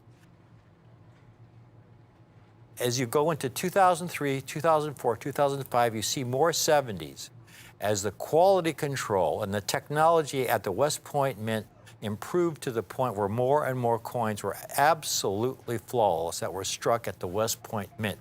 So you get to the last years at the West Point Mint, and you see populations where they have certified 24,000 in 2011, 32,000 in 2014, 2020. That just came out, and they've already certified 61,000 examples. Because again, the quality, the technology at the Mint today, at the West Point Mint, is so advanced that the coins are just outstanding. So, I've got this entire set. The important thing now is with this exploding popularity in the American Silver Eagle series, with the new reverses coming out in 2021, I have the entire Heraldic Eagle set with these early rare dates. These rare dates that are going to be so valuable in the years and decades ahead, folks. This is a ground floor opportunity. I have the entire set for $320.59 a coin. That comes to $10,900. Now, that's a lot of money when you look at it. Well, $10,900 is a lot of money. But that's for 34 coins in Proof 70 Ultra Cameo. And these are silver dollars with a full ounce of silver. They're much larger than Morgan dollars. Morgan dollars have about 7/10 of an ounce of silver. These American Silver Eagles are the largest silver dollars ever struck by the U.S. Mint. Again, with a full ounce of silver, all in Proof 70 Ultra Cameo. The entire set for $10,900, $320.59 a coin. I have a limited quantity of these. We have a lot of people calling in. Folks, if you can't swing the entire $10,900 amount today, I want everybody who would like to take advantage of this opportunity to be able to do so. And what we've done is extended this opportunity into a 3-payment program. So all you have to do is put 1/3 down today. Call in now. Put 1/3 down today of $3,633.33, and we will hold one of these sets for you. You will be locked in at this price of $10,900. Even if 2 months from now, I have to end up paying $200 or $300 or $400 or $500 more for some of these dates. Because again, some of these early rare dates are getting harder to find by the week. You will be locked in at the $10,900 price. The second payment in 30 days, the final payment in 60 days. But put the 1/3 down now, and we will hold one of these sets for you and lock you in at that price, $10,900 for the entire Heraldic Eagle set. Again, if you just tuned in, Mint made a major announcement, and they finally unveiled the new reverses of the American Silver Eagle and American Gold Eagle that will be coming out in the year 2021. So what I have is the Heraldic Eagle set. The original American Silver Eagles with the Heraldic Eagle reverse, struck from 1986 to 2020. And what makes this set so important, it includes those earliest years struck at the San Francisco Mint and the Philadelphia Mint, when the technology was not advanced and perfected like it was today, when it was very rare to get a coin in proof 6.9 and extremely rare to get a coin in proof 70. And here I have these sets, just a handful of these sets, that includes those earliest years, every date in proof 70 Ultra Cameo. And I have the entire set for only $10,900. Again, that comes out to $320.59 a coin. It's available on the 3-payment option. We have several people calling in. We have a limit on the number of sets that I could offer at this price of $10,900. I've got to cut this presentation now. Again, we cannot oversell this by more than a few sets because of the replacement costs and the difficulty of getting these early dates in proof 70 Ultra Cameo. So call in now if you can swing the 3rd down, and we'll hold one of these sets and lock you in at that price, $10,900 for the Heraldic Eagle set from 1986 to 2020, the 34-coin collection. Thank you for watching this presentation, folks. This is what I specialize in, folks. This is what I really love to do, to offer you as a collector, from a fellow collector, incredibly eye-appealing coins of the highest possible quality. Every coin personally reviewed by me with my Everest seal on it. Incredibly eye-appealing, top-quality coins with a tremendous rarity for such a collector-friendly price, with tremendous, tremendous future potential. So please, call in now. We have a limited number of these sets. There's a limited additional number of these sets that I can assemble at this price. But if you call in now and put your 1/3 down today, you get locked in at that $10,900 price, folks.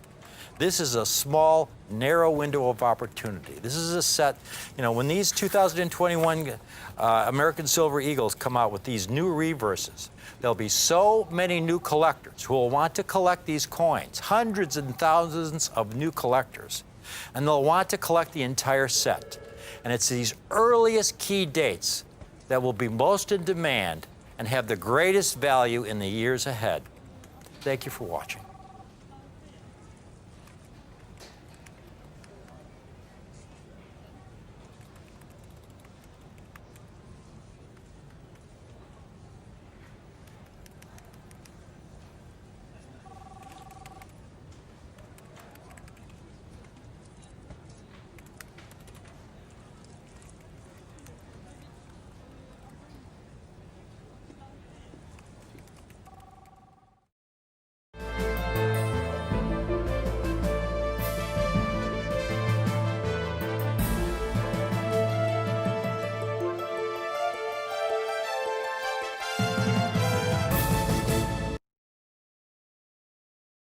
I'm James Gerstel. You're watching Rare Collectibles TV. Sit down because you're going to faint.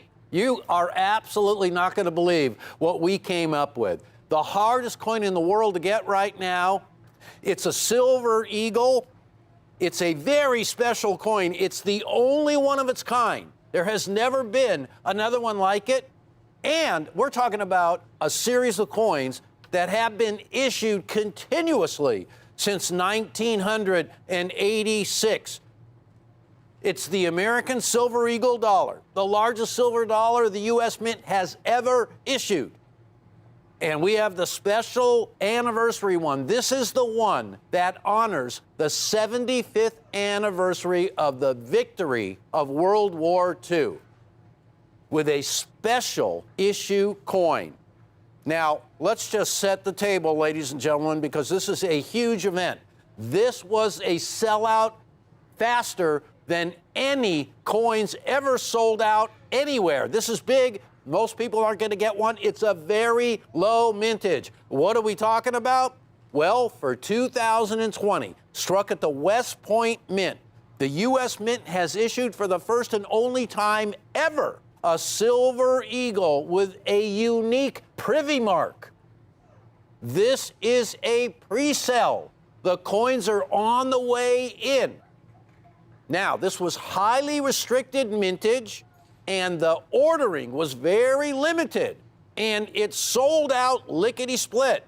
So if you didn't get one, you are in the right place because we have the coins in the absolute highest grade attainable, a perfect grade of Proof 70 Ultra Cameo, the highest designation a coin can get. There you see, blown up, the actual privy mark, and this is very special. This coin honors the 75th anniversary of the victory of the American Allies and the United States of America in World War II over Nazi Germany and Japan. Now, it's got an unusual shape to it, and that shape is actually the shape of the rainbow pool at the World War II Memorial in Washington, D.C. That's an aerial view of the rainbow pool. So it's a very special, never been done before.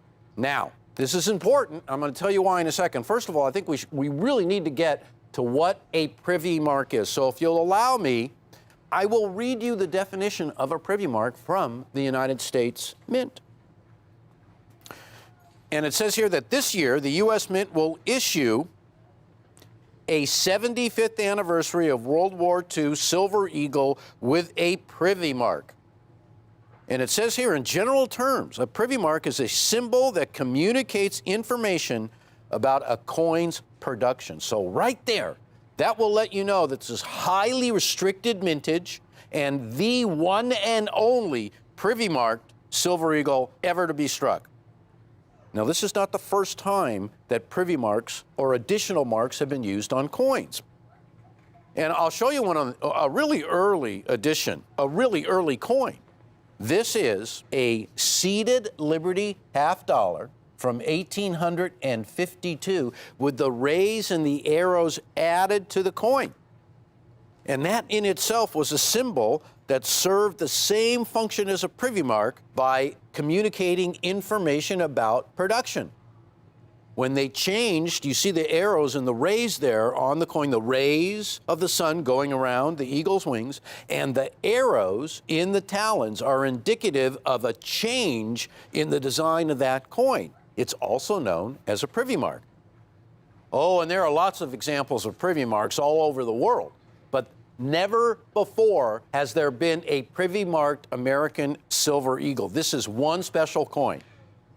So I want to show you why the coin is just so darn special.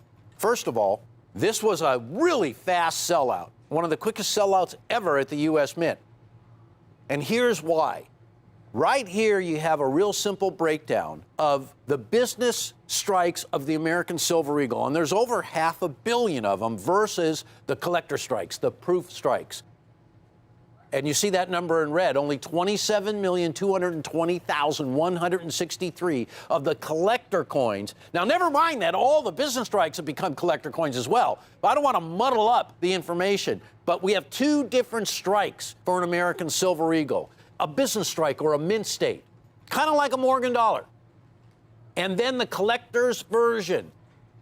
These coins are specially prepared, specially struck, have very limited mintages. This is one of the most special issues of any collector version ever issued by the U.S. Mint because it is the only one of its kind. Now, I want you to take a really quick look at what a 2020 West Point struck Silver Eagle will look like without the Privy Mark. This is big news, ladies and gentlemen. This has never happened before, and this makes this coin an extremely limited special issue. Now, you see right there on the obverse in the field, on the right, there is no Privy Mark.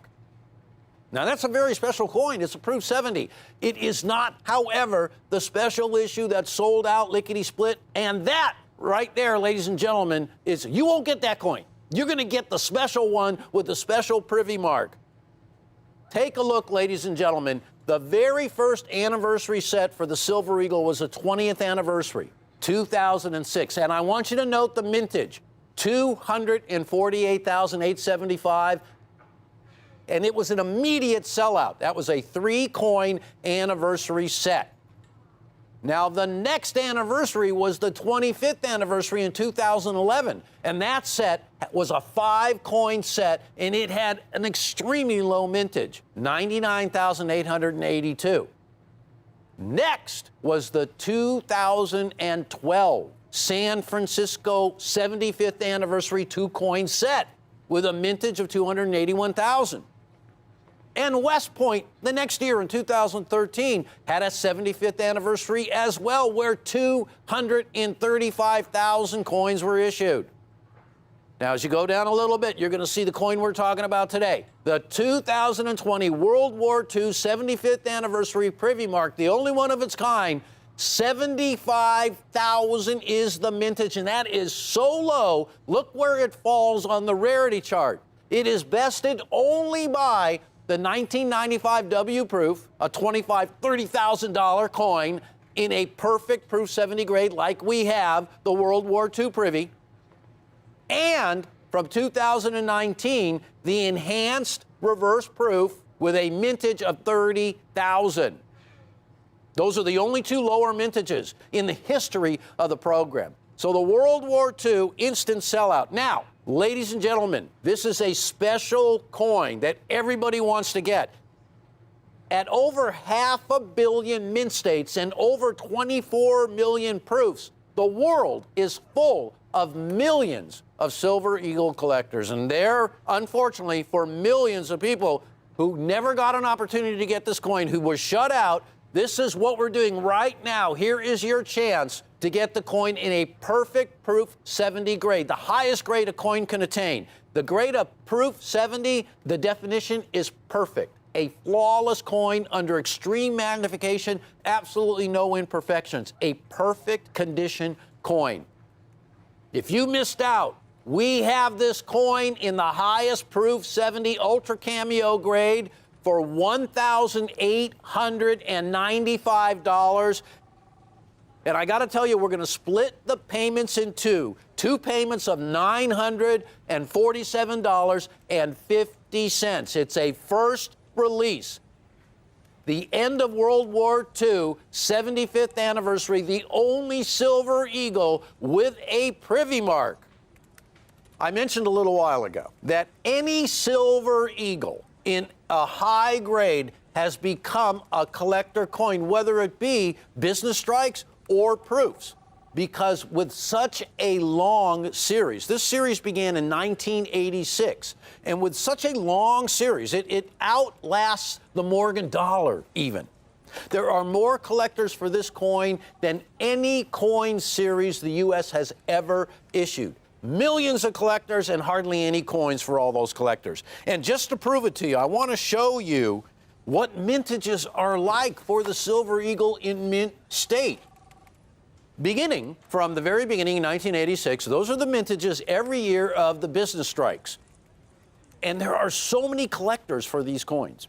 Now, as you go down just a little bit, 1996, stop right there. That is the key date business struck American Silver Eagle. The mintage is 3.6 million. It is an extremely collected coin. In fact, I'm going to stop for a second. I want to show you when you can achieve a perfect grade of 70, like our 70 grades. This is what you're up against with a coin that has a mintage of 3,600,000, not 75,000 like the Privy Mark. This Privy Mark coin is going to set the world on fire. But I found a 1996 in the ultimate grade. And I want to show, and that coin's a bargain. That coin right there at $4,777 is a really rare coin, but I got to tell you, mintage-wise, can't even come close to the Privy Mark, and it's almost $4,800. Now, here's the second part of the table for the mintages of the business-struck Silver Eagles, and I want you to notice. In 2015, it reached its apex, its zenith, at 47 million coins struck. And I can tell you something. There's not one of those coins sitting on the shelf at the U.S. Mint. They're all out there in collectors' hands, all out there in the world. And you can see how many millions of Silver Eagles each year are purchased. And then when we get to the collector's versions, the mintages are so much lower. And don't forget, the Privy Mark for 2020, the one and only coin that honors the 75th anniversary of the end of World War II, the victory of World War II. That coin with a mintage of 75,000 is already one of the most dynamic. It's unique. It's the only one. Oh, this is amazing. I don't even have one of these coins. Nobody I know, and you know what? They restricted the limit you could get. So very few coins are going to be coming to Rare Collectibles TV with the ultimate grade of a Proof 70, a perfect grade. So I'm telling you, if you love Silver Eagles, if you have them going back to 1986, if you've collected every one of those great proof sets and mint state sets that Rick has been selling, you got to have this coin because you're up against thousands and thousands of collectors who did not even get one of these coins. So don't miss out because this is probably going to be your only opportunity. And that's not a scare tactic. That is just fact. Take a look right here at where this coin falls in the list of all of those great collectible proof strikes between 1986 and 2020. And you look at their mintages. And then as you go down, you see that hardly any coins. There are only two that had a lower mintage at 75,000. This is amazing. This is really the ultimate in a Silver Eagle. I never thought I would see the U.S. Mint issue a Privy Mark coin. Never. I mean, this is just amazing. In 1994, just 1 year before the anniversary, the 10th anniversary of the Silver Eagle program, or of the Eagle program, the U.S. Mint issued a collector's version dated 1994 and struck at Philadelphia. Now, the amazing thing about this coin in terms of the Privy Mark is that this coin had a mintage of over 370,000. It's one of the key date coins. And it is rare. And that coin in a perfect Proof 70 grade, right now you can find that coin for about $3,000. If you really look hard, that's a good deal. $3,000. That mintage of 372,168 is the mintage of the 1994. This Privy Mark proof has a mintage of 75,000, $1,895, and you can split that payment. It isn't just the proof American Silver Eagles that are so popular.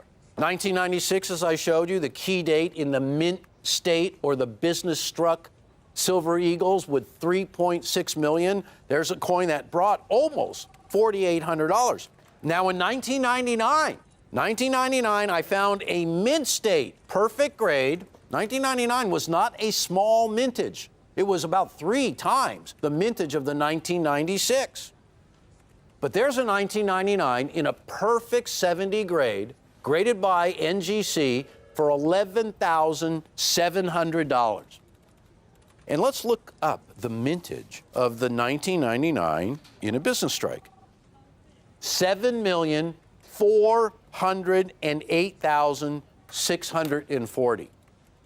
One of the reasons why I point out those coins with such a higher mintage and what they sell for today is because as time has gone on, those coins have become increasingly hard to get.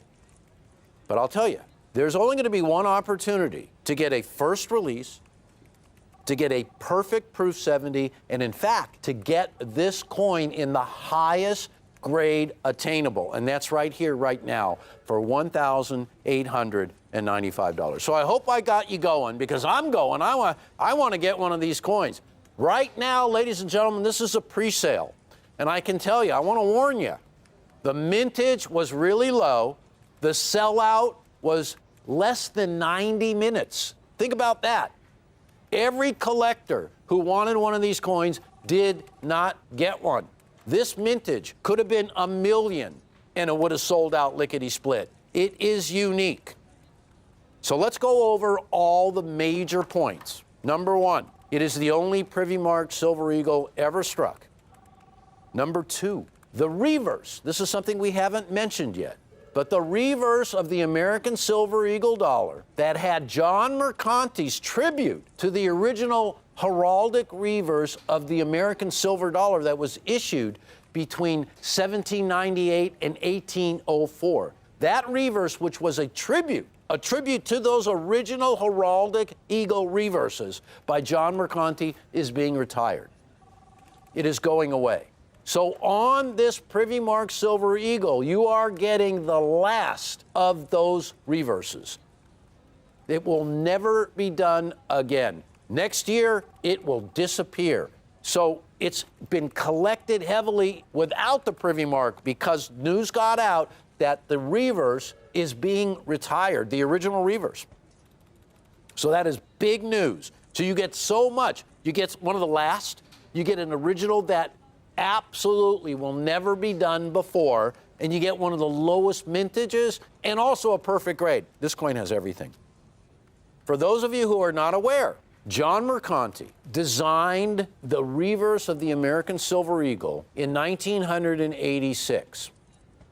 In 1985, President Ronald Reagan signed into law the Liberty Coin Act, which authorized the U.S. government to begin striking the American eagles. And from that moment in 1986, when the first coins hit the scene, it has been collected heavily. And the collectors they've just grown and grown and grown every single year, every single decade. Where we're at today is a collection of coins from 1986 to the present time, and so many collectors looking to own a single piece of every single year. Well, this one is going to be one of the hardest to get, maybe even the hardest of all, because it is unique, the only one with a Privy Mark. So you have the Liberty Coin Act, then we fast forward to 2020, nearly an instant sellout. And by the way, have you seen the news articles? I have another one here. It says that the U.S. Mint was overwhelmed by World War II American Eagle sales. They could not keep up with demand. Just blew the doors right off the U.S. Mint. That's the coin that we're offering right now for $1,895.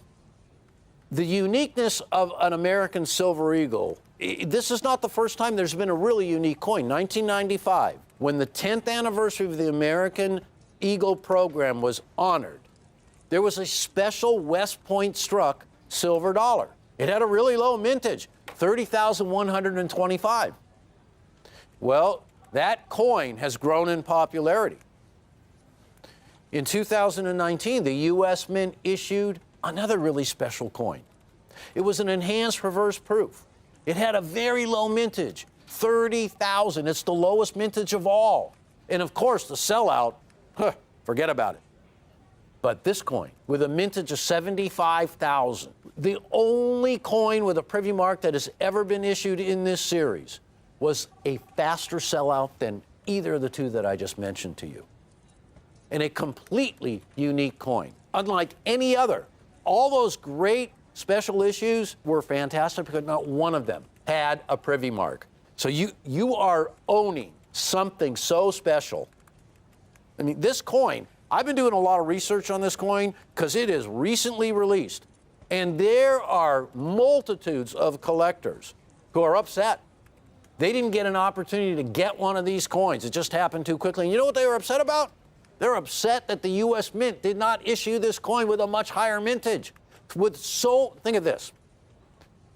In World War II, you know how many American soldiers fought in World War II? About 2 million. Can you believe that? 2 million American soldiers. Think about the descendants. Think about all of us whose grandfathers or fathers fought in World War II. And the chance to own a silver dollar that honors that service. That's why collectors are screaming that there weren't 1 million or 2 million or 5 million of these coins. So every single family member and every single collector, this transcends even coin collectors. This is a chance to honor a legacy. This is all about the greatest generation. This is all about World War II. This is all about the sacrifices that were made to bring us to this point. But in the end, it's about numismatics because we're coin collectors, right? So when a coin is issued to honor one of the seminal events in human history, the end of World War II, with only 75,000, and it sold out like that, here's your opportunity to get a coin. And think about this. In a perfect grade, not every coin is going to grade that way because perfection is hard to achieve. And the U.S. Mint is the best at striking coins of any mint in the whole entire world. Nobody does it better than the U.S. Mint. The time, the techniques, the technology, the artistry, the experience, it's all at the U.S. Mint, and still, you're never guaranteed to get a perfect issue. Every one of these will be graded as a first release, will be graded a perfect proof 70, and will be one of the small, limited 75,000 that sold out. And I keep snapping my fingers because literally that's all it took. In this day and age, it upset so many people that they couldn't get a coin. I hope that we can make everybody feel like they are getting one of the greatest silver dollars that will ever be issued. There will never be another one like this. Have I said that enough times? There will never be another one like this. Now, I'm not trying to be redundant, but ladies and gentlemen, when you see coins whose mintage, I mean, here is a coin right there on a comp of a 1999 American Silver Eagle in a perfect graded mint state 70. The mintage of that coin is over $7 million. The selling price, $11,700. You got to take this opportunity to get a coin, not with a mintage of 7.4 million, but 75,000 in an absolute perfect grade as a first release for $1,895. Something really rare in the highest grade, a retiring reverse, and a one and only opportunity to get the one and only Privy Marked American Silver Eagle dollar. Does this coin have everything or what? I'm telling you, folks, don't miss out on this deal. One last time, $1,895. A split pay is available, $947.50. Ask your sales associate. They'll explain it all to you. And I have to say that as a pre-sale, the phones are going to light up like Christmas, okay? Don't miss the opportunity to own the one and only American Privy Marked World War II commemorative silver American Eagle. Thank you so much for watching. Thank you for watching Rare Collectibles TV, and I hope to see you really soon. Be good.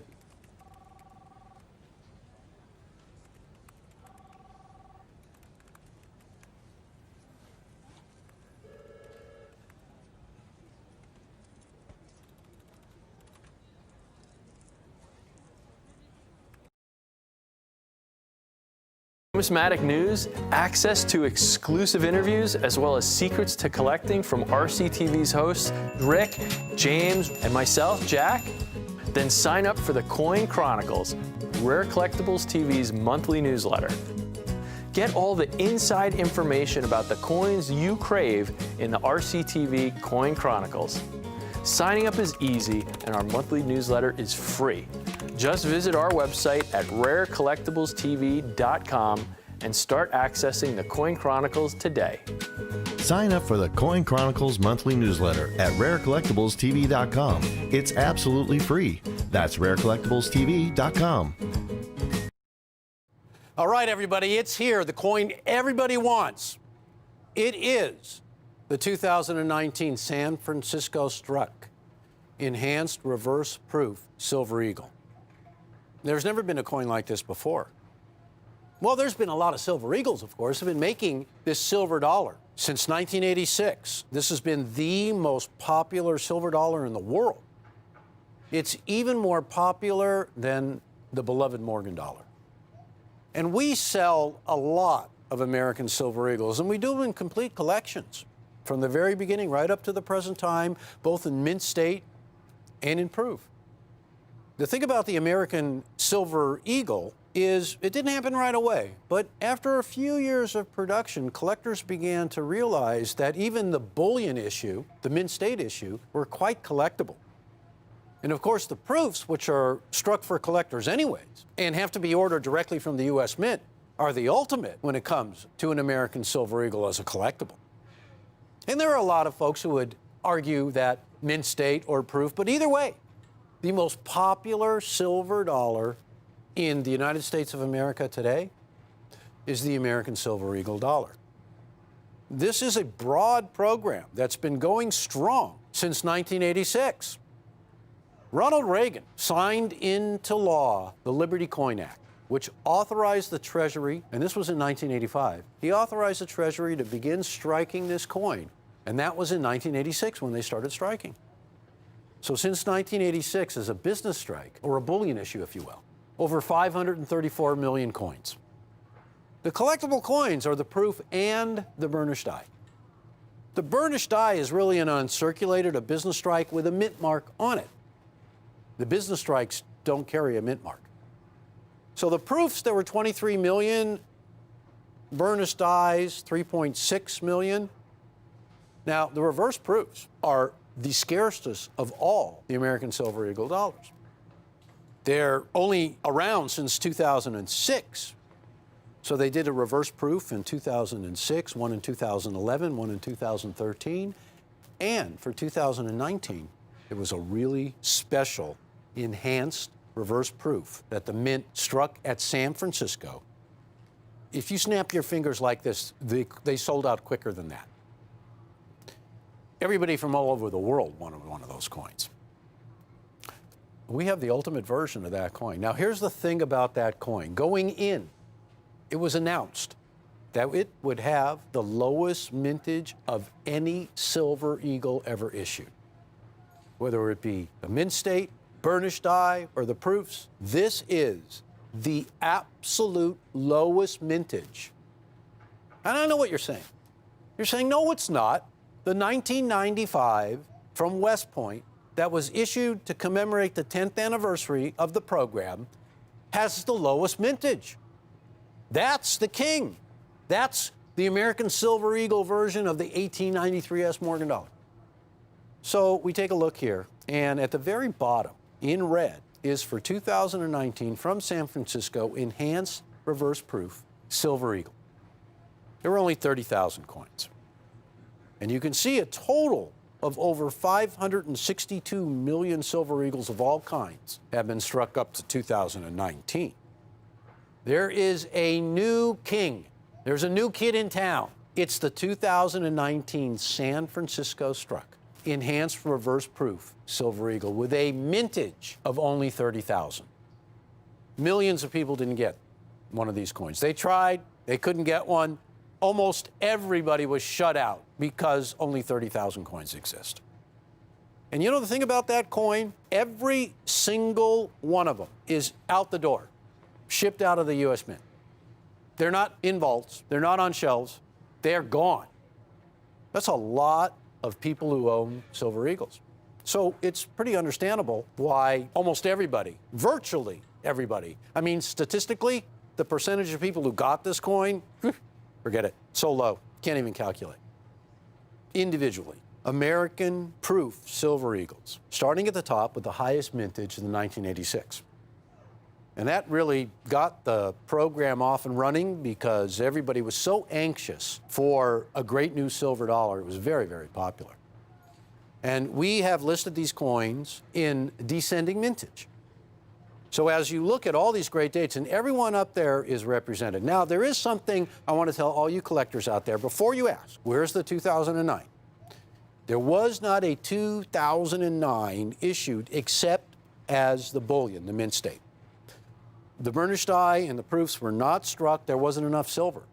There were runs on silver that began shortly before that that did not allow the mint any leftover silver after the mandatory other coins were struck to produce the 2009 proof. So I'm going to answer your question in advance. You don't have a 2009 proof Silver Eagle because one never existed. Let's get back to the proof Silver Eagles that do exist. So here you see all the great coins, fabulous coins, and in the highest grade, if you're lucky enough to get these coins in a perfect proof 70 grade, you have a numismatic masterpiece. And the 6.9s are pretty good too, that's for sure. So go all the way through the whole list, every year, every key date, rare date, they're all there. In fact, there goes the 1995 W. You know, I have to say it, the king is dead, long live the king, right? The new king, it always used to be that 1995 W was at the very bottom of the list. The mintage was 30,125. Well, like I said, there's a new kid in town. Take a look. Only 30,000 enhanced reverse proofs. And by the way, of the 4 issues of the enhanced reverse proof, that's the lowest mintage. Well, let's face it, there is no Silver Eagle, no matter what the finish, as low a mintage as this coin from San Francisco. None. Now, I mentioned in 1995, a great coin was offered by the U.S. Mint for the 10th anniversary. And there is an auction price realized. And this goes way back, folks. This is 10, 12 years old, even older. And I'm showing you this because in 1995, with a mintage of 30,125, began to get a little steam right about now. And there's one that sold at auction for $3,490. Well, yeah, boy, would we love to get one of those today. Oh, and by the way, it was a perfect 70 grade. Little time went by, a few years, and one sold also in a perfect 70 grade, the 1995, for almost $14,000. Started to gain steam, and not that long ago, but still quite a few years, over $22,000. 1995 W in a perfect grade, rarest of them all, until the coin we are premiering right now. $23,500 was a relatively recent sale. And I have to tell you right now, honestly, if you called us for a 1995 W, you're going to pay more than that. Probably 25 grand, maybe even more. It gained steam as the Silver Eagle program did. Because at first, you know, a lot of people didn't pay attention to the Silver Eagle program. But as the grading services started to certify the coin and enough years were issued to put together collections, it started to become incredibly popular. They're writing books about the Silver Eagle right now. And that rarely happens. I mean, usually it's, you know, history, a long time has to go by before people start delving into the ancient history of like the half dollars and the silver dollars and all that kind of stuff. But the Silver Eagle, so popular that almost immediately became legendary. So here is a lot of 3 first day of issue, 2019 S enhanced reverse proof, being offered at close to $170,000, 3 coins. That's rarity. You cannot deny that. 3 coins, first day of issue, PCGS graded.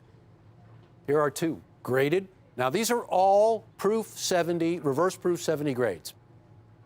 These come with the certificate of authenticity. So do ours. They're all encapsulated as well. And you'll get a certificate that corresponds to the certificate number on the label, just as you see there. So there are 2 being offered right there for $20,000, for $10,000 each, 2019. I mean, this coin is the rarest Silver Eagle ever issued. The lowest mintage, rarest. This is absolute rarity. I mean, seriously, a 2019 S enhanced reverse proof, if it was out of the certification and run over by a train, it would still be worth $5,000. That's the rarity of this coin. Here's another Mercanti signed label. You know, ours is too. And we have first day of issue. That one is $5,595. Now, this would be a great time for me to stop to let you know I'm lucky, but you're even luckier, and I'll tell you why.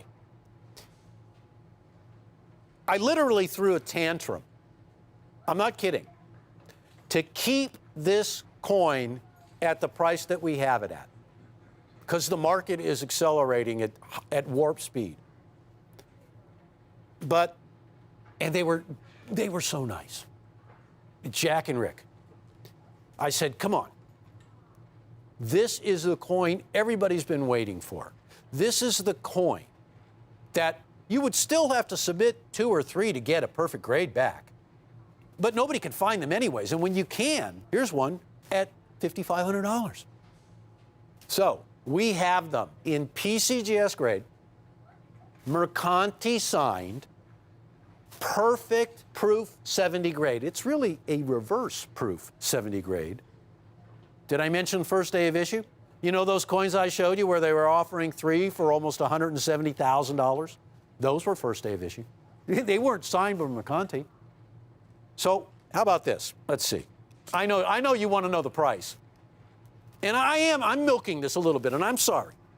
Because here's one for $4,800. I don't see any Mercanti signature. That one's a first strike. We have first day of issue. The first day of issue. Rare Collectibles TV sells the 2019 S in a perfect grade by PCGS with a signature of John Mercanti, the designer of the reverse. It's a headline. It really is. It's a newspaper headline because we sell this coin for $3,495, less than $3,500. $3,495. Unreal. And we're splitting it into 2 payments. This is the rarest American Silver Eagle dollar ever. Enhanced reverse proof. We at Rare Collectibles TV sell this coin for $3,495 in a perfect grade of reverse proof 70. John Mercanti has signed the label. It's the lowest mintage. Now, the reverse proofs, there's hardly any of anyways. This is merely just the 4th. But of the 4, this is the lowest mintage by far. $3,495. You know, not every one of these or every 2 of these are going to be a perfect grade. In spite of the fact that the Mint uses the latest technology and the greatest artists to produce the most stunning silver dollars, absolutely flawless. And they're flawless under magnification, 5 times magnified, and not a flaw. That's how you tell the difference between a proof 69 and a proof 7. They come with the original certificate of authenticity, and it corresponds with the certificate number on the label. So this coin is fully pedigreed, fully archived in your collection right now. Even before you get it, you're making a space. It is the rarest of them all. Folks, there's a lot of coin collectors. There are millions of American Silver Eagle collectors. Most everybody, I would have to say 95, 98% of all the coin collectors who wanted this coin weren't able to get one. They're out there right now paying $55.95, or maybe they get it for $4,800. $3,495, split into 2 payments. The coin is fantastically priced, but this is a spectacular deal because it's got the greatest price, the highest grade, one of the greatest grading services, first day of issue. It goes on and on and on for the value. Oh, John Mercanti, the designer of the reverse. Now, we all know that for 2021, that reverse that you see going by right there is going away. Adds to the collectability. I mean, that coin with the San Francisco Mint mark, look at the different finishes on that coin that incorporate an enhanced reverse proof. Back in 1907, when the first St. Gaudens was struck as an experimental piece, the reason why Augustus St. Gaudens and Teddy Roosevelt got together to strike that coin was to show the world what the U.S. Mint could do in terms of state-of-the-art technology and artistry. That was true in 1907, and it's true in 2019. Because the Mint has always prided itself on making the highest quality collector coins, the highest quality coins, period, of any minting operation in the world. People send their employees from other mints to our mint to learn how to strike coins. I've seen them. I've seen them come into town. I've seen them come to America from all over, come to coin shows. I'd say, what are you doing here? They'd say, we went to the Mint in San Francisco. We went to the Mint in Philadelphia because we needed some tutoring on how you guys do such a good job. There's a lot to striking a coin. So when you talk about quality, the highest quality, the U.S. Mint, the flagship mint for all the world's mints. We have it at the greatest price. And I'll say it again, I'd like to shout this through a megaphone. $3,495. 2 payments of $1,747.50 for the rarest, absolute rarest American Silver Eagle. No Silver Eagle, whether it be proof, burnished die, none, have a mintage as low as 30,000. But this coin does. It is the king of the hill, the top of the mountain. It's everything. 2 payments of $1,747.50. Now, I don't really think I'm done talking about this coin because, folks, it's less than $3,500. I guarantee you right now, uncertified, for the coins that are uncertified, they have to be in a mint sealed box. For you to be able to purchase a coin that's not graded in a mint sealed box right now, I guarantee you, will cost 2 times easily, probably 3 times, because there's that potential for a perfect grade. These are perfect grade. You don't have to buy multiple coins at several $1,000s more than we're selling a perfect reverse proof 70 to try to get one graded a 70 by the grading service. And then you got to go chase down John McConaughey and beg him to sign your label, and that's not going to happen. So this is the ultimate absolute rarity in the Silver Eagle series. And think about this. As time goes on, this coin, if it's hard to get now, I can guarantee you, impossible. Impossible. When I first started as a coin dealer, close to 40 years ago, some of the greatest coins were still available. You could buy an 1893S in a pretty nice grade. You could buy some of the great coins that today are untouchable. This one's headed in that direction. That's all I want to say. That's all I need to say. So folks, it's here, we have it, they're live, they're the ultimate, the greatest price, and if you don't get one now, I'm sorry. That's all I can tell you. But I'm really happy to be able to bring it to you right now, but I got to wrap this up, so don't forget, $3,495. Split the payment in 2, make it really easy to own this coin, and add this into your collection, because it is absolutely the greatest ever issued. And only going to get better as time goes on. Thanks for watching. I always say this, stay tuned, because there's going to be another great coin coming up. I'm positive. Thank you very much.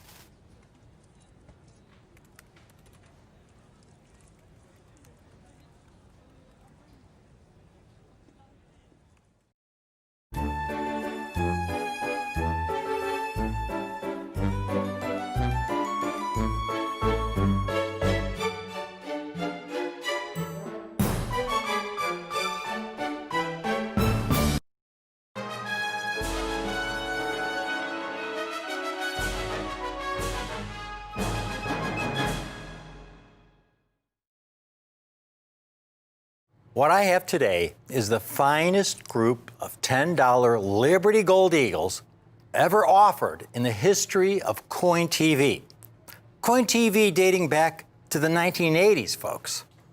Now, being a coin collector myself, I've watched a lot of coin shows on TV over the years, and there have been many, but not a one of them offered a collection of extremely rare gold eagles over 100 years old like I have for you today.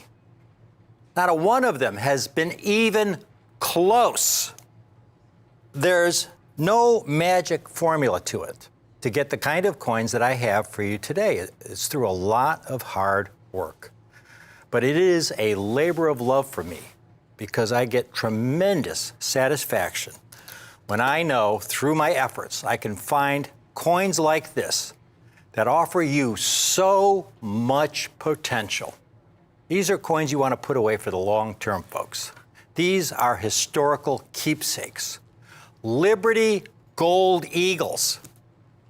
They are called Gold Eagles because up until 1850, the largest gold coin struck for commerce was the $10 gold Liberty with approximately 1/2 ounce of gold.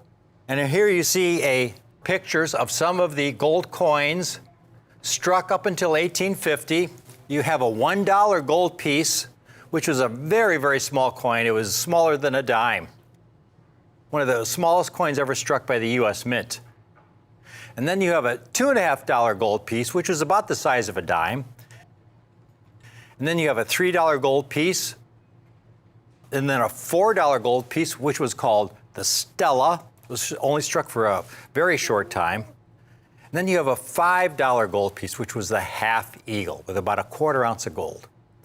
And then you had the $10 gold eagle with about 1/2 ounce of gold. And that coin there you see, that Liberty design, was struck up until 1907.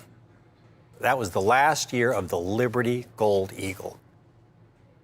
And then in 1907, a new design took over, what we referred to as the Indian Gold Eagle, and that was struck up until 1933. 1907 Liberty Eagles. The last year these $10 Liberty Eagles were struck by the United States Mint. Folks, the coins I have today are extremely rare. They are among the finest known. The Smithsonian has the greatest collection of United States coins in the world. The single most valuable United States coin in existence lies in the Smithsonian. It's the 1849 Liberty Double Eagle. And that coin there is in the Smithsonian. There's no question it's valued in the tens of millions, maybe the hundreds of millions of dollars. It will be forever in the Smithsonian. But even this coin, and when you look at it, even though there were only 2 examples struck, even this coin, you'll note some prominent bag marks below Liberty's chin. Even though only 2 examples were struck, those marks were probably from the other coin. What typically happens when they strike these gold coins, one coin is struck, it's ejected from the die press. I'm speculating that this was the first example struck. The second example then struck was ejected. The rim of the second coin landed on the obverse field just below Liberty's chin, and there you see those 3 prominent reading marks right below Liberty's chin. This probably grades MS-62, MS-63 when you have deep reading marks like that, deep cuts like that in the surface of the coin. But this just goes to show you how difficult these coins, these large gold coins, are to find in high-grade condition. Gold is a very soft metal, and they weren't specially handled. They were struck, dumped into bins. From there, they go through coin counting machines, and they're dumped into bags, and they went to banks throughout the country. Now, the Smithsonian, with the greatest collection of United States coins in the world, the 1907 Liberty Eagle in the Smithsonian, folks. The Liberty Eagle in their collection, the 1907, is a magnificent example.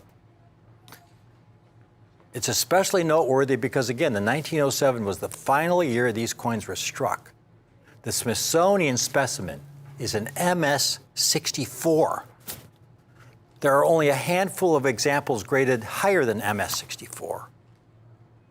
Coins are graded on what we refer to as the Sheldon scale, and it goes from a low of 1 to a high of 70. 1 is the heaviest circulated, lowest grade coin you can get. The higher the number, the better the condition. Once you get up to the number 60, you're talking about a coin at 60 that has been uncirculated, but it has a lot of bag marks because of the process of minting a coin. Again, when I talk about the coins falling into the bin, being thrown into the bags, through all of that, coins accumulate bag marks. So the worst of those that are the most heavily bag marked, even though they've never gone into commerce, never been spent, the heaviest bag marked examples will grade MS-60. Now, a 70, there are no gold coins, gold Liberty Eagles graded 70 or even 69. The highest grade 1907, folks, is an MS-66. And there's only one of those, okay? I have what one can consider a Smithsonian quality collection of 1907 $10 Liberty Gold Eagles on display for you today, folks. These coins really should not exist. What I have today, this is, again, as I started out, no show in the history of Coin TV has ever offered anything remotely close to what I have for you today. We have over 400 examples in MS-64 condition. They came out of the great European bank hoard. And that's the only reason these coins exist in the condition we have them in today. What exactly is the great European bank hoard? Well, interestingly enough, it really all started with the Great Depression. Our economy was devastated. Unemployment was through the roof. In 1933, it was estimated that there were 4,000 bank failures. Back then, there was no federal deposit insurance for your savings account. So you could have your life savings in a bank, and if the bank failed, you were wiped out. 4,000 bank failures in 1933 alone. Think of all the hundreds of thousands of families who were economically ruined with their life savings gone. And so you had a lot of people, a lot of citizens who had money in banks that were still solvent, who were understandably afraid, fearful that their bank would be next. They pulled their money out of the bank and they began buying gold coins. Because gold, you see, throughout human history, going back thousands of years, through every culture, gold coins have always had value. The citizens pulling their money out of the bank still solvent to buy gold coins put additional stress on those banks, which threatened their solvency. So in response, Franklin Roosevelt, who was president at the time, issued Executive Order 6102. He felt he had to put a stop to this. An Executive Order 6102, signed on April 5th, 1933, stated that on or before May 1st, 1933, all gold coins, gold bullion, and gold certificates over $100 in value had to be turned into the Federal Reserve. And if you did not turn in any of those gold coins, gold bullion, or gold certificates valued over $100 into the Federal Reserve, you faced a serious penalty, a $10,000 fine or 10 years imprisonment or both. And folks, they enforced it. There were a lot of people who were arrested when they were discovered having over $100 worth of gold. There were a lot of citizens who had the means who said to themselves, well, okay, I'm in a tough position right now. They want me to keep my money in the bank, but what if that bank goes under like all those other thousands of banks and I'm ruined financially for the rest of my life? You know, that's my entire life savings. I can't own gold, otherwise they'll arrest me and throw me in prison. But there's nothing in that executive order that says I can't own gold in another country.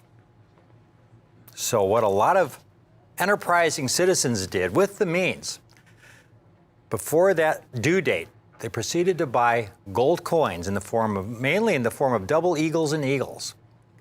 And they proceeded to have those gold coins shipped to banks in Europe. And this was in the early 1930s.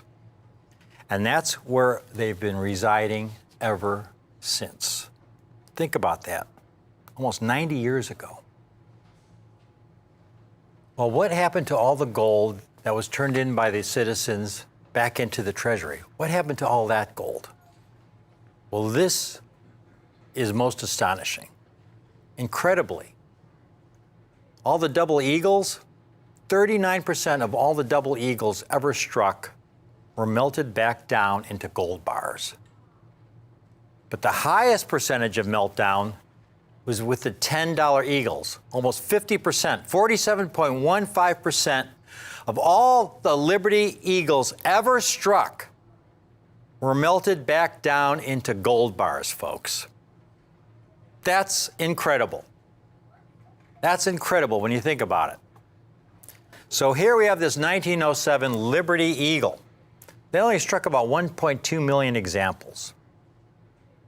Very few have survived in high-grade condition. As I mentioned, the highest grade example by PCGS is an MS-66, and there's only one of those. The Smithsonian specimen is magnificent, among the finest known. It's an MS-64. When we acquired these Liberty Eagles out of the European bank hoard, again, they originally come in bags, and the coins are graded, and we ended up getting some of the most extraordinary grades. Remember, again, that these coins were sitting in a vault in a European bank for almost 90 years. They weren't moved around. They weren't shuffled from bank to bank. They were just sitting on a shelf somewhere in the bank for 90 years, just stagnant. And that's the primary reason these coins have survived in MS-64 condition. This is the most extraordinary group of Liberty $10 Eagles anyone has ever offered in the history of Coin TV. The best part of all is the price, folks. You look at these, to give you an idea how rare these are. The mint struck about 1.2 million. Probably around half of that was melted down, leaving around 600,000 coins. PCGS has been grading coins since 1986. In all those years, they've only graded 2,700 examples in MS-64 and only 74 higher.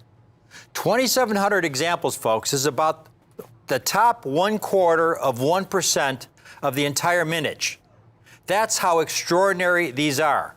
Not the top 1%, the top 1/4%. Now, normally, rare numismatic coins like this go for tremendous premiums because of the collector value. And this is the best part of all. Here are some auction prices for 1907 Liberties from previous auctions. This is what these coins sold for in auction. Here's a 1907 MS-64 graded by PCGS, sold for $3,220.